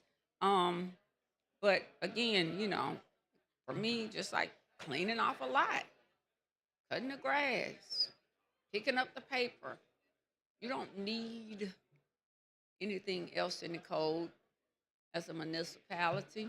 And there's an exception that says that. So we can utilize land banking, but we already have something. We didn't need that. You just need to do your job. And anyway, I digress.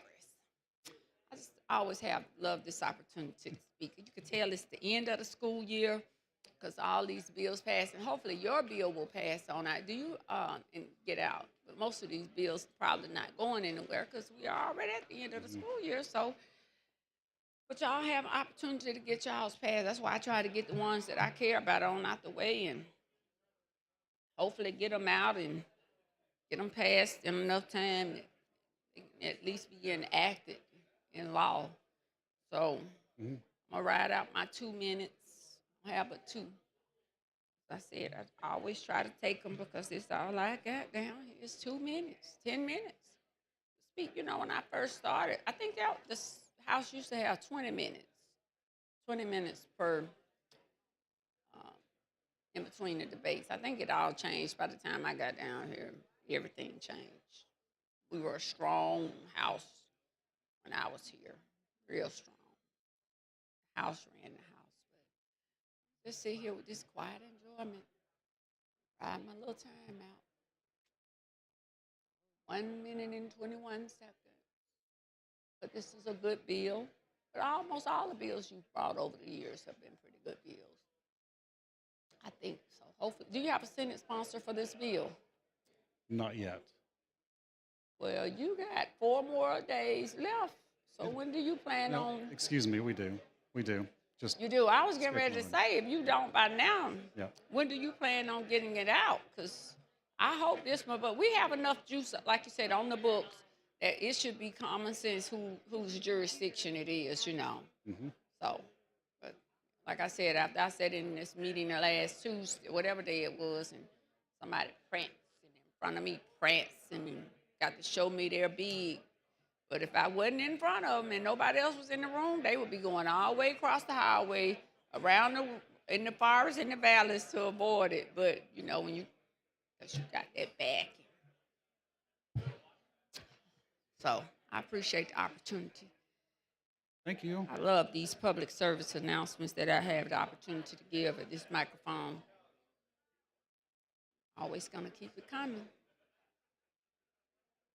Now, I try to tell that little fella to try Jesus and not me, but I appreciate you. Chair thanks, lady. Question for the body now is final passage of HB 474. Clerk on the lock machine. The members will vote.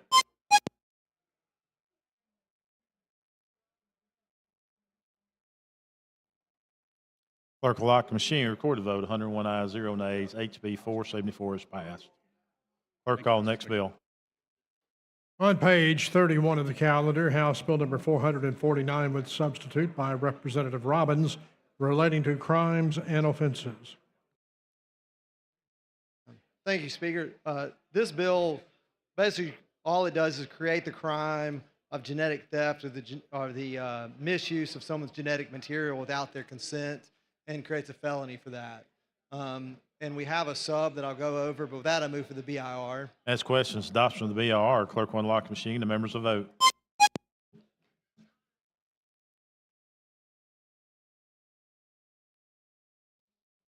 Clerk will lock the machine. Record the vote. 102 ayes, 0 nays. BIR has been adopted. Representative Robbins. In committee, we added an amendment. The amendment clarified the definition of law enforcement based upon previous code sections, and it made an exemption for colleges and universities and research institutes. So with that, I move for final passage. You've heard the gentleman's explanation of the sub. Question for the body is the adoption of the sub. Clerk will unlock the machine. The members will vote.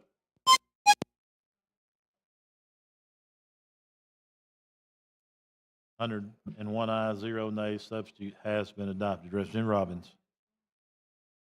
Without a move for final passage. Chair recognizes the gentleman from Mobile, Representative Bracy.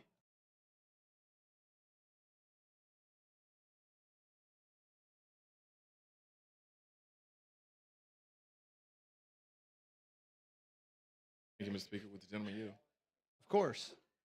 I'm not going to take the whole time, but I just want some clarity because we're creating a felony.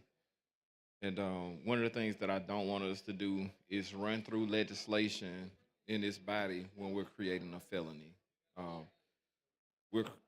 Felonies can be a wide range, but one of the things that we know that they do is they stop people from doing a lot of things. They stop people from being able to be productive citizens. It make it very difficult for people to come back and kind of get reintroduced to society, and may have some voting issues, may have some gun rights issues, may have some employment issues. It's a lot that come along with being a felon.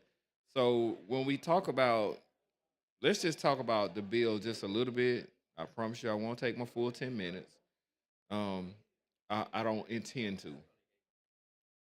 What's the whole genetic? Talk to me about, help me understand better, because I see all those green lights and I'm just like, help me understand what we're doing. Okay, yeah, I understand. No, it's well within your right to ask any question you want to at any time, and I appreciate your questions. But Yes, sir. what it's about is, so I don't know if you remember in the news, there was the 23andMe that went out of business, and they were going bankrupt, and it's what's going to happen to their DNA. And we passed a bill about that a company has to protect that information, but we actually then, we don't have a bill that says if I was to access that data that is my data from a third party, let's say a company like that, and I stole it, and then I use that for whatever we might be able to use it for in the future, that should be a crime. That's my personal data, it's my genetic information, and you stealing that for whatever reason that might be should be a crime. So we're talking about someone that, for some sophisticated reason, that you might want someone's genetic information. Like what? Give me an example, if you Well, will. really, this is more, I saw that a few other states had done this, and this is more what could be something in the future. So what are people using? People that could steal someone's DNA, what are they using it for? Well, you might could use it for several different things, but what I said, it's really going to be more for things like in the future. How we already are using a lot of, like, when you access your phone, you're using biometrics, right? So the next step would be probably some sort of genetic data or some sort of markers of who you are. And if I was to steal that, I could then basically commit some form of identity theft of you. There would be instances where you might be able to use someone's genetic markers to signify who you are. And if I stole that, I would have that information. And that's your private healthcare information that shouldn't be stolen. Okay, so this is like a preventative measure type bill that we're looking at? Well, I think anything we do is a preventative measure. Not anything, but I mean, I think most of what we do in the criminal code is to prevent an act by another person. So we're saying we see that whether it be theft, and we're just saying this is a different type of theft, by passing that in the criminal code, we're saying we're trying to prevent your behavior with a punishment. Okay, so we're passing this legislation because of what could possibly happen. In the other states where this legislation has passed, do we know of a crime that has been committed? Well, we're not necessarily passing it just because what could happen. We're passing it because your healthcare information, your genetic data is yours, and someone should not have access to that is not you. That's what HIPAA is. This would be protected by HIPAA, except when it's with third parties. And we're simply saying that if that company doesn't take the precautions they should, and then let's say But someone accesses it, steals it. HIPAA, third party would not be a medical. They're a for-profit. Right, but you are giving away medical grade data that's now being held by a third party. Or I'm stealing medical grade data. If you were to steal medical information, and that's what we're saying is this is genetic material, or not material, genetic data. Right. And it is who you are. It is a marker of who you are as a human being. And so if I have that, I now have genetic information based upon you are. And like you said, yeah, we are trying to prevent some future action, which might be in the future. there are ways to identify you based solely upon your genetic markers. Okay. What class felony are we making this? Well, we are making it a C felony. Class C. Didn't we come up with a D once before? Well, let me rephrase that. It's going to be a C and a D on two A different C and a cases. D? So it will be a C Because it felony. seemed like to me it would, probably qualify more on the lower side if. We make it a C when an individual knowingly steals someone's DNA. I know that I'm obtaining your genetic markup, your DNA sample. I'm taking it. I'm taking that, and I now have it. So I know what I did. I had the intent, and I stole it. We're making that a C, and we're making a D those that would be Section 3, which is when a person commits the crime of when they commit the crime of unlawful use of DNA in the second degree, he or she intentionally and with express consent submits another individual's DNA sample for genetic testing, conducts or procures conducting genetic testing of another, except as provided in subsection B. So the C is when I take it. The D is when I then apply it and use it for other forms of testing that I might need. So what about, sometimes you have people that will go to take a drug screen and they may use someone else's urine for the drug test. Would that fall under Section 3? That would not. But they were talking about that wouldn't be considered like a specimen, like some form of DNA specimen? That would be a urine sample, and I am not a biologist, and I'm not sure if you can sequence someone's DNA out of their urine. I don't believe you can. Well, I think you can pull DNA from semen. Right. Well, if you can, and I was to You see what I'm saying? Like, I'm just wondering, like, it's just opening up more questions for me. Yeah, well, if I could sequence your DNA, I had the technology to sequence your DNA, and I took it from whatever sample of yours, then I would have, and I sequence it, then I would have committed a Class C felony. So but you're saying that, but the intent is not for that. Yeah. So I just want to make sure that yeah. the intent. So I'm just saying, like, for the person that substitute someone else's urine for theirs during a drug screen, we just want to make sure that we clear that the intent is not for that person to end up with a Class C or D felony. Correct. No, Right. you would not. That would not be a Class C or D felony according to this bill. I can't speak to if that is a crime already. I don't know. It could be. I don't know. But according to this bill, no, it would not. Okay. All right. Well, I promise you I won't take all my time. I got a lot of questions, though, man. I could spend a little time with you on this, but it's kind of a gray area for me, but I appreciate your time. No, I appreciate your questions. Chair thanks the gentleman. Chair recognizes the gentleman from Jefferson, Representative Rafferty.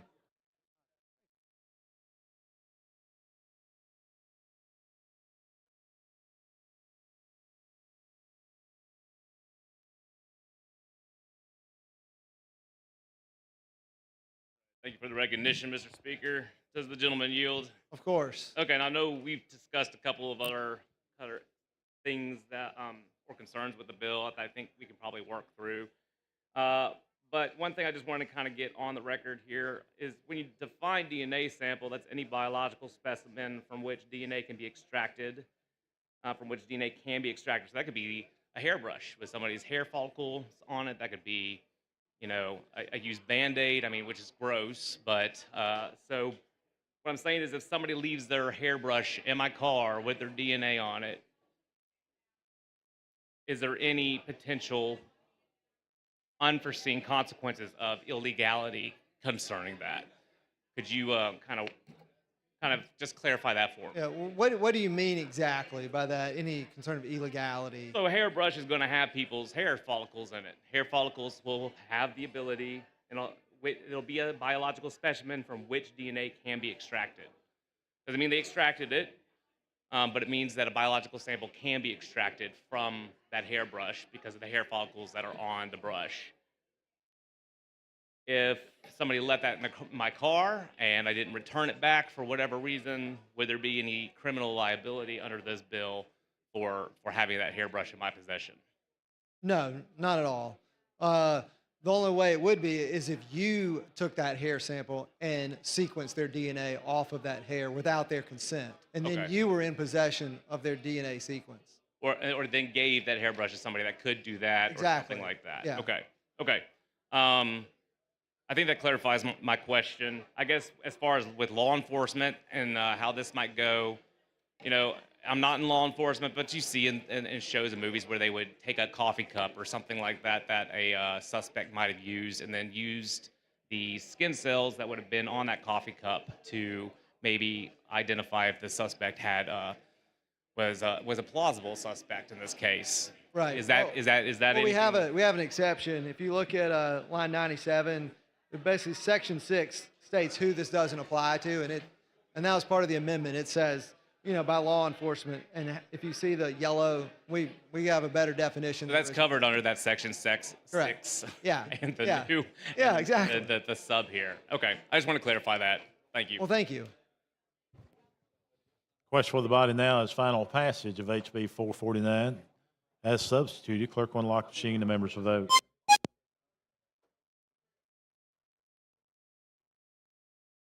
Clerk will lock the machine, record the votes. 98 ayes, 0 nays. HB 449 has passed.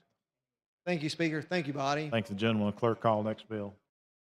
On page 38 of the calendar, House Bill number 400.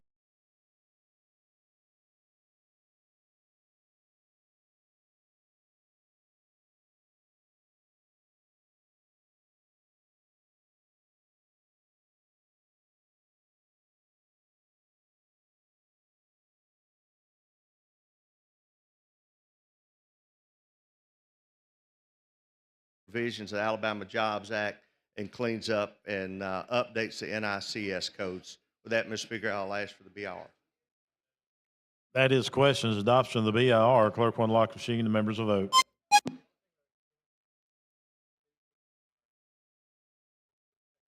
Clerk will lock the machine, record the vote. 101 ayes, 0 nays. BR has been adopted. Mr. Chairman. Thank you, Mr. Speaker. If there's no further questions, I ask for final passage. That is questions, final passage of HB 435. Clerk will unlock the machine and the members will vote.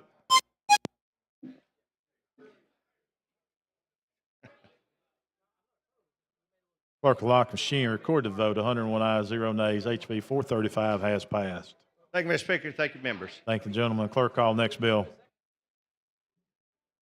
On page 46, on page 23 of the calendar, House Bill number 53 with substitute by Representative Sellers relating to child custody. Representative Sellers, you're recognized. Thank you, Mr. Speaker, and to the body. HB 53, under the existing law, it is the policy of the state to assure that minor children have frequent and continuing contact with parents who act in the best interest of their children. So this bill would create a rebuttable presumption that joint legal custody and substantial parenting time for both parents is in the best interest of the children or the child, except in the cases of domestic or family violence. This bill would also require the final order of the court in certain custody determinations to address parenting time during holidays and other matters. Mr. Speaker, I move for the BR. That you recognize the gentleman from Shelby, Representative Pascal.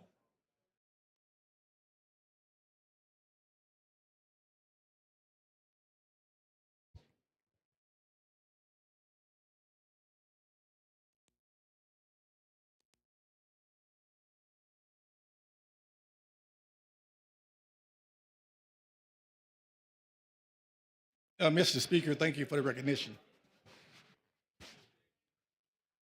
Representative Sellers, how you doing? Doing great.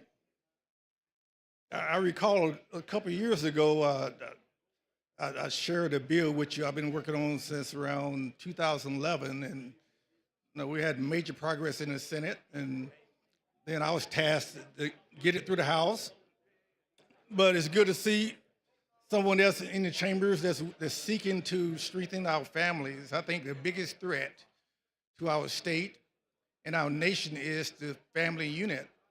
So I do want to take time, I applaud you for at least willing to have a conversation on this topic. I do have a issue with the bill in its current format, but I just want to take a couple of minutes and just have a dialogue as far as if you're seeing the same things I have seen, in this state the last 17 years. I think our current court system is harming our families, our generations, our kids. About 40,000 each year is impacted by our current family law system. And but so I just want to take a couple minutes to get a really good understanding and let this body know what is the problem, or what do you perceive is the problem for our with our current court systems and practices. I think especially when couples divorce, the emphasis has to be on the child. And if the court or if couples don't come to that agreement of sharing of time or equal sharing of time, then a non-custodial parent is reduced to 4 days a month from every day. And so a non-custodial parent can't parent only 4 days a month. You only end up being the weekend warrior or the weekend babysitter. And so I think something has systematically gotten us to a place to where sometimes I think the system does not believe that we need, or children need, both parents in their lives, or the equal sharing of time for both parents. Okay, and with that, I just want to kind of share, see if you have heard this data before. Currently in Alabama, when a child have a limited no contact with one of their parents, 4 to 6 days a month, 63% of our youth suicides come from that situation. Yes. 71% of our substance abusers come from that family structure. 85% of our youth in our prisons, correctional facilities, this is the pathway that our current law is placing our kids in. I'm going to share 2 personal experiences I've had and seen with this issue. And I know we have passed legislation in the body to talk about gun control, Glock switches, but I want to share something that involved both of those, and it's because of this law. I knew this young, awesome kid looked like us. Parents went through a divorce. He was getting good grades. Yes, sir. No, sir. Yes, ma'am. No, ma'am. 7 years later, he's in the streets.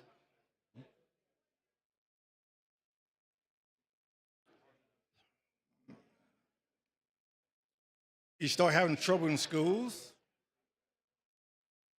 Started just disrespect. Then not just this case his mom, but he was mad and angry because he was court ordered to have limited time with the other half of his DNA. 7 years later, he's shot 5 times. Wow. Look like us. So the system know what it's doing to our communities. And so what I want to ask you to do, your bill, I noticed you used the word, is the current policy of our state for a child to have frequent, continued, substantial contact.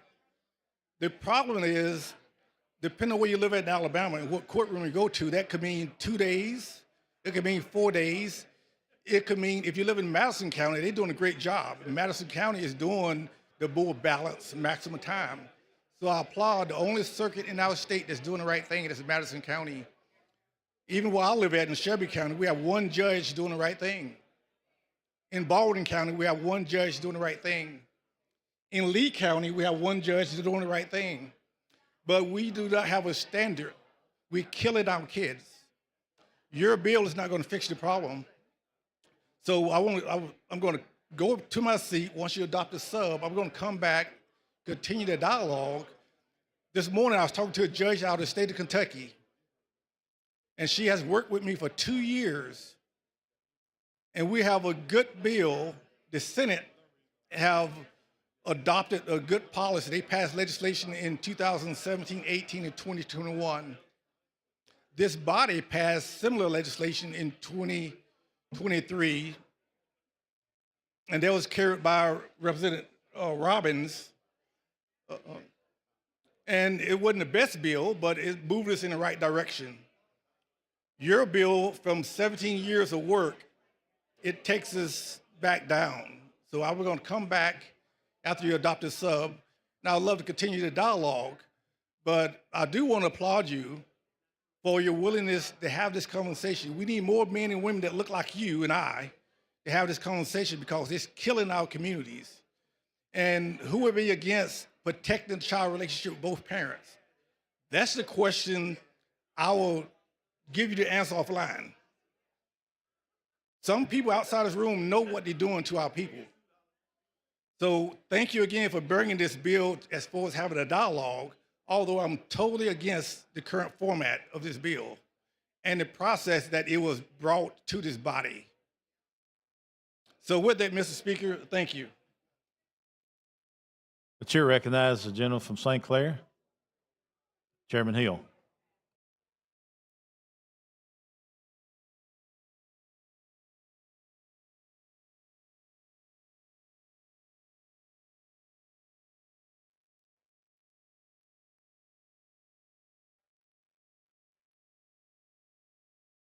Mr. Speaker, I realize we have not adopted, we've given this bill the BIR yet. That's correct. And I understand that. I really didn't want to start this dialogue until that time. However, I think people need to understand a few things that we're doing here.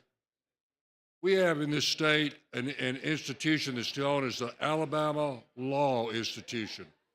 The Alabama Law Institution works on model bills, and they are individuals that have this particular persuasion and this particular expertise. The bill that's Senator Sellers, the substitute that we're going to offer in a few minutes, is very much in line with the ALI bills. It is an excellent bill. I'm going to ask that you adopt and pass the sub-bill that he's going to have in just a few minutes, and that you do not accept any amendments to that bill whatsoever. With that, I will be back, Mr. Speaker. Thank you. Chair thanks the gentleman. The question for the body now is adoption of the BIR. Clerk will unlock the machine and the members will vote.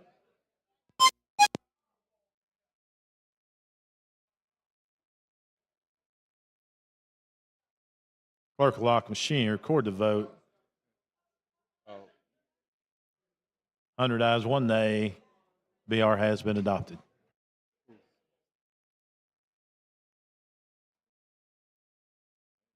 Representative Sellers. Thank you, Mr. Speaker. The sub came from out of the committee. Okay, Curity, explain your sub, please. Actually, it cleans up a lot of the language, as well as adding substantial parenting time all through the whole piece. So it adds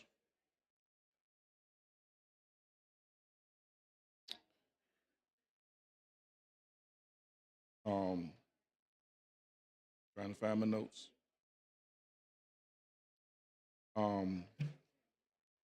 That's basically what it does. It actually cleans up and cleans up from the clerical errors, but also adds those substantial parenting times, custody arrangements for both parents, as well as custody arrangements where physical custody is shared. Also deals with the primary custody or the status of custody where one parent has sole physical custody or the other parent has rights, parenting time with the child, and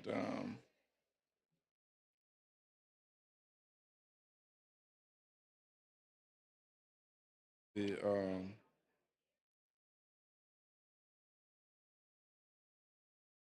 that's basically it. Yeah, you heard the gentleman's explanation of the substitute. Does anybody want to speak to the sub? Chair recognizes the lady from Madison, Representative Hall, speaking to the committee sub.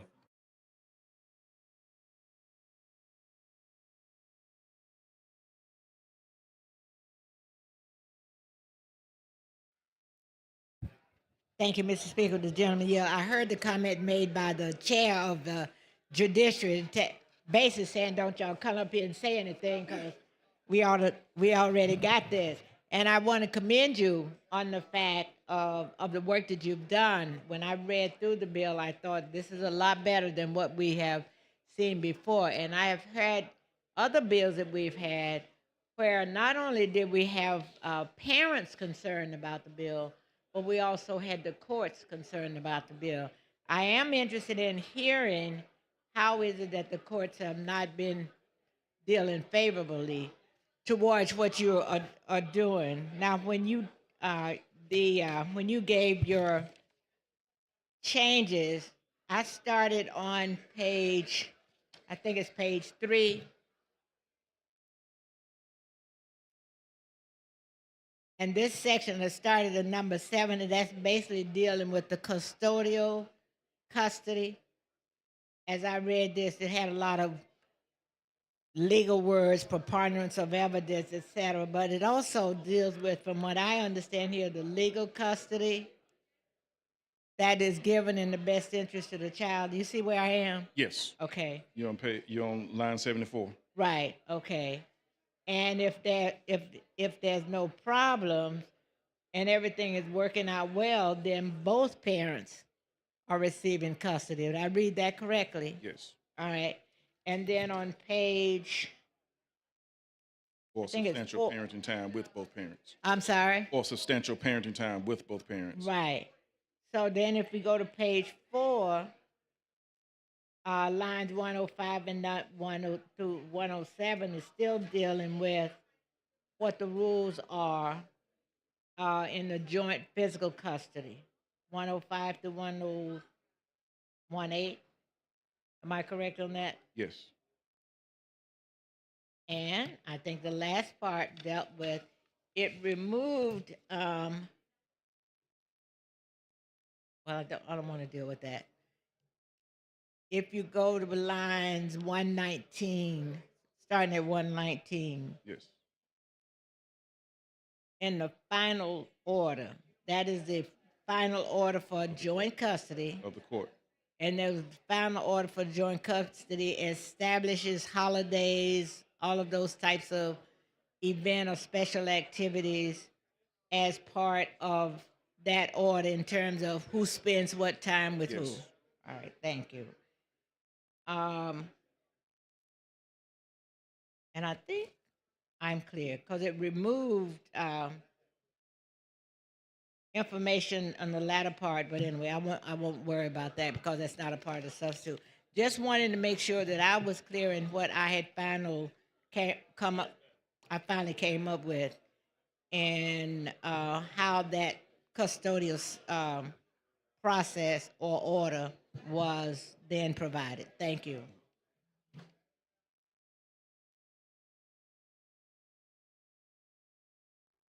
Sure, thanks to the lady. Anybody else on the amendment? Mr. Drummond?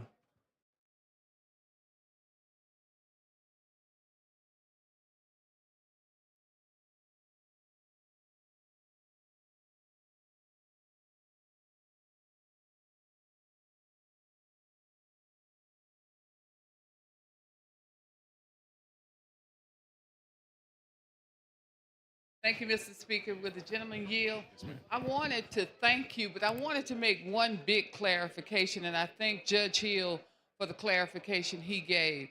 The sub is going to clearly define that the difference will also go back to the judge presiding over that case. So that discretion will not be taken away. The sub restores it, correct?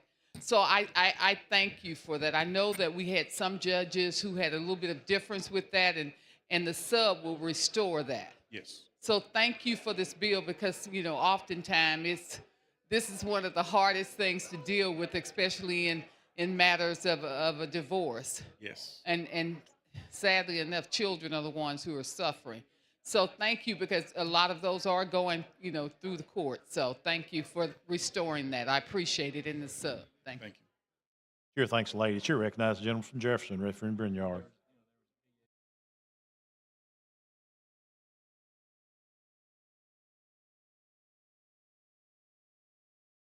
Thank you, Mr. Chairman. Members, as my day job, this is what I do and I've done for the last 32 years. I'm a domestic relations lawyer. Have done hundreds of custody cases, and went through my own divorce 13 years ago, have 5 kids, ended up doing week to week true joint custody. So I thank you for what you've done with this bill. I've worked with you in Judiciary Committee. And I want to thank Judge Hill. Judge Hill worked an awful lot with you on this as well. And Judge Hill happens to be a very good friend with retired Judge Herschel Hamner in Tuscaloosa County. And he's the judge that kind of, during the 16 years he was on the stand there in Tuscaloosa, those were back in the day where we tried almost every case. And he trained my brain, I guess, on how these things should go and the things that matter and the things that don't. But Judge Hill actually sent Judge Hamner your bill, and I know Judge Hamner had a good bit of input in some changes that were made. And in its current state with the sub, it's a good way to codify things that a good judge should be looking at when they look at a custody situation. But it does reinstate the judicial discretion. Custody is not a one-size-fits-all kind of thing. Exactly. Every family is different. Every case is different. There are certain things that can be there, and certain people cannot continue to get along. If people could get along extremely well, they wouldn't be getting a divorce, right? Absolutely. So throwing them in a situation, throwing those kids in a situation, and every time where the kids are still having to put up with parents that are fighting, and they're fighting over them, and they're fighting about issues affecting them, that's not a good thing to do to these families. So I appreciate the work that you've done on this bill. I do think that it's a bill now that is helpful and not something that could be hurtful. I ran this by one of my current domestic relations judges in Tuscaloosa. She had seen other versions of bills that she wrote me 3 pages back about why she hated it and couldn't do it. But then she took yours and she said, she said, I don't necessarily love it, but I don't hate it. And she said, it's kind of what we do now anyway, but it's not codified. So this will codify what they do and what a good judge should do. And we don't always get that in some of the smaller counties where the judges do a lot of other things instead of domestic relations. Depending on whether they did this in their private practice or not, you really get a hodgepodge of things that come out of domestic relations court, and this is a good roadmap for them. I appreciate you. Thank you. Anybody else on the substitute? Question for the body is adoption of the sub. Clerk will unlock the machine and the members will vote.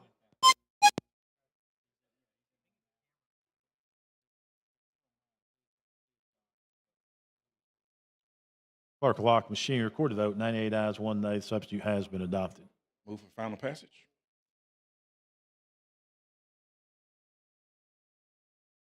Chair recognizes the gentleman from Shelby, Representative Pascal.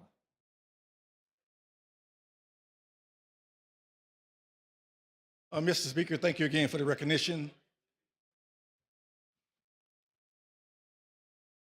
Representative Sellers, once again, I think it's great picture we have here. We're on a different size of this bill, but what a great picture, and we need to capture this more often. 2 black men standing here fighting, strengthening the family. And so, okay, have anybody seen this picture before? Speak the truth, right? But once again, I do have a couple of questions about the bill. And I know someone mentioned that this bill in its current format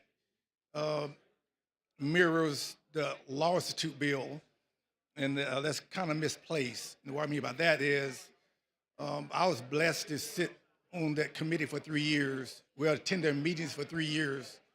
And this bill is not the Law Institute bill. The bill we passed in 2023 that Representative Ben Robbins carried, that bill was the Law Institute bill. It incorporates parenting plans, trying to empower parents. Right now, you walk in the courtroom in the state of Alabama, the judge would tell the parents what's best for the kids, including their work schedule. We had a firefighter in Huntsville. This was years ago before they revamped their standing order. But I had a firefighter, he worked on weekends. But their standard order gave him visitation on weekends. So he had a visitation, but he couldn't see his kids because he had to work.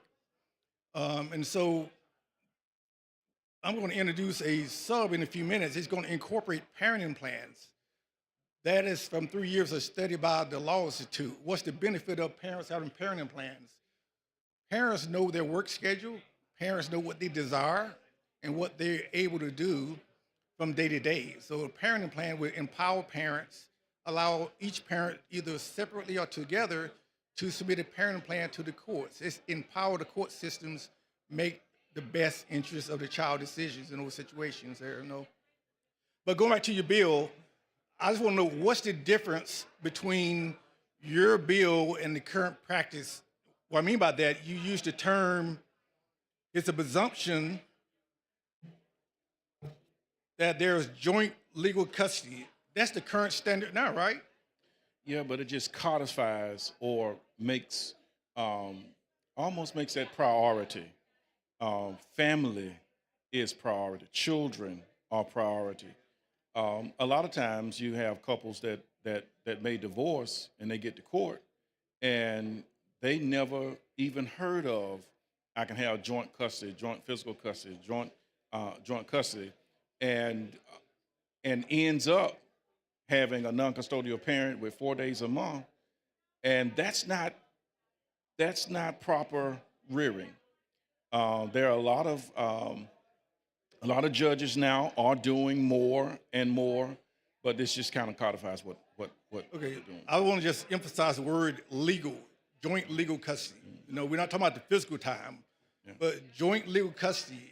In every courtroom in the state of Alabama that I have visited since 2011, everybody have a joint legal custody. In fact, in 1996, the Alabama legislature updated the code and inserted the word joint legal custody, which just makes you feel good. It doesn't do anything other than saying you have legal access to your child records.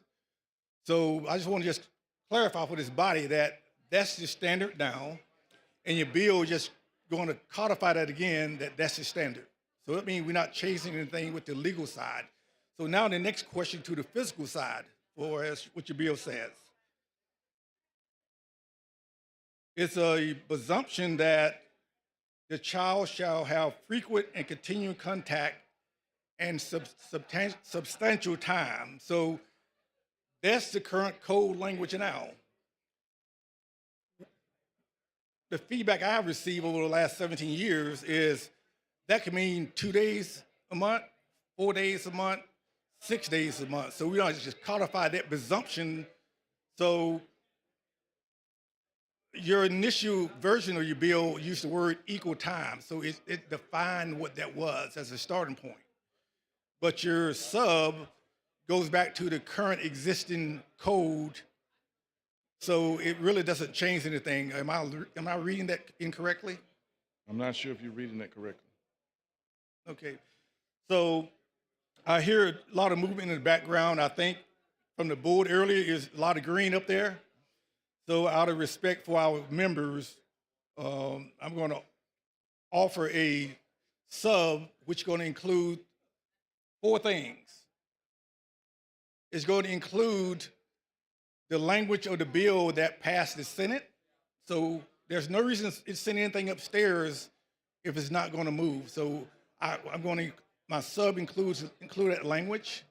My sub include a language from HB 314 that Representative Ben Robbins passed in this body 2 years ago.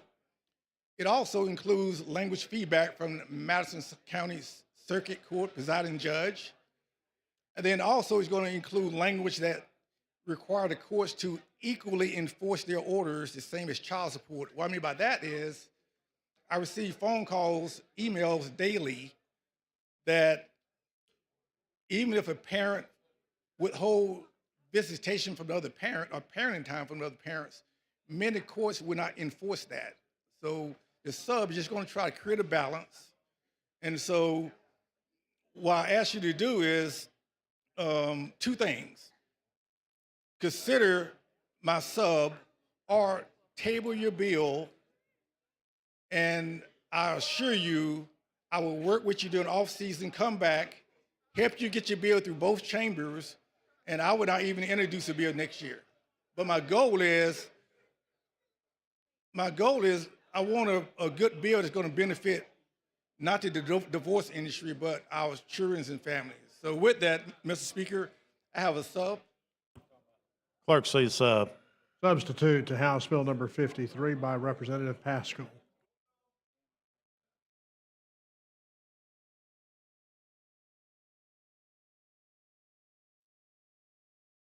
Yes.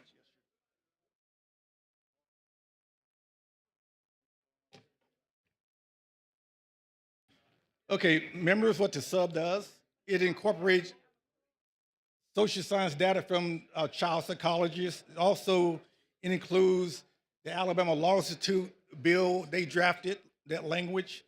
It also includes feedback from 3 judges' surveys, and also incorporate polling data from Alabamians that says that 85% of Alabamians support equal shared parenting. So with that,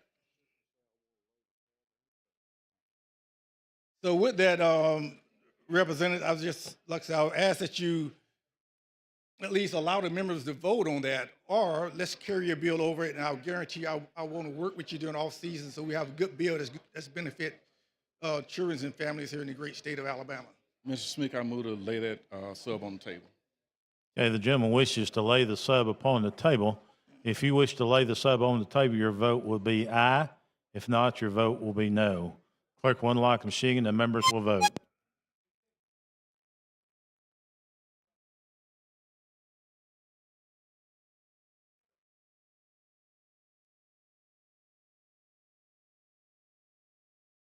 Clerk will lock the machine and record the vote. 81 ayes, 11 nays.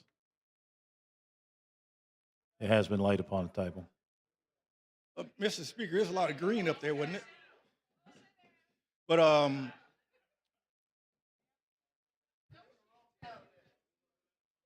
thank you for the dialogue. Thank you. Chair thanks the gentleman. Chair recognizes the gentleman from St. Clair, Chairman Hill.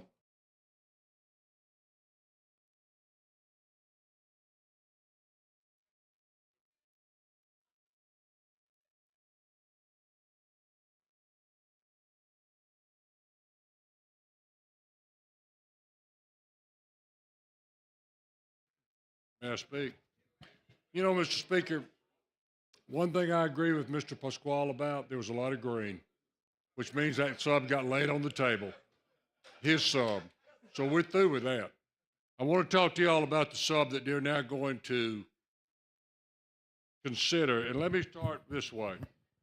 Yes, Herschel Habner, who's a retired judge from Tuscaloosa and a current judge from Mobile County, both who do nothing but domestic relations work, looked at these bills, and this bill is the one that came out of that. And Mr. Sellers has done a fine job of working with our committee and with judges and lawyers that do this for a living.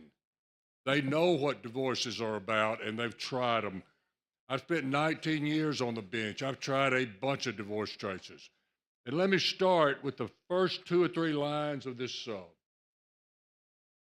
Under existing law, it's the policy of the state to assure that minor children have frequent and continuing contact with parents who act in the best interest of the child. The day we move away from anything that acts in the best interest of the child, we are making a tragic mistake. There are 2 kinds of custody, joint custody. There's what we call legal joint custody. Every parent should have legal joint custody. Got no problem with that. This bill allows for that. Why? Why should they do that? Because that gives them access to school records, doctor's records, hospital records, extracurricular activities, and things of that sort. It gives them the ability to access those records of the child, and that's important. That's important. However, there's a second type of joint custody, and that joint custody is called physical joint custody. That is a different animal entirely. A judge should be the individual that determines the length of time and the conditions under which people see their children in a divorce. Let me tell you, folks, when you start dealing with the law, there are three basic areas that you deal with. Criminal law. Criminal law primarily is fact-driven. Breaking and entering the dwelling of another with intent to commit a felony therein is burglary. Right, officer?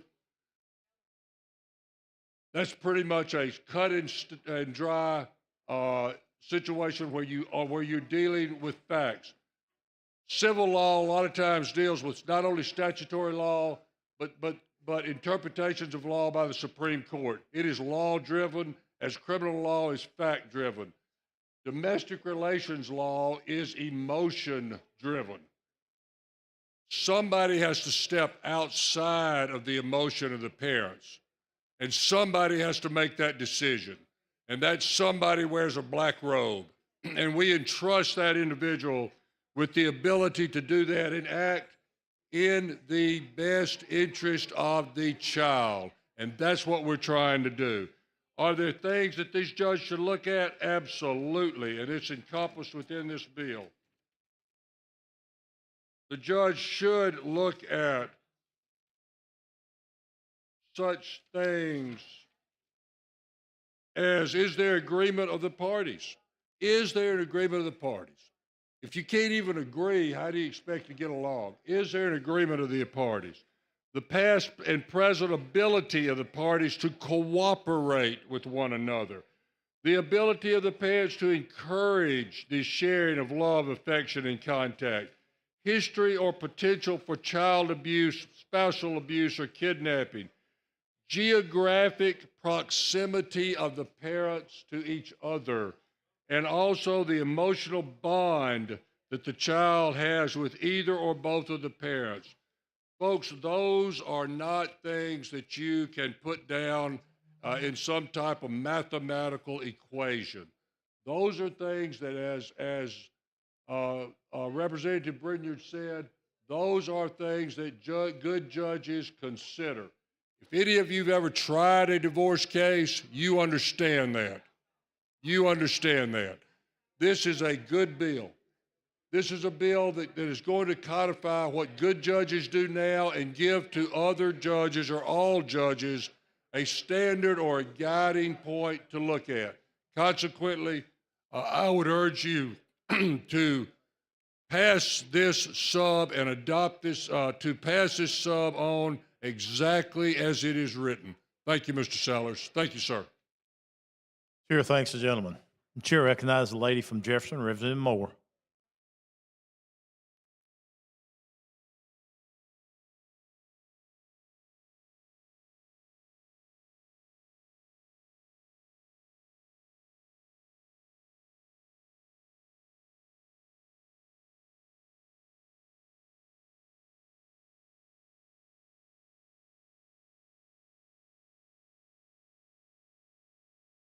Thank you, Mr. Speaker.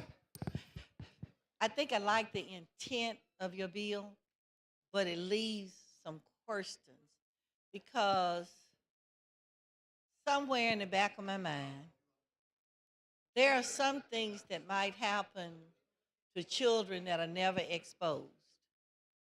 And I don't know if there's a process in place and how you determine that both parents to have joint custody are equally fit, because everything don't come out in divorce cases. You know what I mean? So, and I just have to go back on some things I've seen happen growing up in my neighborhood where they thought, okay, joint custody is well for both of them, but there were so many things that were never exposed that one parent was doing to the child before the divorce, and then after the divorce, it came to light.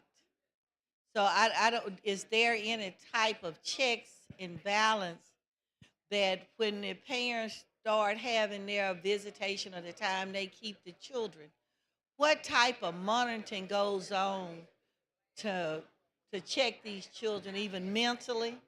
Because some of them will keep it quiet because of whatever conditions that there are going on. And that's the troubling part to me, because sometimes everything could seem perfect and this is a good situation, but in reality there's something going on that nobody has exposed, and the judge doesn't have a crystal ball to figure it out. But I don't know if at some point in time we've got to have some type of monitoring device. That's the only thing that come to my mind on things that I've seen in the past when they thought it was a perfect solution to have joint custody. But then one parent was doing things to the child that the child just never exposed. And until, on down the line, and it just went so long until it finally came out and they had to come back and not allow that parent to have any contact with the child. So if you could think about it in the context of your bill, and maybe continue to work to see what type of monitoring process do we put in place to make sure that really is a good situation for the child, rather and maybe not one parent or the other. That joint custody might not be best for both of them, but that's going to take some type of monitoring device. But I just wanted to put that thought process on the table for something to strengthen it, and for us to make sure that that's a good process for us to go through. Chair thanks the lady. Chair recognizes the lady from Jefferson, representing Cavan. Thank you, Mr. Speaker. Listen, I'm only rising since there's been some commentary. I actually rose for the purpose of for public commentary to thank Rufus Carroll, who actually brought this idea. I know Pascal mentioned his efforts over the years, but this is actually a phenomenon that is starting around the country with men who are actually carrying this piece of legislation in many different states. The state of Florida and several other states have passed this legislation out, and men have carried the bill. This bill actually came to me this year, and Representative Sellers had not passed the bill yet, and I gave him this bill to carry for that purpose because I thought it was a good bill. And so I support the legislation. I also understand where Mr. Pascal is coming from, and I know he has fought this fight, but it is a good piece of legislation that needed to be tweaked. And many of those tweaks have been made, and I'm most appreciative to Judge Hill for that. But I just wanted to make sure, because there are people that are citizens that bring us legislation who actually live these issues, who actually breathe situations like this, but also breathe life into legislation that we carry. So I just wanted to thank Rufus Carroll for that. He had a serious surgery just a few days ago, and he had actually called to check on the status of this bill. And I'm also glad that a male is carrying the legislation because of what we go through within this state, because of child custody issues and sometimes the conflicts that arise when you're dealing with custody battles in domestic relations. And I echo the sentiments of Judge Hill, because much of this is based upon, or it breeds the conflict that happens between two adults, and when you're left to balance the needs and the rights of the protection, rather, of a child, in which you have to either share some degree of custody or balance no longer having two parents in many instances in the household. And even if it's not a situation where the parents have been married, just the balancing of the child just from that relationship itself. So I just wanted to stand just for public consumption to thank Rufus Carroll for this, bringing this piece of legislation, and hopefully it will get out this year, at least out of the House and maybe both chambers. But this is a phenomenon with this legislation that many states now are adopting, and it is being moved throughout the country.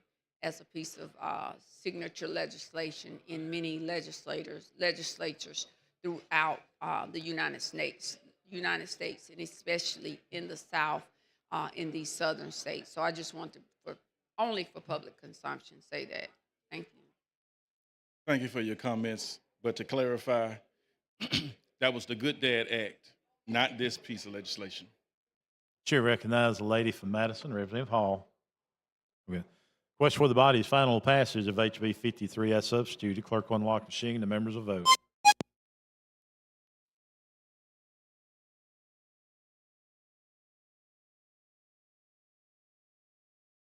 Clerk will lock the machine. Record the vote. 100 ayes, 1 nay. HB 53 has passed as substituted. Mr. Speaker, can I have a point of personal privilege? Yes, you may.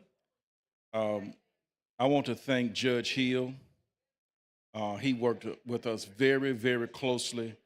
I had no idea of what this was going to entail.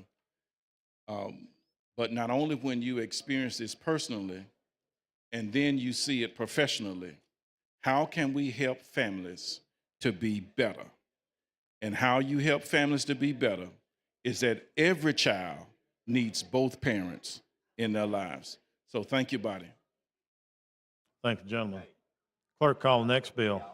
On page 62 of the calendar, House Bill number 297 by Representative Fiddler relating to international wire transfer. Representative Fiddler, you're recognized. Thank you, Mr. Speaker.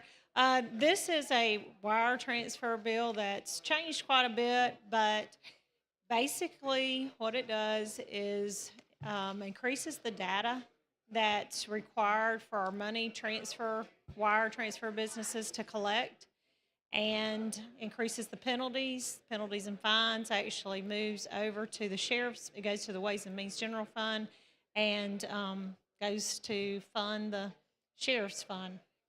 And with that, Mr. Speaker, I'll call for the BIR. Chair recognizes the gentleman from Lee. Chairman Blackshear. Thank you, Mr. Speaker. I just want to tell you, Representative Fiddler, thank you for working with us on this. I know it went through the Education Committee with Chairman Garrett, and it came to Financial Services, and for 4 or 5 weeks really working and getting this bill in a position where we can have it here on the floor today, addressing an issue that you see in a lot of the counties around the state. So from where we've gone through to where we are, I just want to tell you thank you for your willingness to work with us and get all the appropriate people to the table. And it's exactly the way legislation sometimes where there's a lot of questions to work through. So I commend you on what you did on this piece of legislation. And I thank you, Mr. Chairman. Chair thanks, gentlemen. Question for the body now is adoption of the BIR. Clerk will unlock the machine and the members will vote.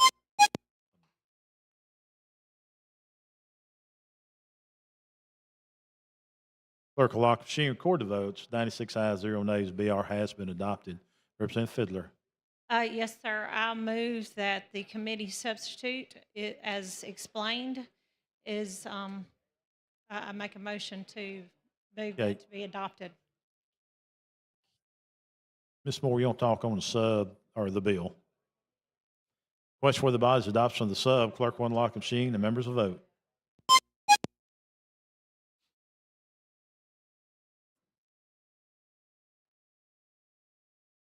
Clerk will lock the machine, record the votes. 84 ayes, 8 nays. Sub has been adopted. Chair recognizes the lady from Jefferson, Representative Moore.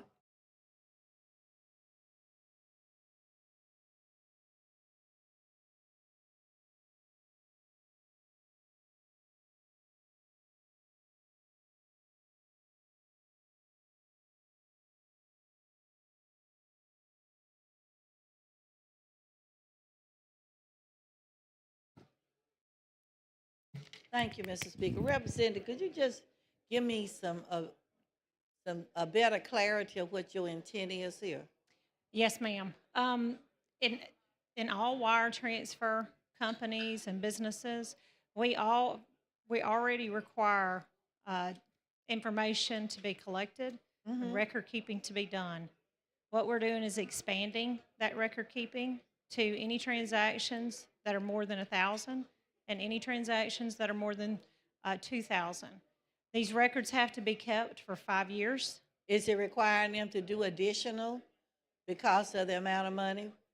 It is requiring to collect additional data. And what is that additional data? Just that of the people who move that amount of money over 1,000, that data, and the folks that move the But don't they 3,000 those already kind of transactions. keep a record of that? Only the data that's over 3,000. So the additional data is over 1,000 and over 2,000. Over 2,000. And this record keeping is for 5 years. Okay, so what are you looking for? Why you Any- want to keep that record? Any kind of suspicious activity, and that suspicious. So how you determine if it's suspicious? If there's too much money What being do moved. you call too much money? I mean, Well, one of the- money is transferred between folks all the time. This is only on international transfers that are cash International only. transfer. That are I cash. remember when my son played basketball overseas, there were constant transfers back and forth. So I just questioned what exactly are you looking for? And my rationale is because of the climate that we're living in now, that I would not want somebody falsely accused of something that is not happening. And what we've learned in this present climate, that people are being falsely arrested and everything else. And once it happens, they have no way out when they're innocent of not having committed a crime. So I just want to make sure that we've got good intentions here and not intentions to say, I got you. Now I got you. I'm going to make it stick. Yes, ma'am. The wire transfer companies will determine what suspicious is. The Securities Commission that regulates all these transactions, they're the ones that are keeping an eye on it and will let So the wire let me transfer ask you this. companies So if you're looking for somebody transferring $1,000, $2,000, is it the frequency they doing it? It's be the frequency of the thousands of dollars or If the you got a 2,000. child living overseas, going to school, and every week you transfer them $1,000, that's gonna look suspicious, or $2,000, because they're not working there. They might be in a different country for educational purposes or whatever. The data is required to be collected and kept for. And 5 that years. person could be easily accused of something that's not happening.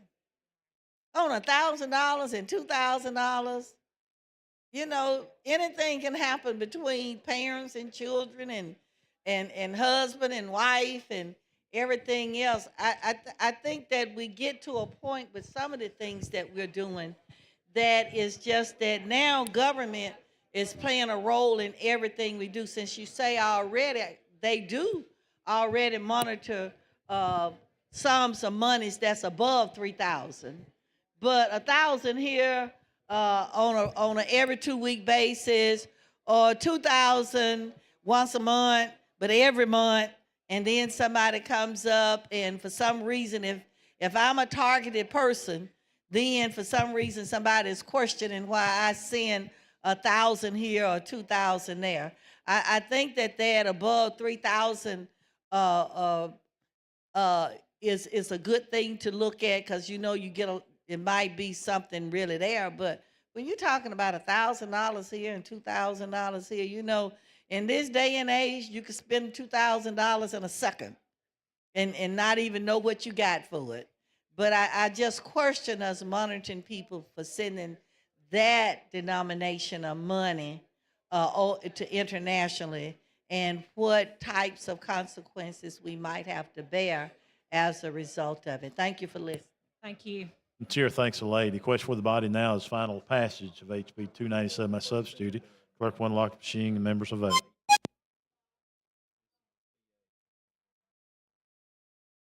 Clerk will lock the machine, record the votes. 83 ayes, 1 nay. HB 297 has passed as substituted. Thank you, Mr.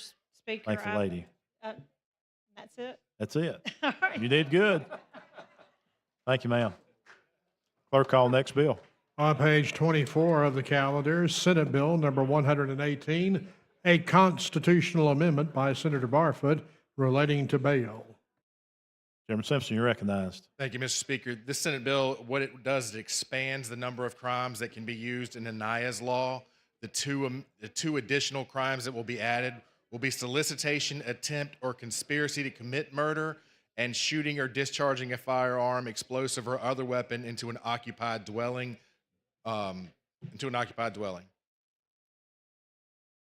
for the body is the adoption of the BIR. Clerk will unlock the machine. The members will vote.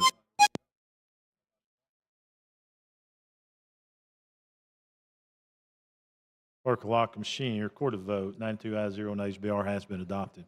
Thank you, Mr. Speaker. I move for final passage. Chair recognizes the lady from Montgomery, Representative Morris.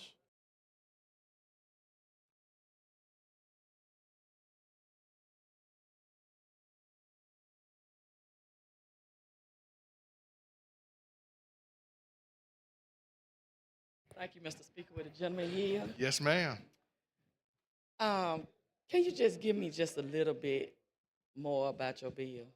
Sure. It's actually Senator Barfoot's bill. You know, Anaya's law passed. Representative Brown carried Anaya's law back in, I want to say it was 2019. Representative Brown would be carrying this, but because of the situation with his mother at home on hospice, he contacted me last night and told me he would not be able to come up here, so he asked me to carry the bill for him. So what this bill, when we passed Anaya's law back in, whenever we passed it, 2019, 2020, it were certain crimes that the judge could determine in the interest of the community that bail should, the person could be granted no bail for.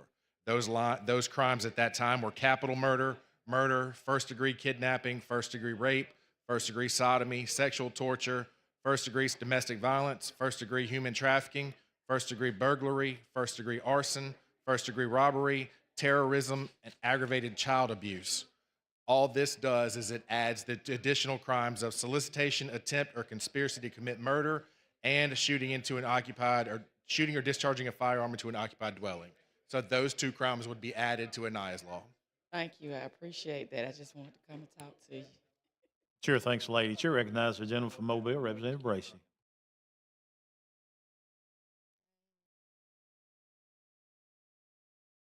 And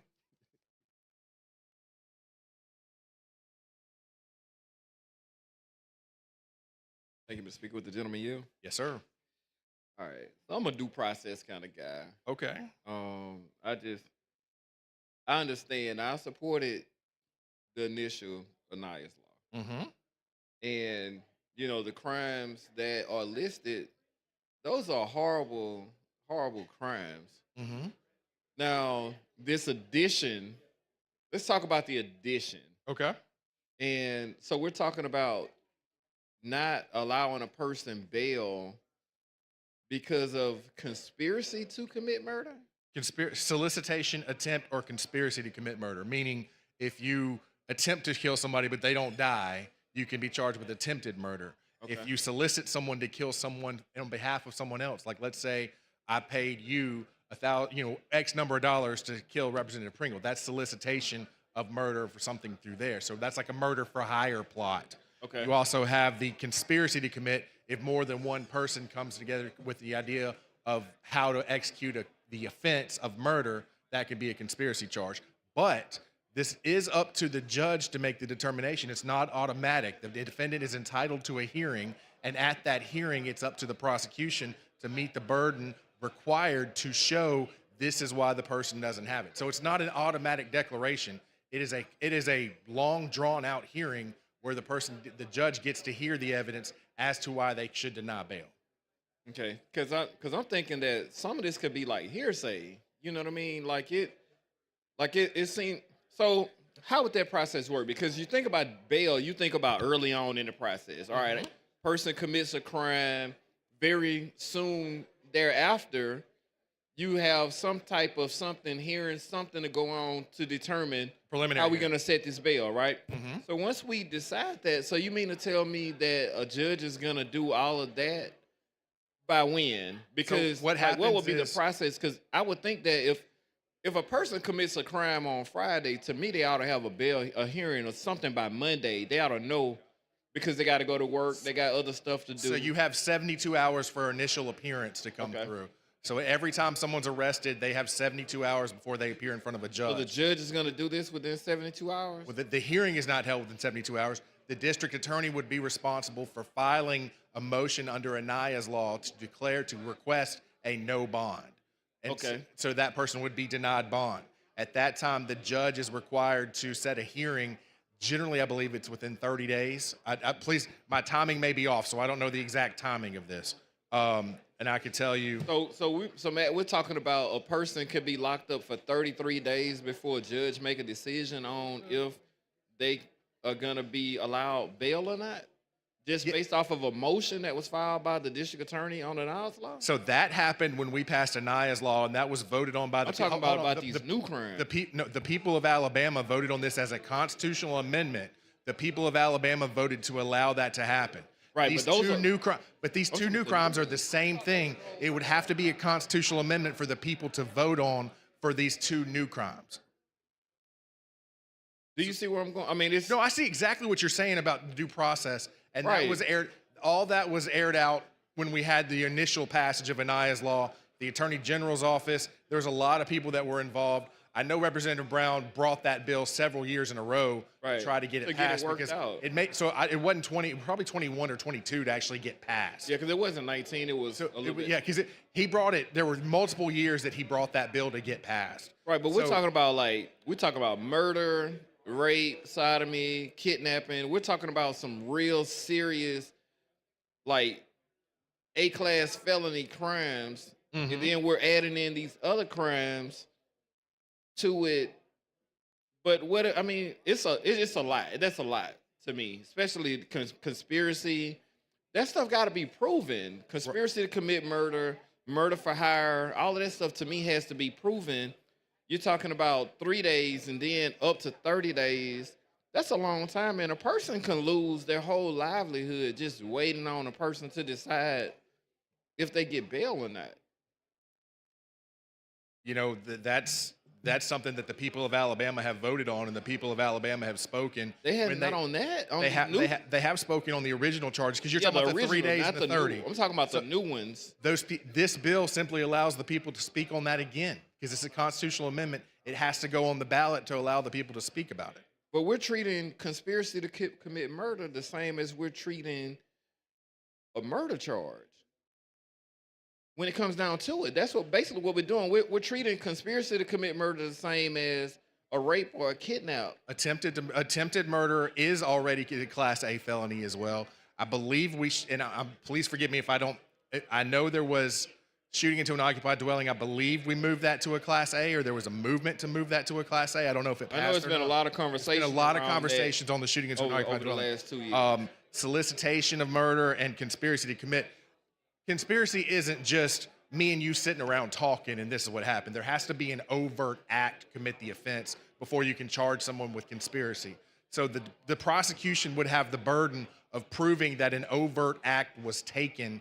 It's literally, it's not just me and you talking and now you're charged with conspiracy. Okay. It's me and you talking, we went to the store to buy the hammer, the nail, all this stuff to tie everything up. We made the overt act to try to commit the offense. Okay, let me ask you this real quick. So what's the scale as far as A-class felony? What's the range from what to what? 10 to life. If you use a deadly weapon, it's 20 to life. Okay. Now, the reason why I asked that is because I'm hearing in the crowd, like this already an A-class. Okay, it's still a range, right? Because you're not gonna get life for some of these things. You're gonna get life for some of these other things. So even though it's an A-class felony, it's still a range as far as what the penalty for those crimes would be. It is, and that's to the discretion of the judge or the prosecutor if they plead that in a plea agreement. But generally, Right. sentencing is to the discretion of the judge, and the bail is to the discretion of the judge as well. It's not mandatory. It's the state has to, one, file the motion, and then two, at the hearing, they have to prove the evidence to to meet the standard to get the burden, so that the judge says, okay, yes, there is enough for Anaya's law. Okay, tell me about the shooting into the occupied dwelling. What you want to know about it? That where we're adding this in, how did that get added into? How do we come up with a new? And I know it's not your bill, but you are involved in all the bills. That's what I heard. So it may not be your bill, but you know about all of them. Probably shouldn't be involved in You all know about every bill that's in here. So I've tried to be it may less not involved. be your bill, but I know you know. So how do we come up with the 2 to 3 new things that we're looking to add to this? I think you've seen a lot of offenses where shooting into an occupied dwelling has been, I'm not going to say it's increased tremendously. I'm not going to say that it's something that's escalated. I can't give you the exact numbers on it, but I do know that the offense of shooting into an occupied dwelling has become much more common. You have, as you get through with these Glock switch bills, Right. when people are coming through and they're just walking through a neighborhood, the drive-by shooting where somebody doesn't die, there's a lot more gun violence that's used in a lot of these situations in neighborhoods where homes are around. So if somebody just comes off, and we're saying with the Glock switch, if they just start unloading and you can't control it, it can go in houses and everything. Now, whether it hits somebody, it's very difficult to hit somebody with a Glock switch. Have you shot a Glock switch? No, but I've been close. I've seen it. I've shot And it a seen couple how of you times. just can't even, it's Sheriff Birch brought us out Right. to his room, and I had shot it before. You can't control what it is. You can maybe have a grasp of the first bullet that comes out, but the gun just goes off. I mean, it just raises up. So you have this environment where so many people are endangering many lives by putting these Glock switches All right, on. we're gonna go to yes or no real quick because I got 1 minute. I can filibuster a minute. So, attempted murder. Attempted murder, yes. Okay, so let's say if something happened previous, will this be something that will be looked at, or will it have to be from the point that this becomes a constitutional amendment going forward? No, from the point that this becomes a constitutional amendment going forward. Yes. Okay. Now, one other thing that stood out to me is, do you think someone mentioned that this could possibly make murder rates go up in a sense because it makes a person say, well, I can't leave any witnesses behind, or I can't leave if I have this conspiracy deal, I have to quieten people up. I'm just saying this is something that I heard in conversation just since we kind of started looking at the bill. I won't be back. I appreciate talking to you about it, and I'll hopefully decide The gentleman's where I am. time has expired. Thank you.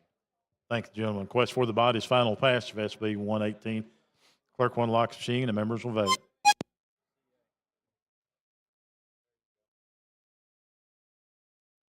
Clerk will lock the machine, record the votes. 86 ayes, 0 nays. SB 118 has passed. Chair recognizes the gentleman from Mobile, Pro Tem Pringle, for an announcement. Mr. Speaker, I move the House stand in recess until the hour of 8:15 p.m. Stand in recess to 8:15. All in favor say aye. We are in recess.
Members, please come to the chamber. It's time to start. Members, come to the chamber.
House come to order.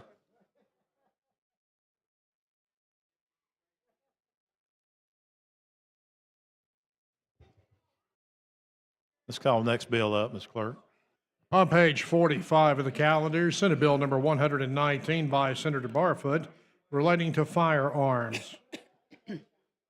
Reverend Almond, you're recognized. Yes, sir. Thank you very much. Ladies and gentlemen, this is one of Governor Ivey's Back the Blue bills, and it's a little confusing because it's really 4 bills in one. And so I'm going to attempt to just quickly explain the 4 sections. I'll start with the section that Mr. Simpson spoke about earlier, the Anna's Law portion of the bill. So he had the constitutional amendment, and what is in this bill is actually the enabling part of that law. And so, as he said, what this bill does is adds shooting into an occupied dwelling and solicitation, attempt, or conspiracy to commit murder to the list of crimes for which bail can be denied. And that's just tucked in within the existing Anna's Law, and that will be a constitutional amendment that will be voted on. A second portion of this bill is changing shooting into an occupied dwelling from a Class B felony to a Class A felony, just increasing that penalty for shooting into an occupied dwelling. A third section of this bill basically makes it a crime. If you're out on probation and you're found with a gun, it makes it a crime, adds that to a circumstance requiring mandatory probation or parole revocation. So, and then there's a fourth part of the bill, and that is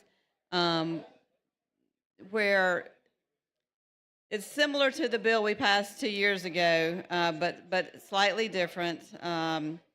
So it adds 2 new offense-based prohibitions. One is if you've been convicted of a felony in the past 5 years, that adds you to the list of prohibited persons. And if you've been convicted of 3 or more felonies in your lifetime, they have to arise from 3 separate charges, that adds you to the list of prohibited persons as well. There was some confusion about some of the terminology that's already in existing law that appears as if it's new in this bill because it's underlined. So, for example, at the top of page 3 where it says the person is of unsound mind, that is not new. That is existing law. It's only underlined because it was moved around to make room for the new part. And so just wanted to make that clear. And then the final thing I'll add is that this bill makes it an affirmative defense to a prosecution under that last section I read. If you have been pardoned and the pardon expressly restores your gun rights, that is now an affirmative defense. So I'll stop there and call for the BIR unless there are questions, Mr. Speaker. Chair recognizes the gentleman from Henry, Representative Ream.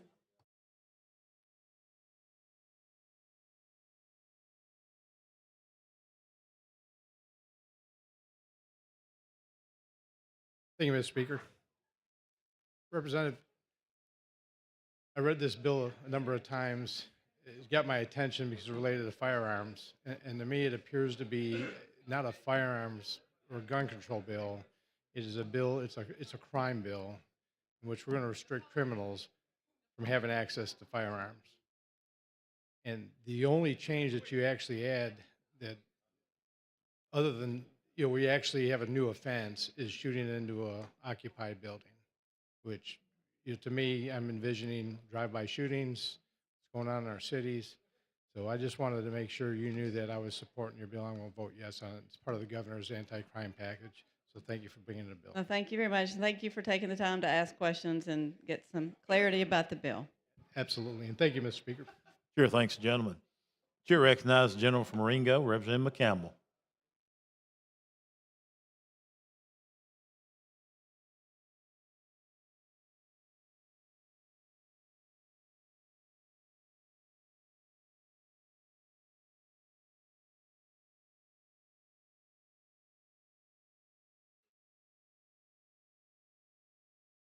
Thank you, Mr. Speaker, for the recognition. Gentlelady Yield. Yes, sir. My concern and question is in regards to the 3 offenses that have occurred in over your lifetime. Yes. Now, can you kind of explain those 3 offenses to me? Because I know one of the key things that we dealt with when we were passing the crime bills was moral turpitude, and we began to define that. So I'm asking about what are the offenses that will qualify? Is it some Felonies. just any felony? Yes. So if a person 30 years ago had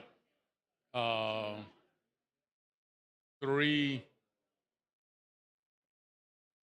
possession, because 30 years ago possession was considered a felony, then you're saying that that person now no longer would qualify. Well, they don't qualify now anyway, as you know, because Yeah. the federal law prohibits them from owning or purchasing a gun currently. But that's correct. So first of all, there was an amendment added to make clear that it had to be from 3 separate incidences. So you know how sometimes people are charged with 3 different felony offenses from the same incident. You're right. It makes it clear that that doesn't count. Okay, it has to be 3 different felonies. And then it adds, of course, we have a provision that you can get your gun rights restored and a pardon. So if you go through that process, then you are not a prohibited person as to those offenses. All right, then. Appreciate it. Thank you. Sure, thank the gentleman. Sure, recognize the gentleman from Montgomery, Reverend Ingram.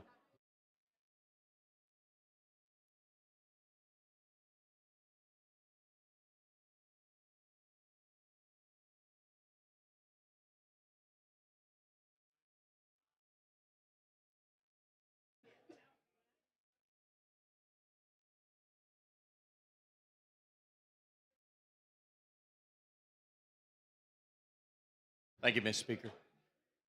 Great bill. Thank you for bringing this. I know you've worked on it. Will worked on it, or Senator Barfoot. Yes. Thank you for bringing it. Thank you. I appreciate the support. Thank you, Mr. Yes, we did work with a lot of different groups. Sure, thanks, the gentleman. The question for the body now is the adoption of the BIR. Clerk will unlock the machine and the members will vote.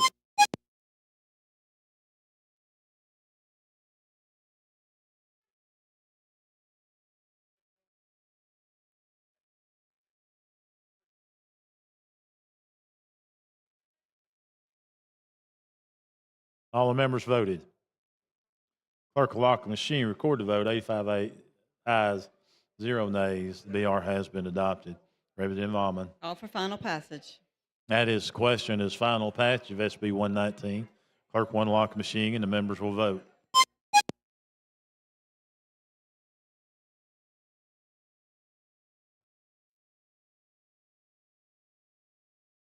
Clerk will lock the machine, record the vote. 66 ayes, 0 nays. SB 119 is passed. Thank you, Mr. Speaker. Thank you, body. And I thank the governor's office for all their work on this. Appreciate it. Thank the lady. Clerk, call next bill. On page 57 of the calendar, Senate Bill number 186 with substitute by Senator Chambliss relating to consumer protection. Chairman Sales, we recognize. Thank you, Mr. Speaker. This is the same bill that we've passed out of the House the last 2 years, and it's died in the Senate. So this year we started in the Senate. So it's the cell phone filter bill that activates the filter that's already on the phone. If there's any questions, I'll be glad to answer them. If not, Mr. Speaker, I move for BIR. That is questions, adoption of the BR. Clerk will unlock the machine and the members will vote.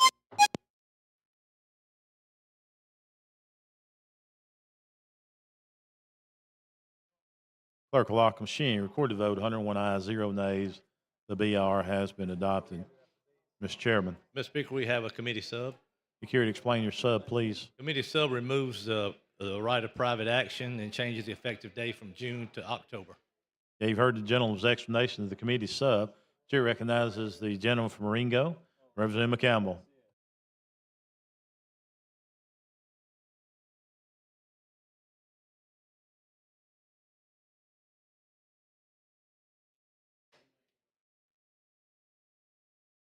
Thank you, Mr. Speaker.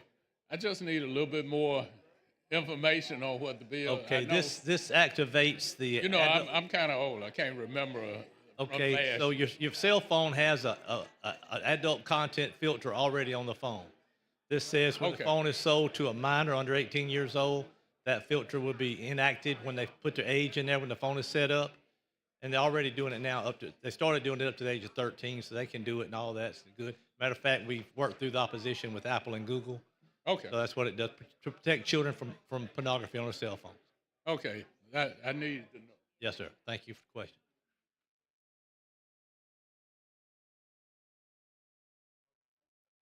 The question for the body is the adoption of the committee sub. Clerk will unlock the machine. The members will vote.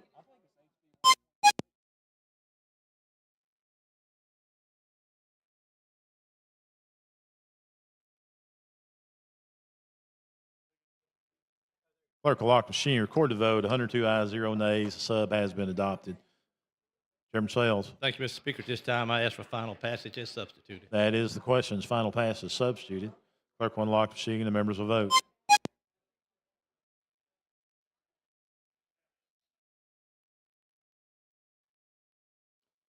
Clerk will lock the machine. Record the vote. 103 ayes, 0 nays. SB 186 has passed as substituted. Thank you, Mr. Speaker. Thank you, body. Thank you, gentlemen.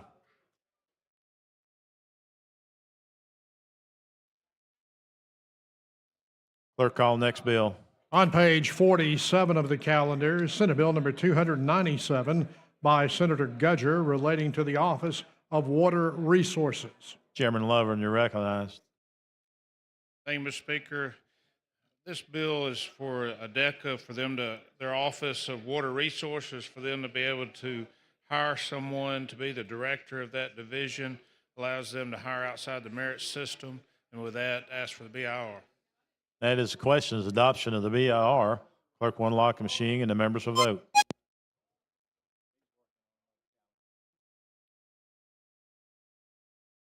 Clerk will lock the machine. Record the vote. 102 ayes, 1 nay. The BIR is adopted. Mr. Chairman. Mr. Speaker, if no further questions, ask for final passage. That is the question's final passage of SB 297. Clerk will unlock the machine and the members will vote.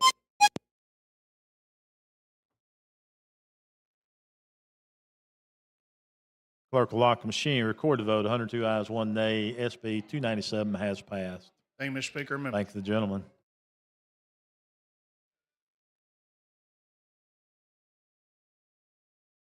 Got that 4 minutes. Clerk, call next bill. On page 20 of the calendar, Senate Bill number 140 with substitute by Senator Wagner relating to Coach Safely Act. Thank you, Mr. Speaker. Members, the Coach Safely Act was put in 2018. What this bill does is put in some enforcement provisions for that and make some definition changes that you can't be in 7th grade. You know, this does not apply to anybody in school sports. This is for rec league sports. And with that, I'd move for the adoption of the BIR.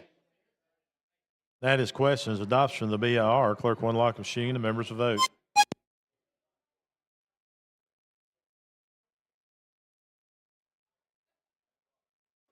Clerk will lock the machine. Record the vote. 100 ayes, 0 nays. BIR is adopted. President Faulkner. Mr. Speaker, I move for adoption of the substitute. You care to explain your substitute, please? Yes, sir. We were moving they had put in some definitions dealing with municipalities and counties, it not being applicable. And actually, I'm going to have a floor amendment that will have to change that. And I'll explain that. But essentially, it was put in the wrong place in the definition of association, and it needs to be moved to the later part of the bill. But counties and municipalities, if they run a rec league, they're not subject to, this bill. But this is more for the private. But the floor amendment will correct the mistake that was made in the sub. Question for the body now is adoption of the sub. Clerk will unlock the machine and the members will vote.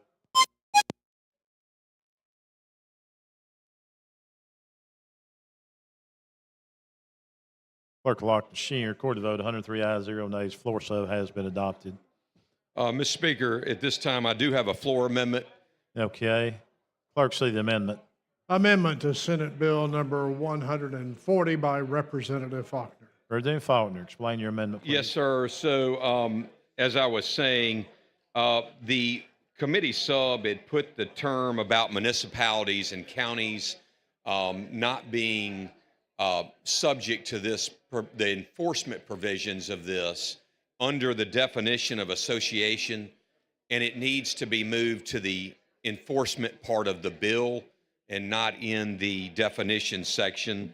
And so the amendment just simply reads that this will not apply, this section will not apply to any municipality, county, or any of their agents or instrumentalities thereof. And that's the amendment. Clerk, we got the amendment there? You have. Yeah. The question for the body now is adoption of the floor amendment. Clerk will unlock the machine and the members will vote.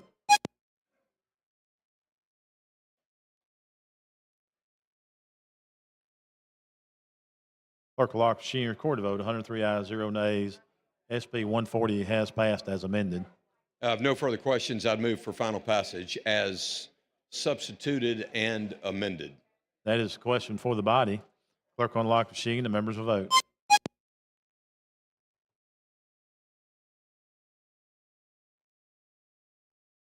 (100 ayes, 0 nays). SB 140 has passed.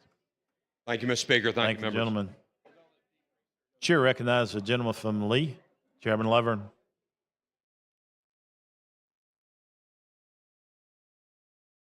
Thank you, Mr. Speaker. Members, just want to announce that rules will meet immediately in room 617. Thank you.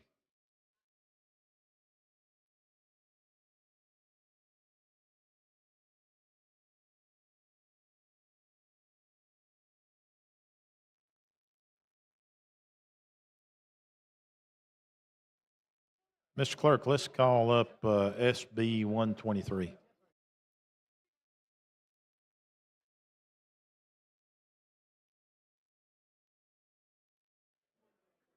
Report of the Committee on Conference. We, the Committee of Conferees, appointed to reconcile the differences between the two houses concerning House Bill 123, have met, considered the matter, and agreed to the attached conference committee substitute. Respectfully submitted, Representative Carrie Underwood, Representative Kelvin Lawrence, Representative Margie Wilcox on the part of the House. Senator Keith Kelly, Senator Billy Beasley, Senator Tom Butler, conferees on the part of the Senate. Representative Underwood, you're recognized. Basically, we agreed to two things. One, it removed the congressional district requirement that I visited with Representative Simpson about, and the purposes of why, and everybody agreed to that unanimously. It also changed the date of appointments from September to January the 1st. Those are the only two changes. We agreed unanimously in the committee and bring it to the House to concur. Okay, you've heard the gentleman's explanation as the conference committee's agreement. Clerk will unlock the machine and the members will vote.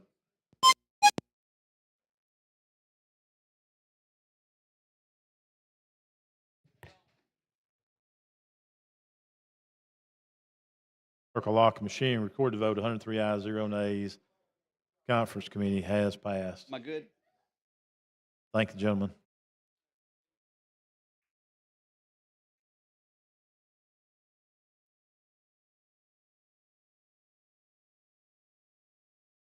Mr. Clerk, let's call up HJR 226.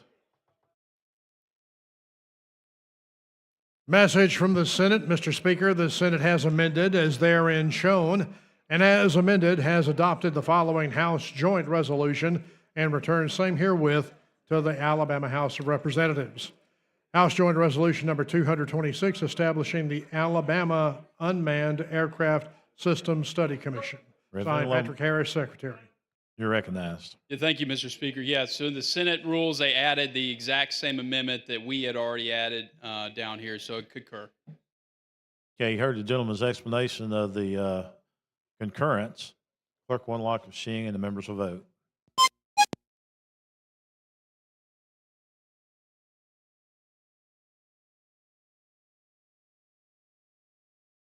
Clerk will lock the machine, record the vote. 103 ayes, 0 nays.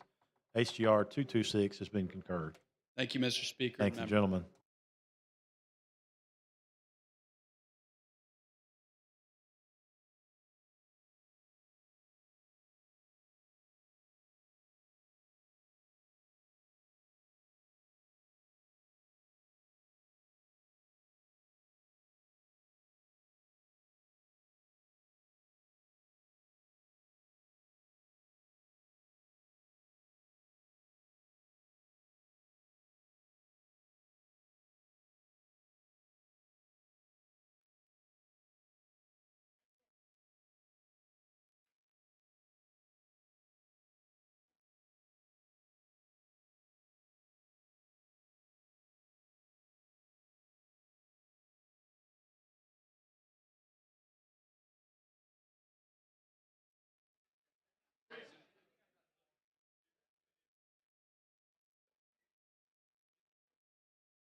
Chair recognizes the gentleman from Lee, Chairman Lovern.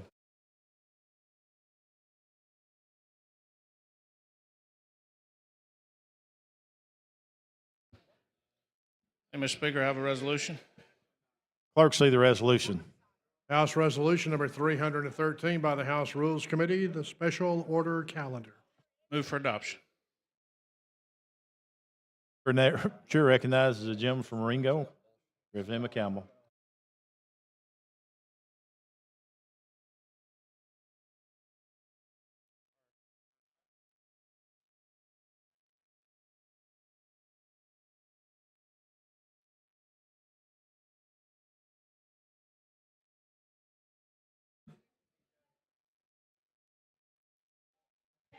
Thank you, Mr. Speaker, for the recognition. Yes, sir. Now you done been here a while now. You should have known I was coming to see. What does this special order calendar look like? Sure. Well, it's a 8.5 by 11 piece of paper. The very thin. It's got what color now? You use that's part of the mystery. I don't know what color Tara's going to pick for today. It's always an enjoyable experience. Oh. So, and do you have the edges butterflied or anything like that? it'll be flat where you can manipulate the edges to what you feel.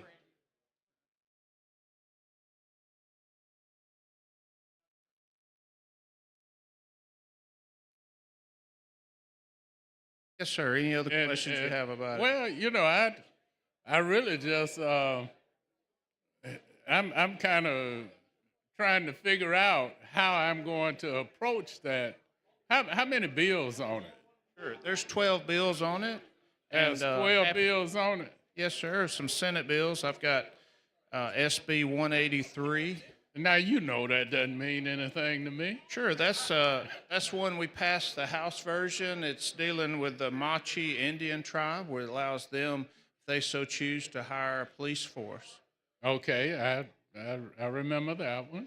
Sure, and then SB 242 by Senator Gavan. That's the codification bill we do from everything we did in 2024. Each year we have to pass that as sort of a paperwork cleanup bill. Okay. Then we got SB 194 by Melson. It's an ag authority bill that he's dealing with, that Mr. Pettis is carrying. The ag authority bill, that's It's one dealing within his district, I think. Okay. And then we've got Senator Williams dealing with forestry that you've dealt with. SB 110. SB 97 by Kitchens. It's a department insurance bill. We've got a second department insurance bill. Tell me something about that insurance bill, because I can't really get into the depth of that. It's more of a sponsor bill. Okay. And all right. Chairman Ellis, could probably get a little more in depth with that. Very Okay. good job that he does. And we got one by Senator Figures that's dealing with the Board of Trustees at the University of South Alabama. We've got SB 312 with Smitherman dealing with alcohol storage, where when people have an event, they have to completely dispose of any alcohol that's remaining. This would allow them to store that safely and sets rules where they store that in a safe manner without having to waste or dispense those. We've got SB 45 by Senator Allen that's dealing with athletic agents in the Secretary of State's office. Very simple bill. It just makes it, in the current legislation, the actual Secretary of State has to attend a meeting. This makes it where it could be the Secretary of State or his designee, his or her designee. Then we've got SB 138 by Smitherman. It's an occupational licensing bill that the Pardons and Paroles has been working on. And then we've got SB 134, another one that Gavan and Chairman Hill has been working on, with shared information on GPS tracking with someone that's on parole. And then we've got SB 94 by Orr dealing with clarification of some of the adoption procedures. It's an ALI bill. And that's it, just those 12. Just those 12. Yes, sir. And so we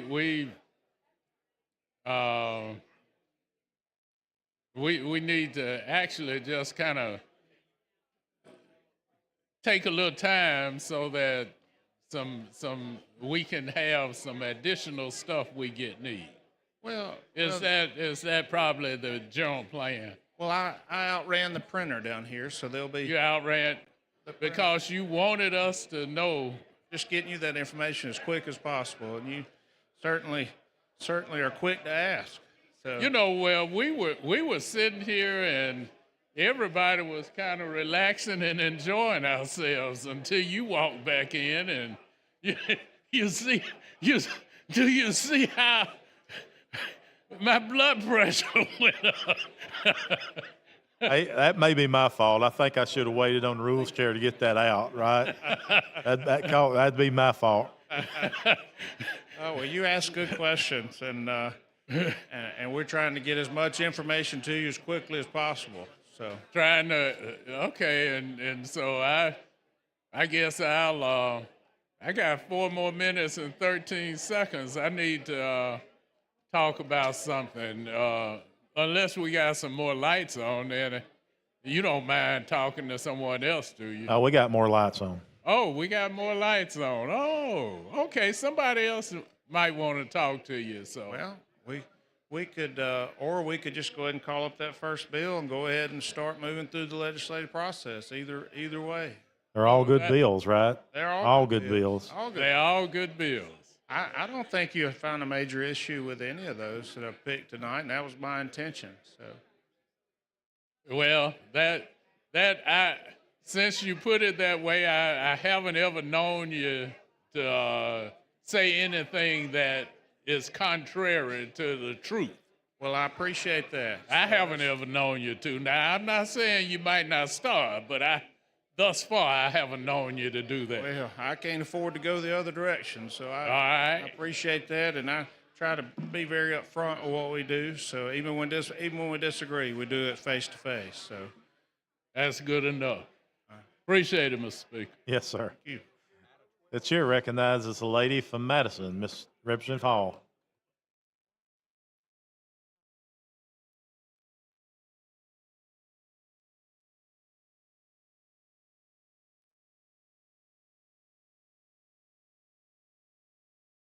Now, why do you have such a big smile on your face? Like Oh, you're it's ready. You're ready. You're ready to work. Thank it's you. 9 o'clock at night. We're just getting started. That's good. For when? Getting started for a win. Oh, that's What is the intended time of departure from this chamber today? well. We're just working through some dynamics, working with our chamber that's above us, just working through several issues. They're up working, and so we want to make sure we're doing our part and moving legislation as well. So there's some bills that's important to some members in here, and so we put together a calendar that I feel is hopefully non-controversial with some bills that we can move through and keep moving this legislative train forward.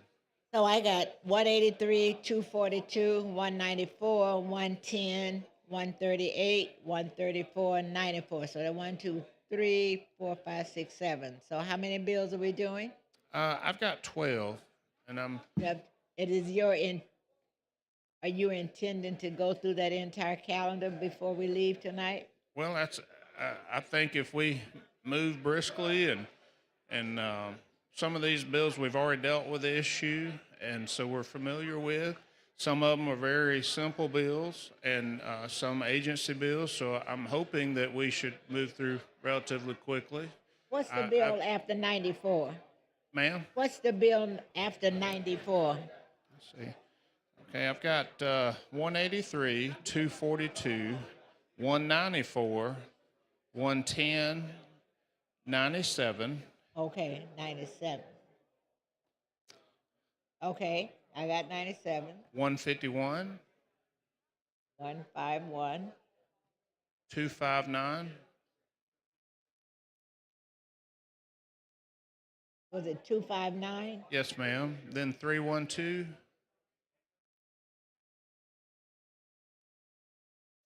45,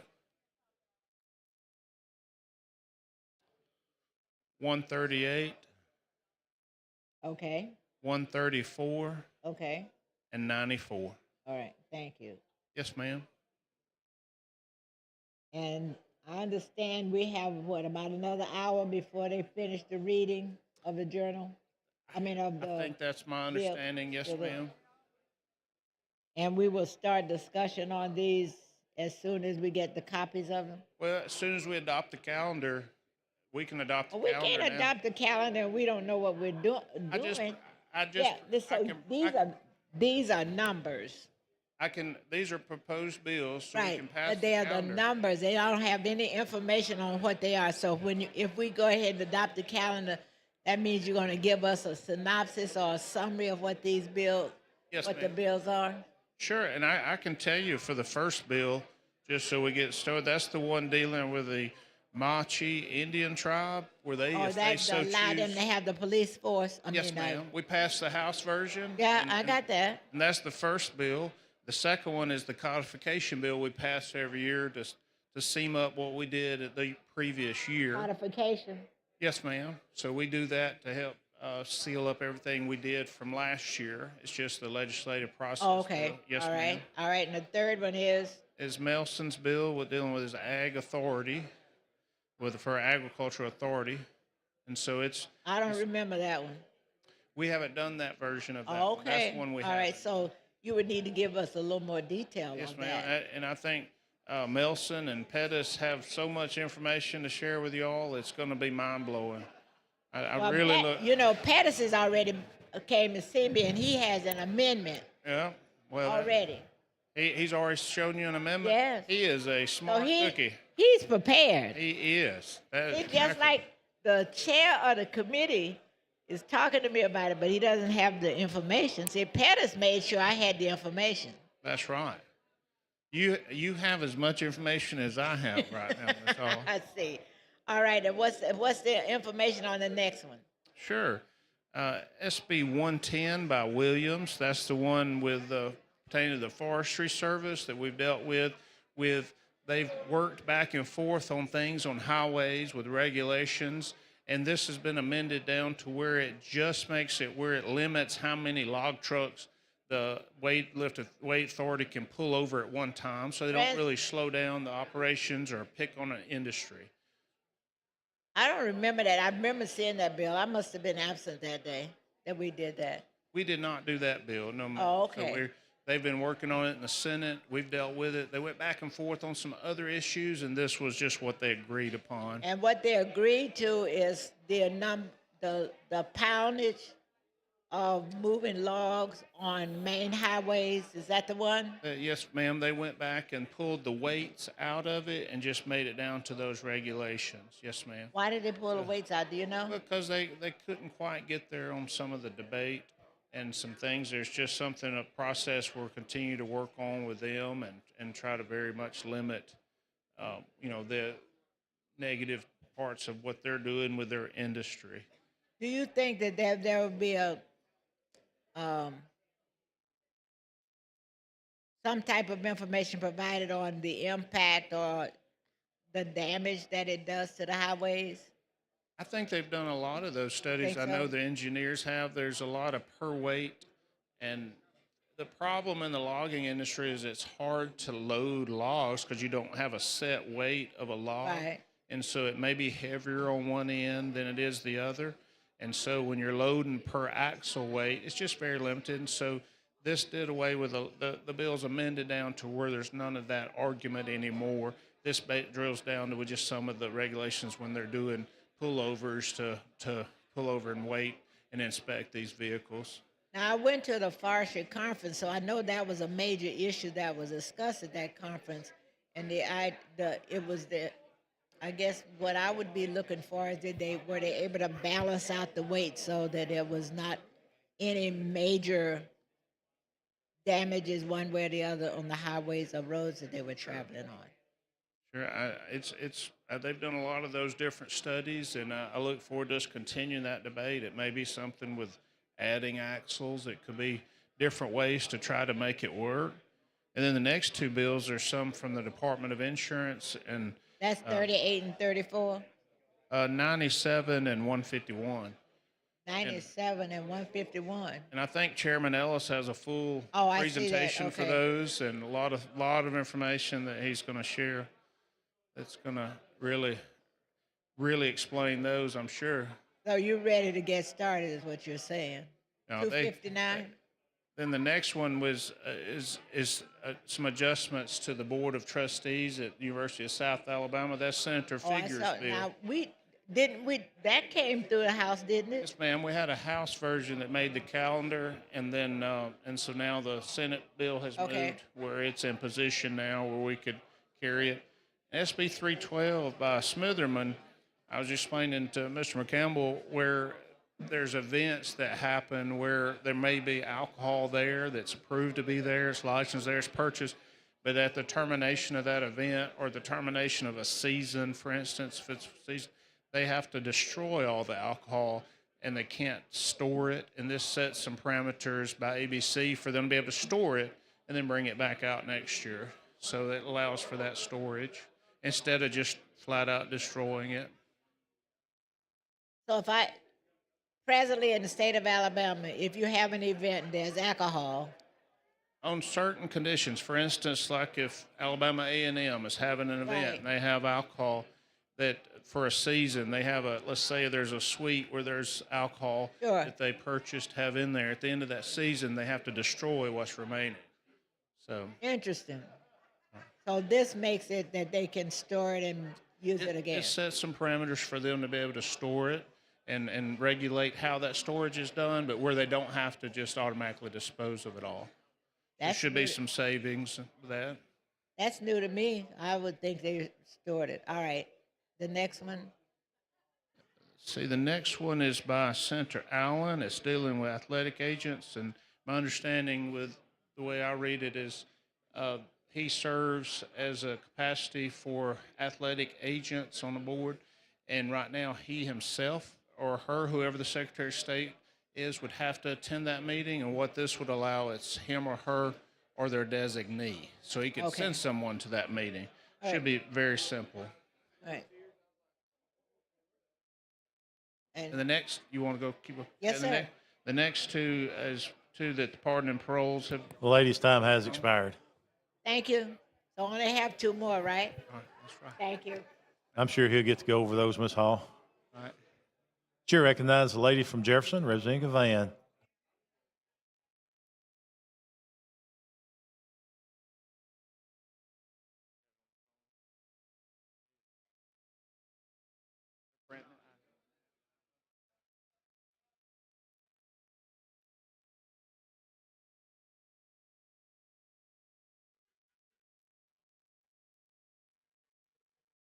What's up? Yes, ma'am. Okay. Good. Are you? Everything all right? Things great. Getting late in the evening and the sun going down. Be time for this session to wrap up soon. I'm just rising because 9:13 p.m. You know, somebody was talking to me a minute ago about the fact that it's late. And I actually used to, when I first came into this house, we worked long hours. We'd work all day. The speaker would gavel us out at 12 midnight. We would gavel back in at 12:01. Work to about 3 o'clock in the morning. And he'd gavel back in by 9 o'clock. And I got some wit. Y'all remember them days, don't Tuggle? That's why this group, when y'all say, I'm so tired, y'all don't know what tired is. Because we work down here. Not to say y'all don't work. But we work down here. From the time you walked in the door to the time you left, you're going to earn every bit of your stay in this room back in the day. I'm serious. So I get tickled when I hear folks say, oh, I'm so tired. I'm so tired. Okay. But it used to be fun down here too. It was fun. It's a little different. Back then you had for real hard-nosed Republicans.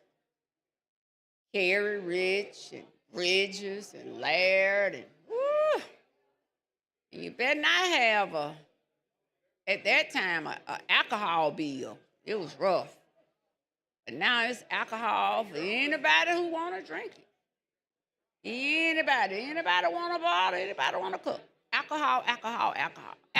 Everybody got an alcohol bill. But I rose today because I heard a couple of bills, and I'm about to run upstairs to the Senate because I'm just trying to get my little 2 bills, and I'm still trying to figure out from the clerk what happened to my bill that passed out of committee, and he said it needed to be on I don't know what's going on with it, but I had a lot going on these last few days, so I didn't push it, but it was 2 that I want to get out, that I was really wanting to get passed, and I believe I'll get them out. I had a debacle last year because I had a senator mad at me about Birmingham Southern and everything, and you know how that went. But now I'm concerned because some of those same folks' bills is on this calendar, and I'm trying to get my 2 bills out in the Senate. And I really wish one of those bills or whoever that Senate sponsor is, that bill comes off this calendar or that we carry it over, because I just feel like that we need to support our own in this house. I don't look for anyone to look out for me per se, but every now and then, we come down and pass out these folks who attempt to punish us all the time. In the end, they still may not get all of theirs out, but they get the 1 or 2 that they want out. So for me, that's enough. So that's why I rise. I don't know why anybody else is rising. And I rise and I speak my piece, and I sit on down and I let the little lobbyists and all of the little government affairs folks that run around here and fake the funk and all that stuff that talk about me and say whatever they're going to say, and I don't care one way or the other. So I'm going to still stand my position, and I'm going to say what I'm going to say, and I'm going to go on and sit it on down. And I've been okay doing that for a minute. But I do have some concerns about a couple of these bills that's on this calendar right here. So I saw Tara just bring you a new calendar. Is that different from what you and Representative Hall were discussing? What's the modification?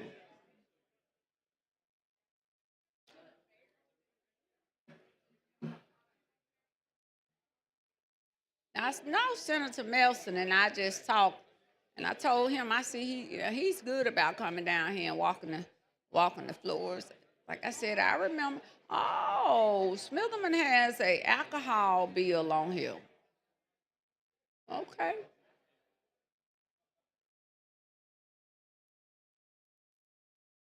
Are we going to get to that bill tonight, the alcohol bill? I hope so. It's pretty simple. And then he has a convicted felons bill. I know my 2 bills upstairs is simple. My 2 bills are simple. I know. And the 5 I had last year up there were real simple. Yeah, they were real simple.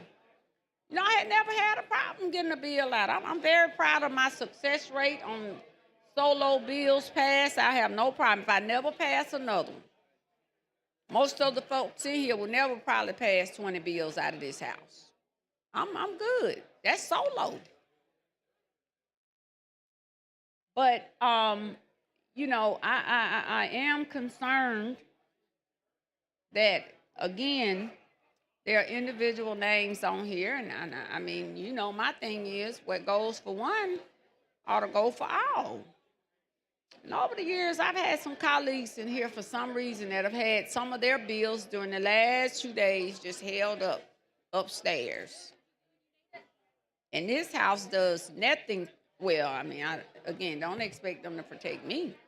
But certainly, Representative Pebble and Warren had to be 3-4 years just sitting there all because of one person. I know you and I talked about it, and last year y'all did some maneuvering and finally got it out, and this, that, and the other, and that, and this again. I had never had that problem before. But it is disturbing to me that I see some of that one person name on here, and then we ready to pass their bills right on out. Hopefully we're setting a good example, and maybe I don't care about setting an example. They could care less about examples. When you go to war, you're not going to war to set an example. You're going to war to kill, because if you don't, you're going to be killed. So I don't care about it. I don't care. The hood I come from, I don't go to a street fight to just stand up. I go to the street, in the middle of the street, to fight. Now, I don't know where y'all come from and what went on in y'all neighborhood, but in mine, and ma'am, I am on the House floor, ma'am, employee.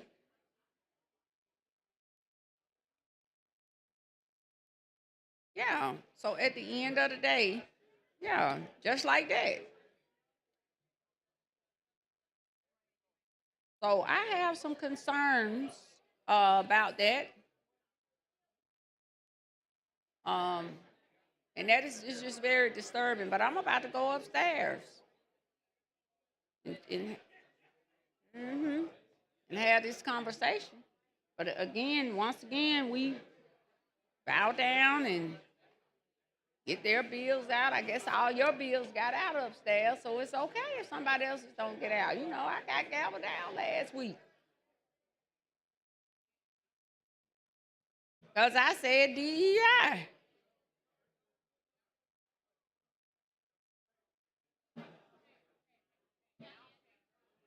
So it's okay.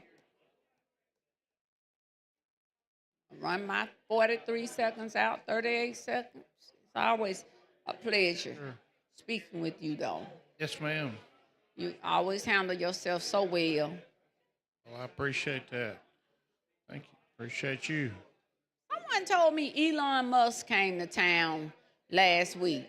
Now, was that true? He did not call me if he was here. Okay, well, I was wondering, because I said I hadn't seen not one picture, and it is no way that man could hit the state of Alabama with all of y'all fanatics, and nobody know it.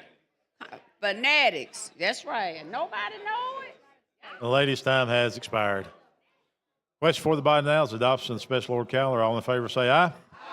Any opposed? It is adopted. Thank you, Mr. Speaker and members. Thank you, Mr. Chairman. Clerk, call first bill on special order calendar. On page 27 of the calendar, Senate Bill number 183 by Senator Carnley relating to the Machis Indian tribe. Representative Hammett, you're recognized. Thank you, Mr. Speaker, for the recognition. Senate Bill 183 is a companion bill to HB 361, which we've already passed out of here. It's just to give the Machis Indians a police force. With that, I ask for the BIR, Mr. Speaker. That's questions. Adoption of the BIR. Clerk will unlock the machine. The members will vote.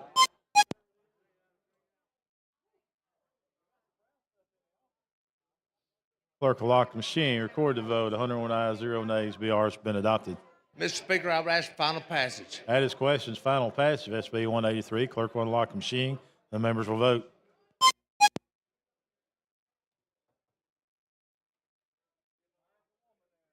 Clerk will lock the machine. Record the vote. 102 ayes, 0 nays. SB 183 has passed. Thank you, Mr. Speaker. Thank you, body. Representative Hammett, before you leave, can you give us an update on Senator Carnley, please? Senator Connolly is tough as a nail. He has had 3 pins, a plate put in, and he is upstairs in a wheelchair voting right now, Mr. Speaker. How about that? Good. That's good. Good news.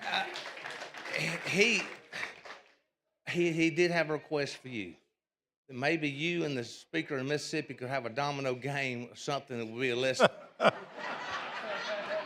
something a little, wasn't as dangerous. But he's doing well, and, he appreciated you calling him the other day, Mr. Speaker. Thank you, sir. Appreciate it. Appreciate the update. Clerk, call next bill. On page 57 of the calendar, Senate Bill number 242 by Senator Gavan relating to the legislature.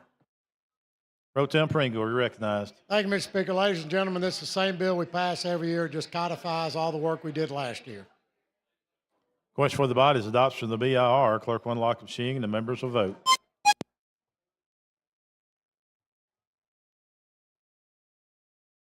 Clerk will lock the machine, record the vote. 102 ayes, 0 nays. BR is adopted. Mr. Pro Tem. Move final passage. That's questions. Final passage 242. Clerk will unlock the machine and the members will vote. Clerk will lock the machine, record the vote. 100 ayes, 0 nays. SB 242 has passed. Clerk, call next bill. On page 29 of the calendar, Senate Bill number 194 by Senator Melson relating to agricultural authorities. Chairman Pettis, you're recognized. Thank you, Mr. Speaker. What this bill does, it allows an ag authority to move an easement from the middle of the property to the side. For that, I ask for the BR. That is questions. Adoption of the BIR. Clerk will unlock the machine and members will vote.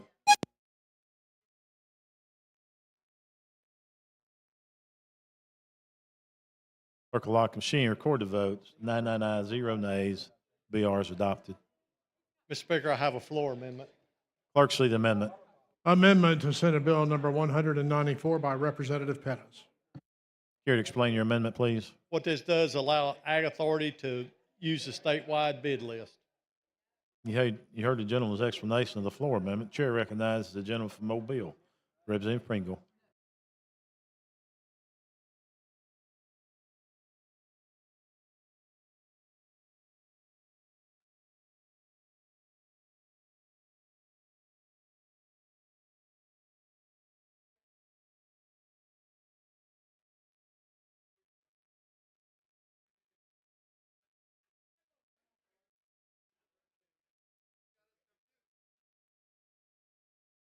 Said Representative Pringle.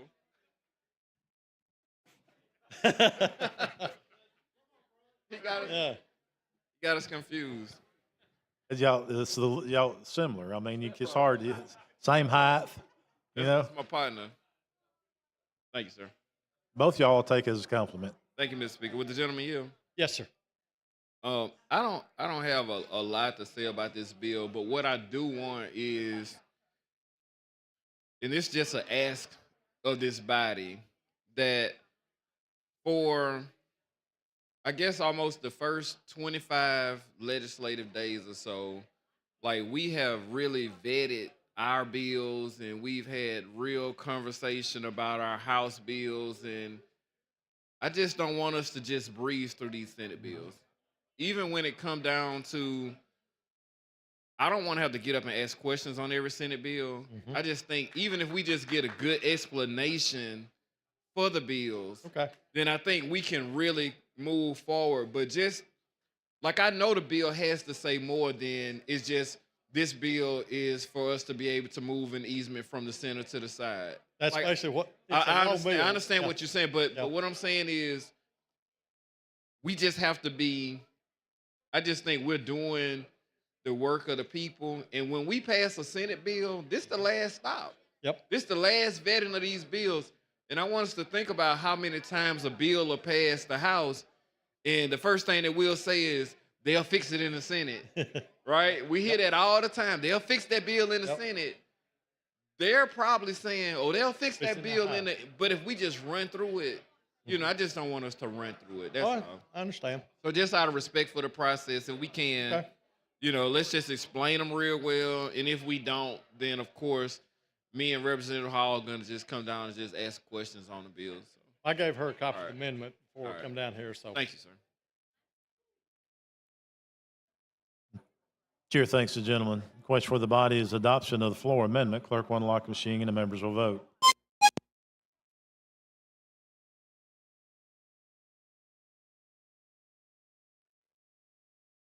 Clerk will lock the machine, record the vote. 98 ayes, 0 nays. Floor amendment has been adopted.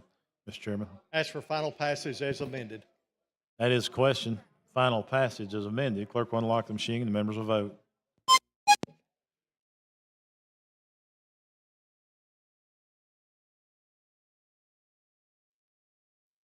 Clerk will lock the machine, record the vote. 97 ayes, 0 nays. SB 194 as amended Thank you, That's Mr. passed. Speaker. Thank you, members. Thanks, the gentleman. Chair recognizes the gentleman from Baldwin, Representative Simpson, for a moment of personal privilege. Thank you, Mr. Speaker, for the recognition. Just want all you guys to know, today is April 29th. Tomorrow is April 30th. Your statement of economic interest have to be filed by tomorrow or you are in trouble.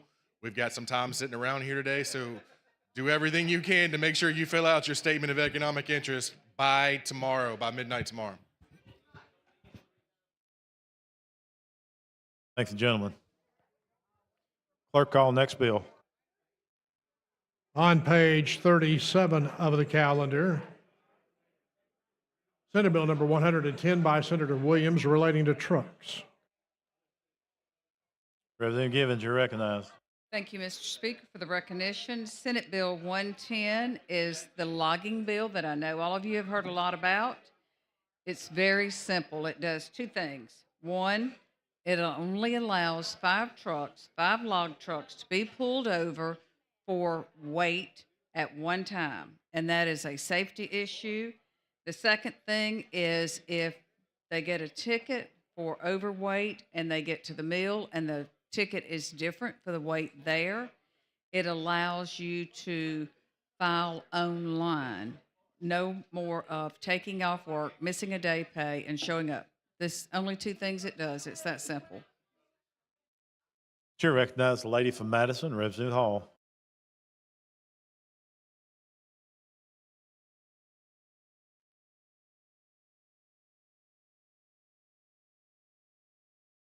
Thank you, Mr. Speaker. With the lady yield. Yes, ma'am. The limit, you said 5 log trucks. Are you talking about a company or a group of trucks traveling at the same time? Well, Help they're me on to- the road. I actually went out and got to see this, so I can speak very Okay. knowledgeably on this. So they lay down these portable scales, and a state trooper is standing out there and says for the truck to pull over. So they pull in. There's a turnoff place Right. where they're doing this. So they can only line 5 up at one time to be weighed. So there's a truck on the scales. You can only have 4 in waiting to be weighed. So not doing anything except for safety. So what was the process before this They bill? could pull off as many as they wanted to, which made it a safety hazard. So when I see that little sign where the trucks pull in to be weighed, you're saying that is state law? That's federally they're not required? I thought they were required to get weighed when they're pulled off on the federal side. So on the state side, we have not been doing that. Or Well, not required Aaliyah to? can set up a temporary scale and weigh them anywhere they want to, whether it's on the interstate or some of these county roads. They can put down a portable scale. I went out and watched the whole thing.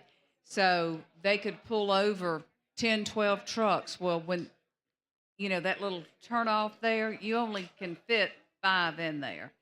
So if you have more pulled off to be weighed, it's a safety hazard because they're on the side of the interstate or the road and they're not completely off so they're blocking traffic on the road. So this is Aaliyah's, the process for Aaliyah when they are Yes, ma'am. checking up. And Aaliyah's okay with this.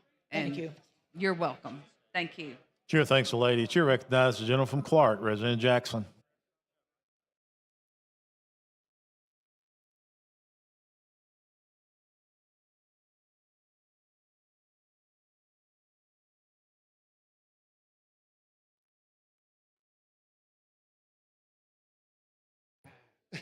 Thank you, Mr. Speaker, for the recognition. I want to commend the lady and the senator and the County Commission Association for making this possible.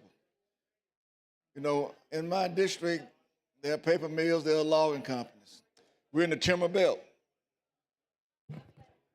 And those roads that they tear up with those heavy trucks is appalling. Now, that's a safety issue there. I mean, what you're saying, I'm glad that they agreed to just having 5 pulled over because more than 5, it is a problem.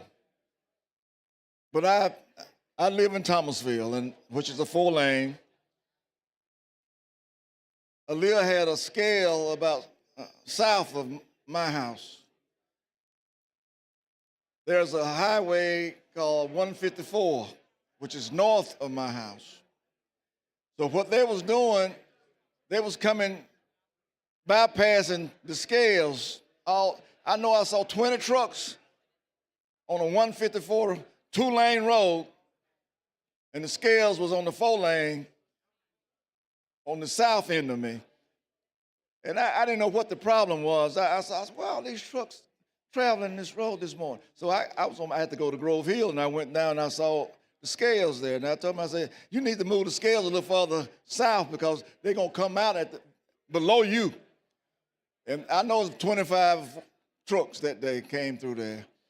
And I'm glad that some agreement has been made because safety is important, but our roads are more important.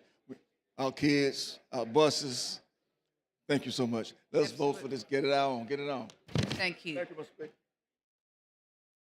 Chair thanks the gentleman. Question for the body now is the adoption of the BIR. Clerk will unlock the machine. The members will vote.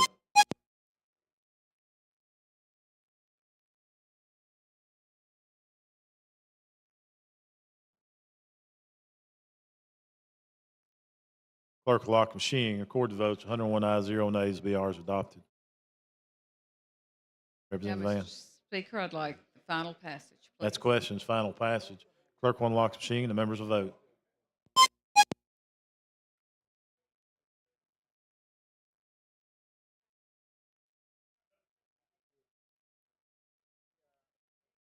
Clerk will lock the machine. Record the vote. 99 ayes, 0 nays. SB 110 has passed.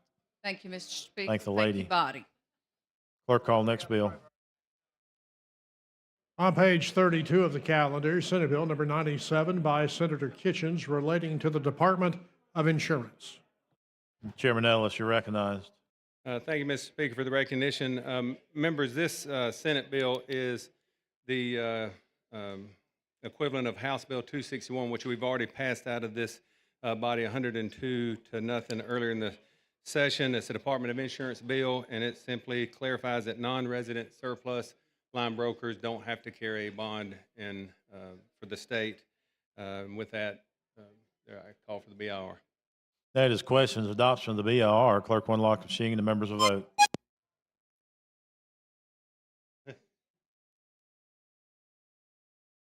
Clerk will lock the machine. Record the votes. 98 ayes, 0 nays. BIR is adopted. Chairman Ellis. Thank you, Mr. Speaker. If there's no further questions, I call for final passage. That is questions. Final passage of SB 97. Clerk will unlock the machine and the members will vote.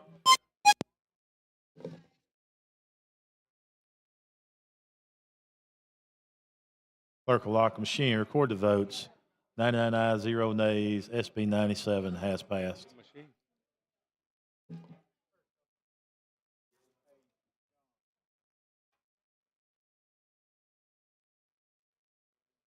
Clerk, call next bill.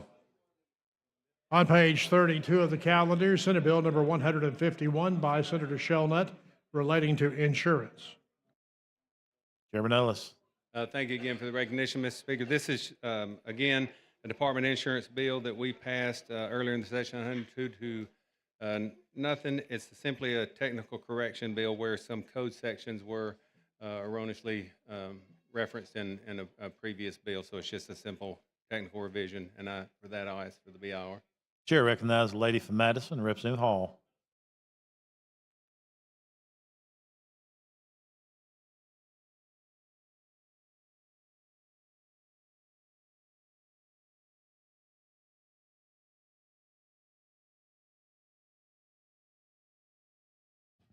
Thank you, Mr. Speaker. The gentleman yield. Absolutely. What are those technical corrections? I obviously missed it when I always hate when we say we've already passed this bill and we passed it last year as if we have staff that can provide all of the information that we don't remember. Tell me exactly what the technicalities were that you provided in this bill. Well, I can't tell you exactly what the Why not?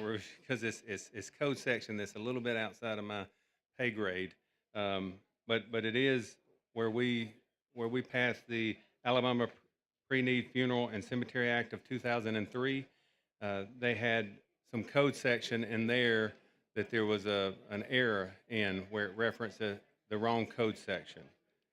All right, so I'm on page 3 of the bill.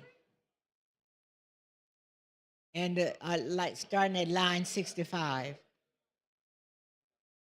Okay. Is that code section that the line has been drawn through was the wrong one? Correct. And then they added the code section that should have been referenced. Right. And so when we go to line 67, you have chapter 17A. So you're saying instead of chapter 17A, it should have been Article 5? Article 5 of Chapter 13 of Title 34, correct. All right. Yes, ma'am. And so I see the same thing is happening all the way through. Now, so we had been functioning on the wrong code. Is that what we were doing? Yes, ma'am. And last year, I'll point out that one of the greatest legislators of our time passed this same bill out of the House, and it went and died in the Senate last year. So that would be me, of course. You were the greatest legislator of our time. Have you heard the term self-praise is better than no praise? Right. Have you heard that? All right, Absolutely. Okay, you're good. And the bill passed out of the House and sat in the Senate for, I think, 25 or 26 legislative days and died for lack of time up there. So anyway, we're passing it down here now. And that is because after all of the thoughts and everything about it, then you were able to come back and make sure you made the right decision. Yes, ma'am. It's my never give up attitude that's I gonna get us love across the that. finish line. That sounds good. Well, I think I'm clear now. Do you have any idea what these sections or these codes mean? You have any of the ones that you've just mentioned? What do they really do? Are you looking for honesty here? I'm looking for honesty, but I'm not expecting it. Okay. Wise woman. I'm gonna give you honesty. I'm not sure what code sections were misreferenced on that. I just know they were misreferenced because very smart people told me so.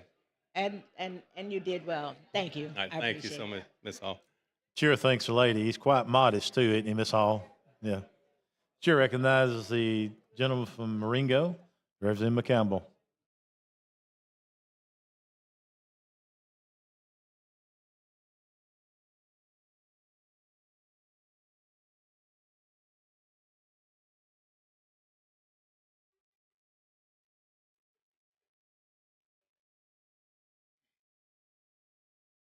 Thank you, Mr. Speaker. Will the gentleman yield? If I said no, would you go back and sit down? But absolutely. I will yield. If you listen, you have gotten past one of your insurance bills, and I didn't come down here, did I? That's right. Okay. Now, I come down here, and you want me to go sit down. No, I won't be here. I So told now you that I'm going to take my 20 minutes instead of just I told you earlier that I didn't feel like I'd done my job if you didn't come down to the well and talk to me. And actually, until you declared yourself the greatest, I said one of the greatest. One of the greatest. Well, who else is great? That'd be you. Thank you, Mr. Speaker.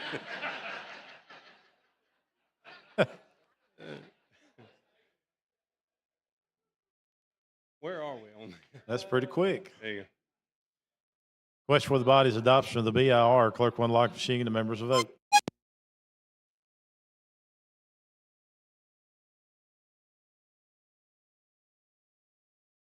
Clerk will lock the machine. Recorded vote 100 ayes, 0 nays. BR has been adopted. Chairman Ellis. Thank you, Mr. Speaker. There's no further question. I call for final passage. I think that's questions. Final passage of SB 151. Clerk will unlock the machine and the members will vote.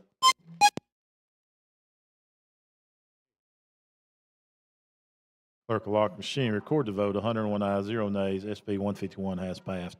The greatest legislature of all time. It's just passed the bill. Thank you, Mr. Speaker. Thank you, members. The GOAT. That's good.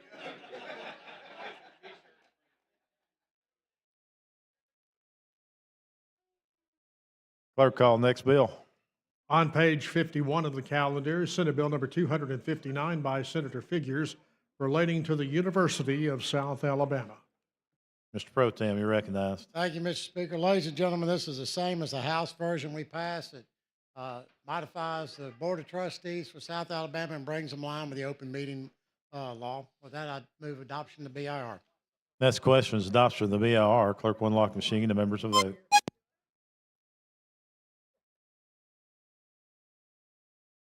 Clerk will lock the machine, record the vote. 102 ayes, 0 nays. BR has been adopted. Ms. Pro Tem. Mr. Speaker, I move final passage. That's questions, final passage of SB 259. Clerk will unlock the machine and the members will vote.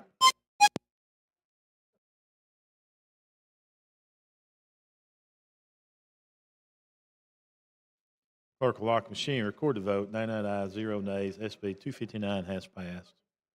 Thank you, Mr. Speaker. Ladies and gentlemen, I knew Corley's daddy when he served down there, so you might not want to say that at home.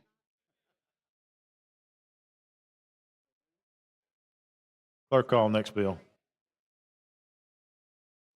On page 61 of the calendar, Senate Bill number 312 by Senator Smitherman relating to alcoholic beverages. Thank you, Mr. Speaker. This is SB 12. Whoa. Not yet. Hold on. Okay. Chair recognizes the gentleman from Morgan, Leader Stathagen. Thank you, Mr. Speaker. I move to carry this bill over to call the chair. All in favor say aye. Any opposed? The bill has been carried over.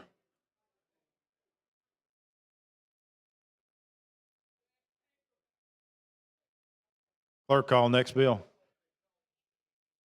On page 20 of the calendar, Senate Bill number 45 by Senator Allen relating to Athletes Agents Commission. Chairman Blackshear, you're recognized. Thank you, Mr. Speaker. This is relating to the Alabama Athletic Agents Commission meeting, just allowing the Secretary of State to designate an individual to serve in his or her capacity on this commission if he's not able to attend the meeting, and also just make some minor changes that's not substantive to the bill, such as changing persons to individual and urban/rural to urban common rule. With that, Mr. Speaker, I ask for the BIR. That is questions, adoption of the BIR. Clerk will unlock the machine. The members will vote.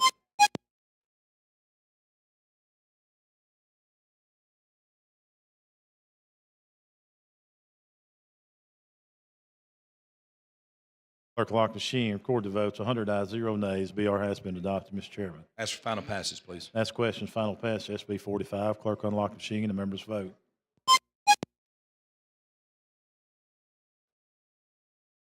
Clerk will lock the machine. Record the vote. 99 ayes, 0 nays. SB 45 has passed. Thank you, Mr. Speaker, and thank you, body. Thank you, Chairman. Clerk, call next bill. On page 29 of the calendar, Senate Bill number 138 by Senator Smitherman related to convicted felons. Chair recognizes the gentleman from Morgan, Leader Stathagen. Thank you, Mr. Speaker. I move to carry this bill over. Call the chair. All in favor say aye. Aye. I didn't hear you. Bill has been carried over. Clerk, call next bill. On page 23 of the calendar, Senate Bill number 134 by Senator Gavan relating to pardons and paroles.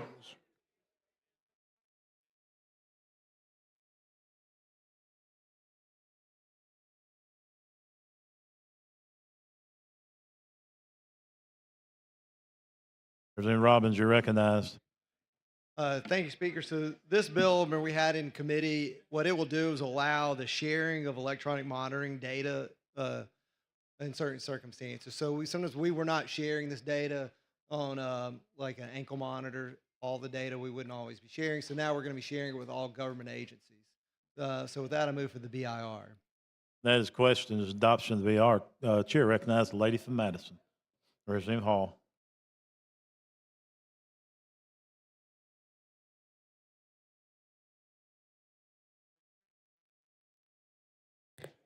Thank you, Mr. Speaker. But the gentleman yield. It's all right.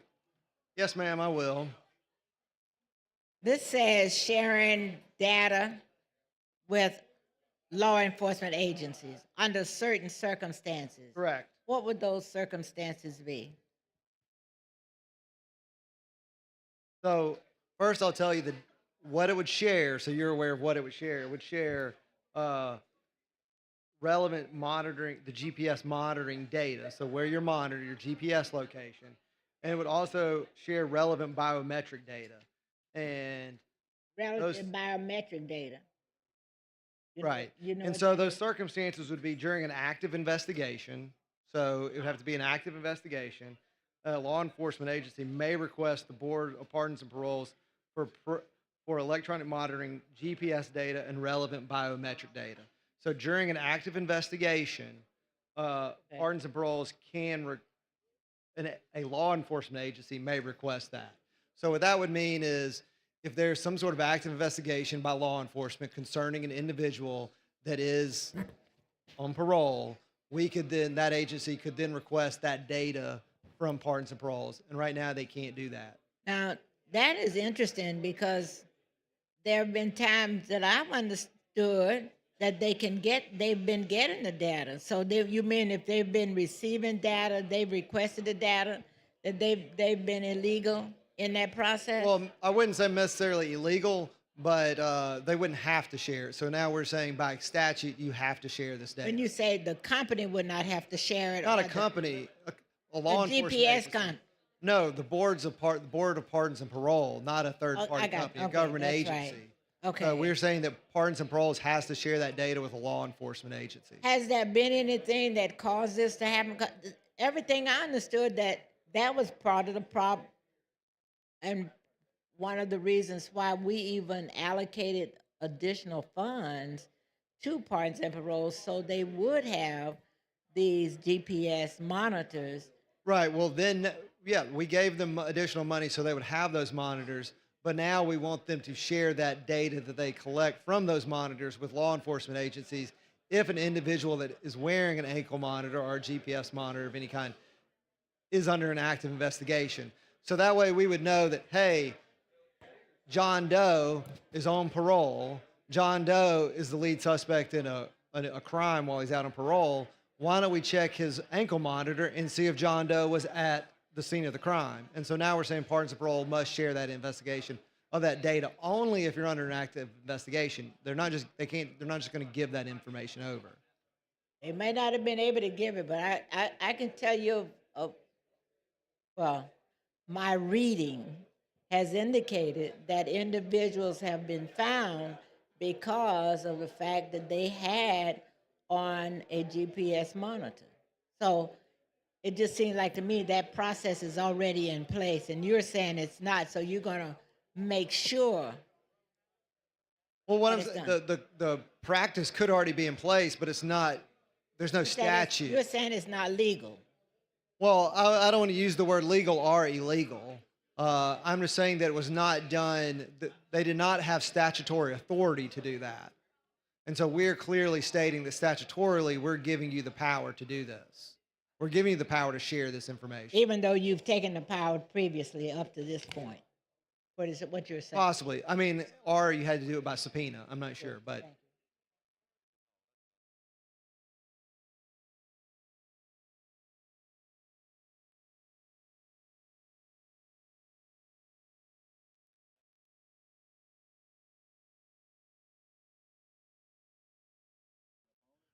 Question against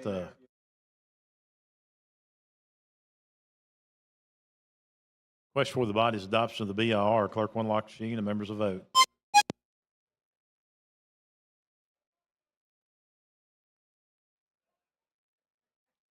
Clerk will lock the machine, record the vote. 102 ayes, 0 nays. BR has been adopted. Representative Robbins. With that, I move for final passage. That's questions. Final passage of SB 134. Clerk will unlock the machine and members will vote.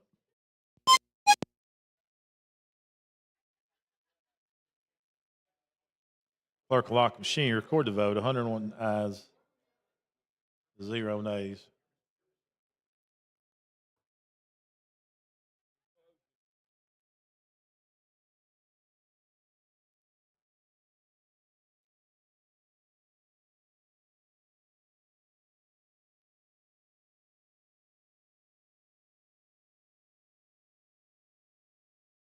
Let's do it one more time.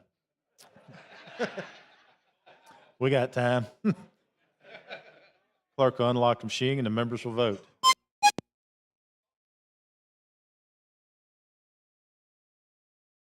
Clerk will lock the machine, record the vote. 102 ayes, 0 nays. Thank you, Speaker. Thanks for the vote. Yep, you're welcome. Clerk, call next bill. On page 10 of the calendar, Senate Bill number 94 by Senator Orr relating to adoption.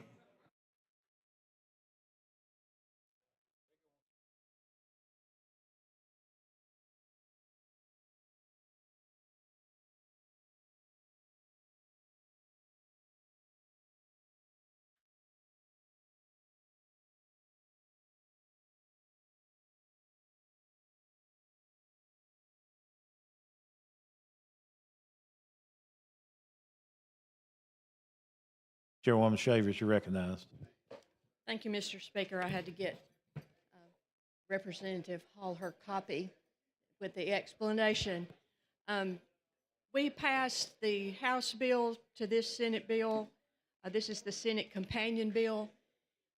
Changes to the adoption code that we made back in 2023. And since the time that we did that, there's been a few other items that have come up that needed to be added to that. So at the appropriate time, Mr. Speaker, I have an amendment, floor amendment, that I move for the BIR. That is questions, adoption of the BR. Clerk will unlock the machine. The members will vote.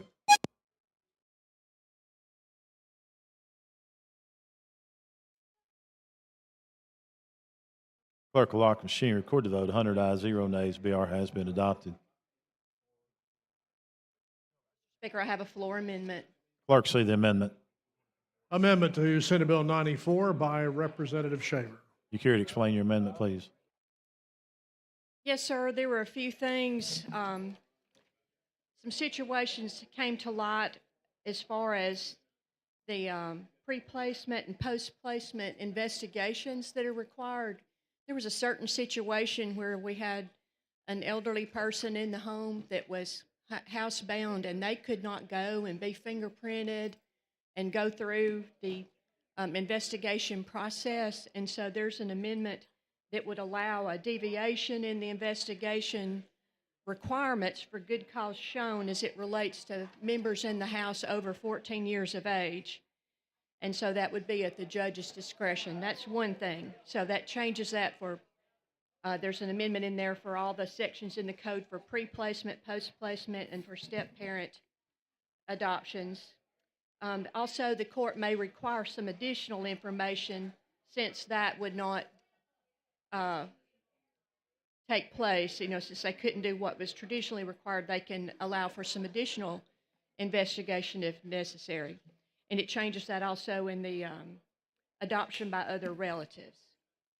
Also, inadvertently, there was a section that was included in the minor adoption code that removed, what happened was we removed the language inadvertently added to the minor adoption code in 2023 that realigned the inheritance rights of an adopted child. So this restores it so that the inheritance rights are the same as in the code section 43-848, and it also fixes an incorrect citation in the adult adoption code. And I think that's it. So Yeah, you've heard the lady's explanation of the floor amendment. Clerk, Chair recognizes the lady from Madison, Resident Hall. Yeah.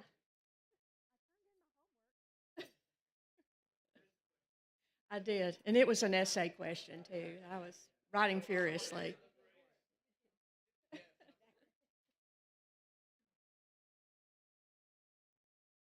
Thank you, Mr. Speaker. I want to commend the lady in terms of the work that you've done in terms of the amendment. And as a parent of an adopted child and going through the process, I certainly appreciate the work that you've done over the years. There was one, the pre and post placement, and you indicated there was some additional information that was needed. What was that? Well, we're taking away the certain requirements in the investigation. We had a situation where there was someone in the house that was 80 years old, and they could not go and be fingerprinted, And so, there's situations where people could be homebound and not able to. But was that individual doing a part of the adoption process? They That were was in a- the household. They were they were. So all members of the household have to be checked. I got okay. Yeah, so all right. they couldn't comply with that. So this removes that requirement and leaves it to the judge's discretion. So since if somebody cannot comply like that, then this allows the judge to add some additional items to make sure that everybody in the house is okay. And on page 4 of your amendment, this is, you're looking at lines 80 through 84. Is this dealing, I didn't read through it, so I'm assuming this is the part you said indicated was dealing with the minors, with the minor that's being That's adopted. a section from the minor adoption code, and 80 through 84, that language is already in there, and what is being stricken there you can see. And we inadvertently, removed some language inadvertently that had been added to the minor adoption code that realigned the inheritance rights of an adopted child away from where that's contained in the code section at 43-8-48. So it was in conflict with that. So we're removing those sections that relates to inheritance rights. We're taking that out of the adoption code Okay, that 43-8-48 stands and is not Okay. in conflict. So it deals with inheritance. All right, that makes Yes, ma'am. sense. Okay, all right. And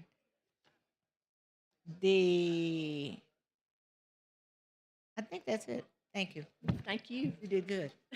I tried. Sure, thanks, a lady. You're recognized as the lady from Jefferson, Representative Cavan. Yes, ma'am.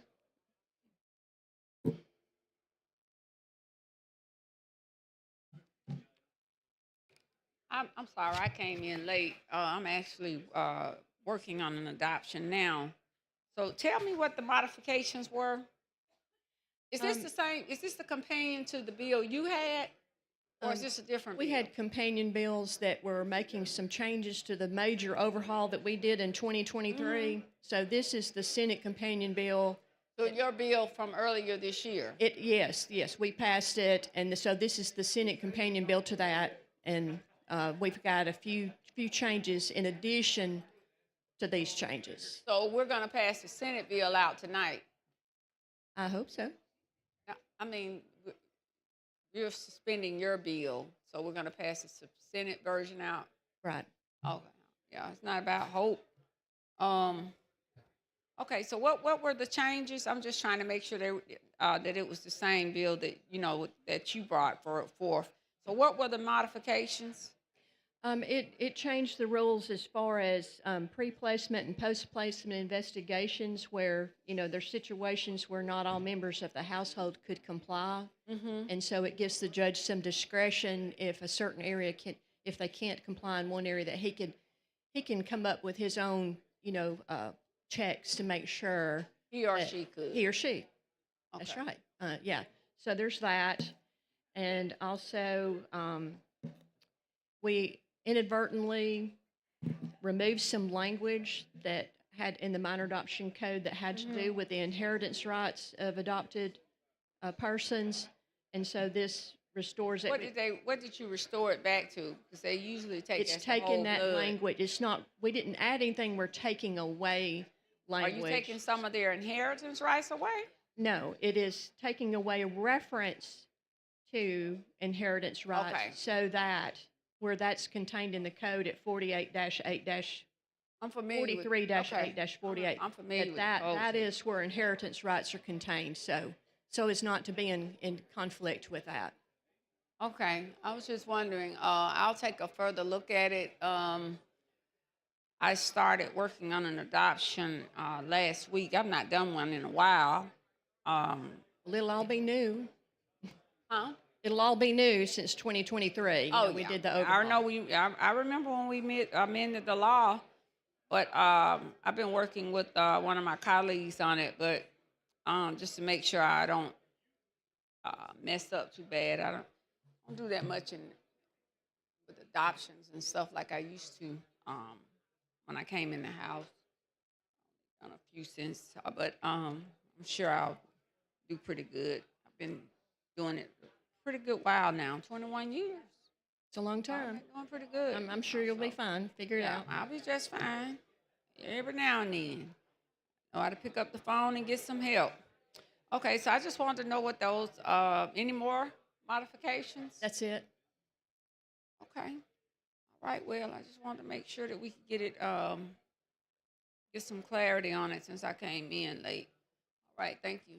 You're welcome. Chair thanks the lady. The question for the body now is adoption of the sub. Clerk will unlock the machine and the members will vote.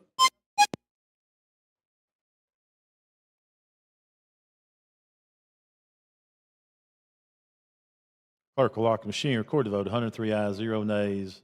Sub has been adopted. I move for final passage. That is the question's final passage of SB 94 as a substituted. Clerk will unlock the machine. The members will vote.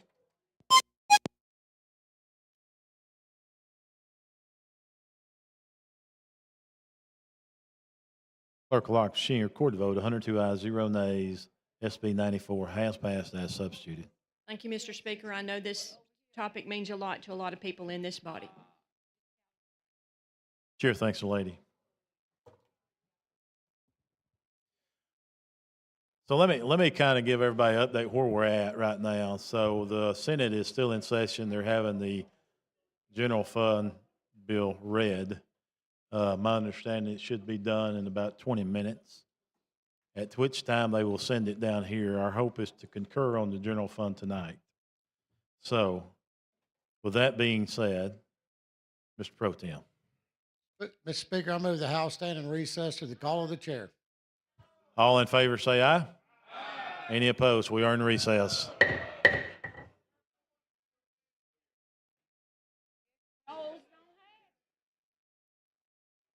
Sound like they out waiting.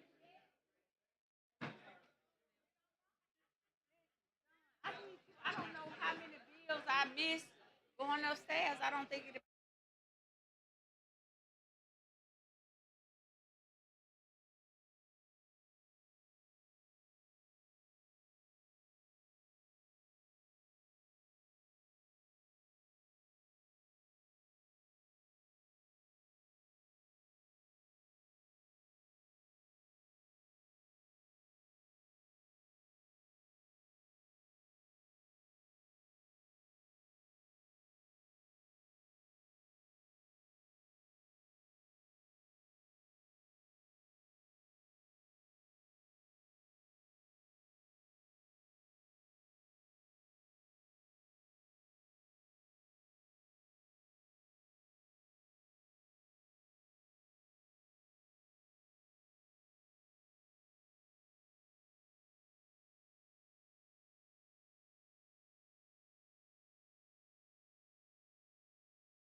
Members, if you're in your office, please start making your way to the chamber.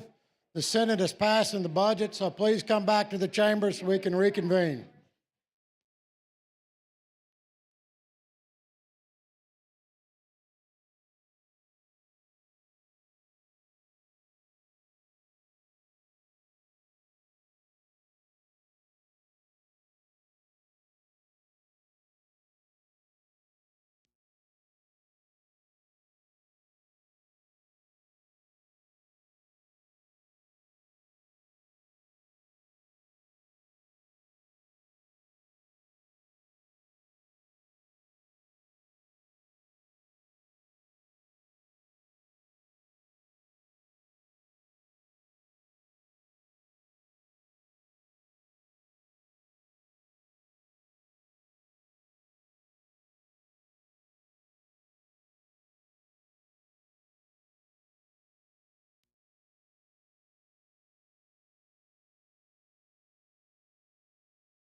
If you're in your members, if you're in your office, please come to the chamber. Members, come to the chamber.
House come to order.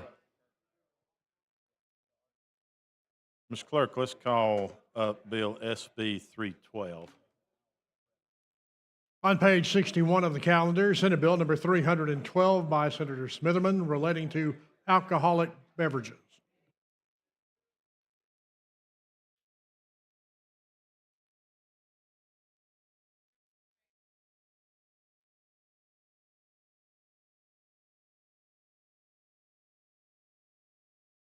Representative Gray, you're recognized.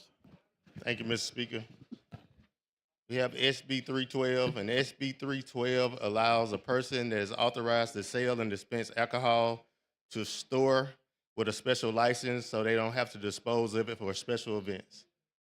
If there are no further questions, I move for the BR. That is questions. Adoption of the BIR. Clerk will unlock the machine and the members will vote.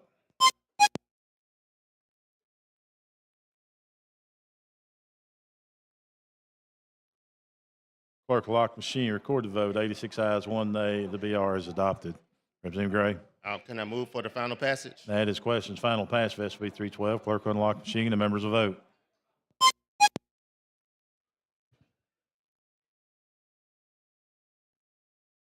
Clerk will lock the machine. Record the vote. 82 ayes, 4 nays. SB 312 has passed. Thank you. Clerk, call next bill. Let's look at SB 318. On page 29 of the calendar, Senate Bill number 138 by Senator Smitherman, related to convicted felons. President Moore, you recognize. Mr. Speaker, this is the exact same identical bill that we passed out of the House.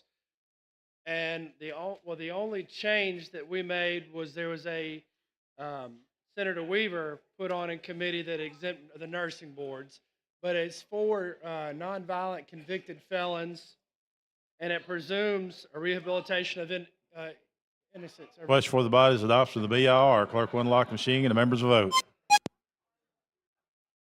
Thank you. Clerk will lock the machine. Record the vote. 88 ayes, 0 nays. BR has been adopted. Mr. Speaker, I ask for final passage. That's a good question to ask. Question for the body is final passage of SB 138. Clerk will unlock the machine and the members will vote. Clerk will lock the machine. Record the vote. 83 ayes, 0 nays. SB 138 has passed. Thank you, Mr. Speaker. Thank you, body. Third time's a Thank you, gentlemen.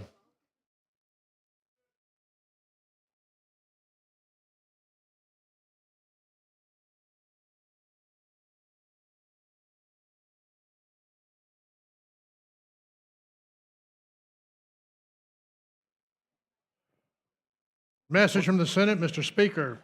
The Senate as amended is therein shown, and as amended has passed the following House bill and returned same herewith to the House of Representatives. House Bill number 186, the General Fund Budget, signed Patrick Harris, Secretary. Chairman Reynolds, you're recognized. Thank you, Mr. Speaker. HB 186, as you know, body is the governor's recommended budget. I will ask you to join me and concur with the Senate on the changes, and I'll go through the details now. No, what's the body wishes? Concur? I move to concur. Move has been concurred by the gentleman. Clerk unlock the machine and the members will vote.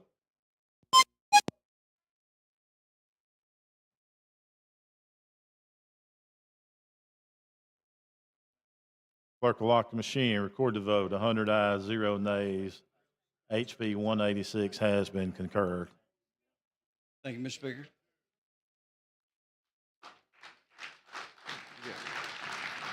Appreciate the work of the General Fund Committee. Ms. Diane Harper, Kirk, LSA. Thank you for all your work. Good job. Good teamwork. Thank you.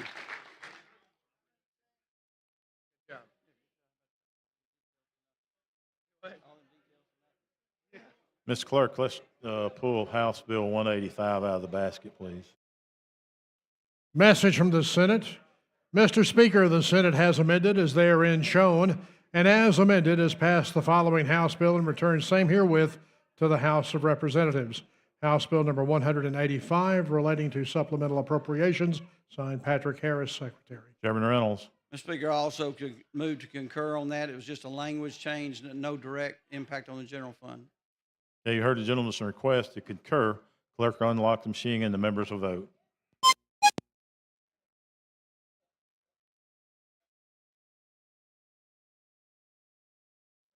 Clerk will lock the machine, record the vote. 102 ayes, 0 nays. House Bill 185 has been concurred.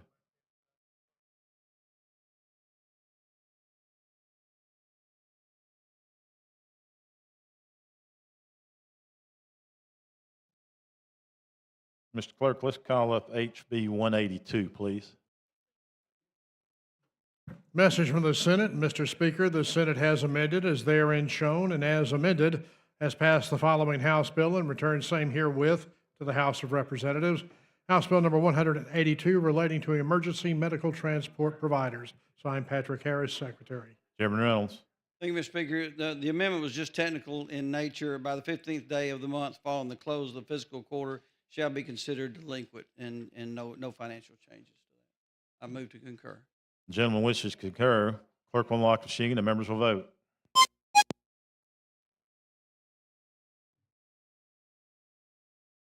Clerk will lock the machine. Record the vote. 102 ayes, 0 nays.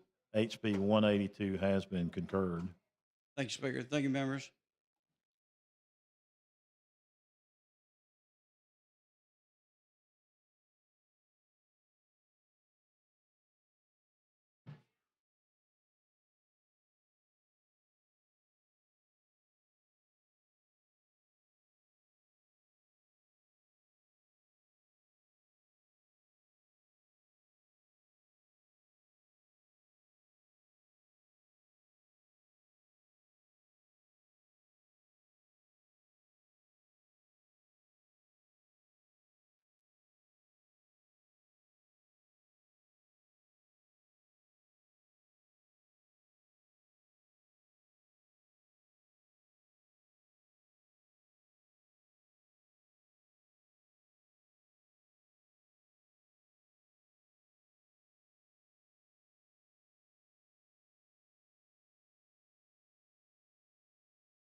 Chair recognizes the gentleman from Madison. Mr. Speaker, I had several questions about the tourism grants, and since I sat down, I had about 3 more questions on that. The tourism grants did not go away. We simply unfunded them as a separate line item, but when you see that middle column there, they actually got a $300,000 increase. So all your tourism grants are still in place. Okay, thank you, sir. Let me say this before we finish up. Let me just tell you thank you.